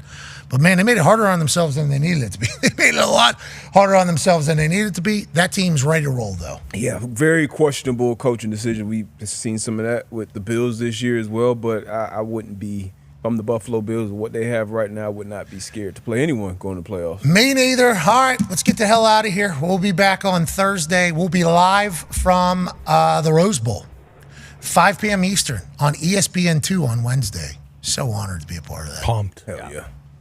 You think he's going to be pouting the whole fucking time if Ohio State doesn't play great? Without a He doubt. better be or he's not a true fan. Yeah. They're going to be all right. They'll be all right. I'm not worried. Are you going to be all right, though, is what we're wondering. Oh, yeah. It's going to be great. Great day. Great night. Yeah, you were doing some potting, though, down there in Georgia. Was doing a little bit of potting. Remember? Yeah, you remember that? You little potting, your car got broken into, and then you were potting all over the place. And then No. We love it. And then against Tennessee, there was a pass breakup. You remember him celebrating a pass? I loved, I'm not going to lie, I loved that from AJ. Me too. At Ohio State. I've Yeah, never sweet. seen that bias. Me neither. I was pumped to watch him get excited. It's cool. Yeah. Big pass breakup, and AJ goes, "Oh," like he got like genuine. I saw like in his soul, I'm like, "Oh, AJ's very fucking pumped for this Ohio State Buckeye team, as you should be."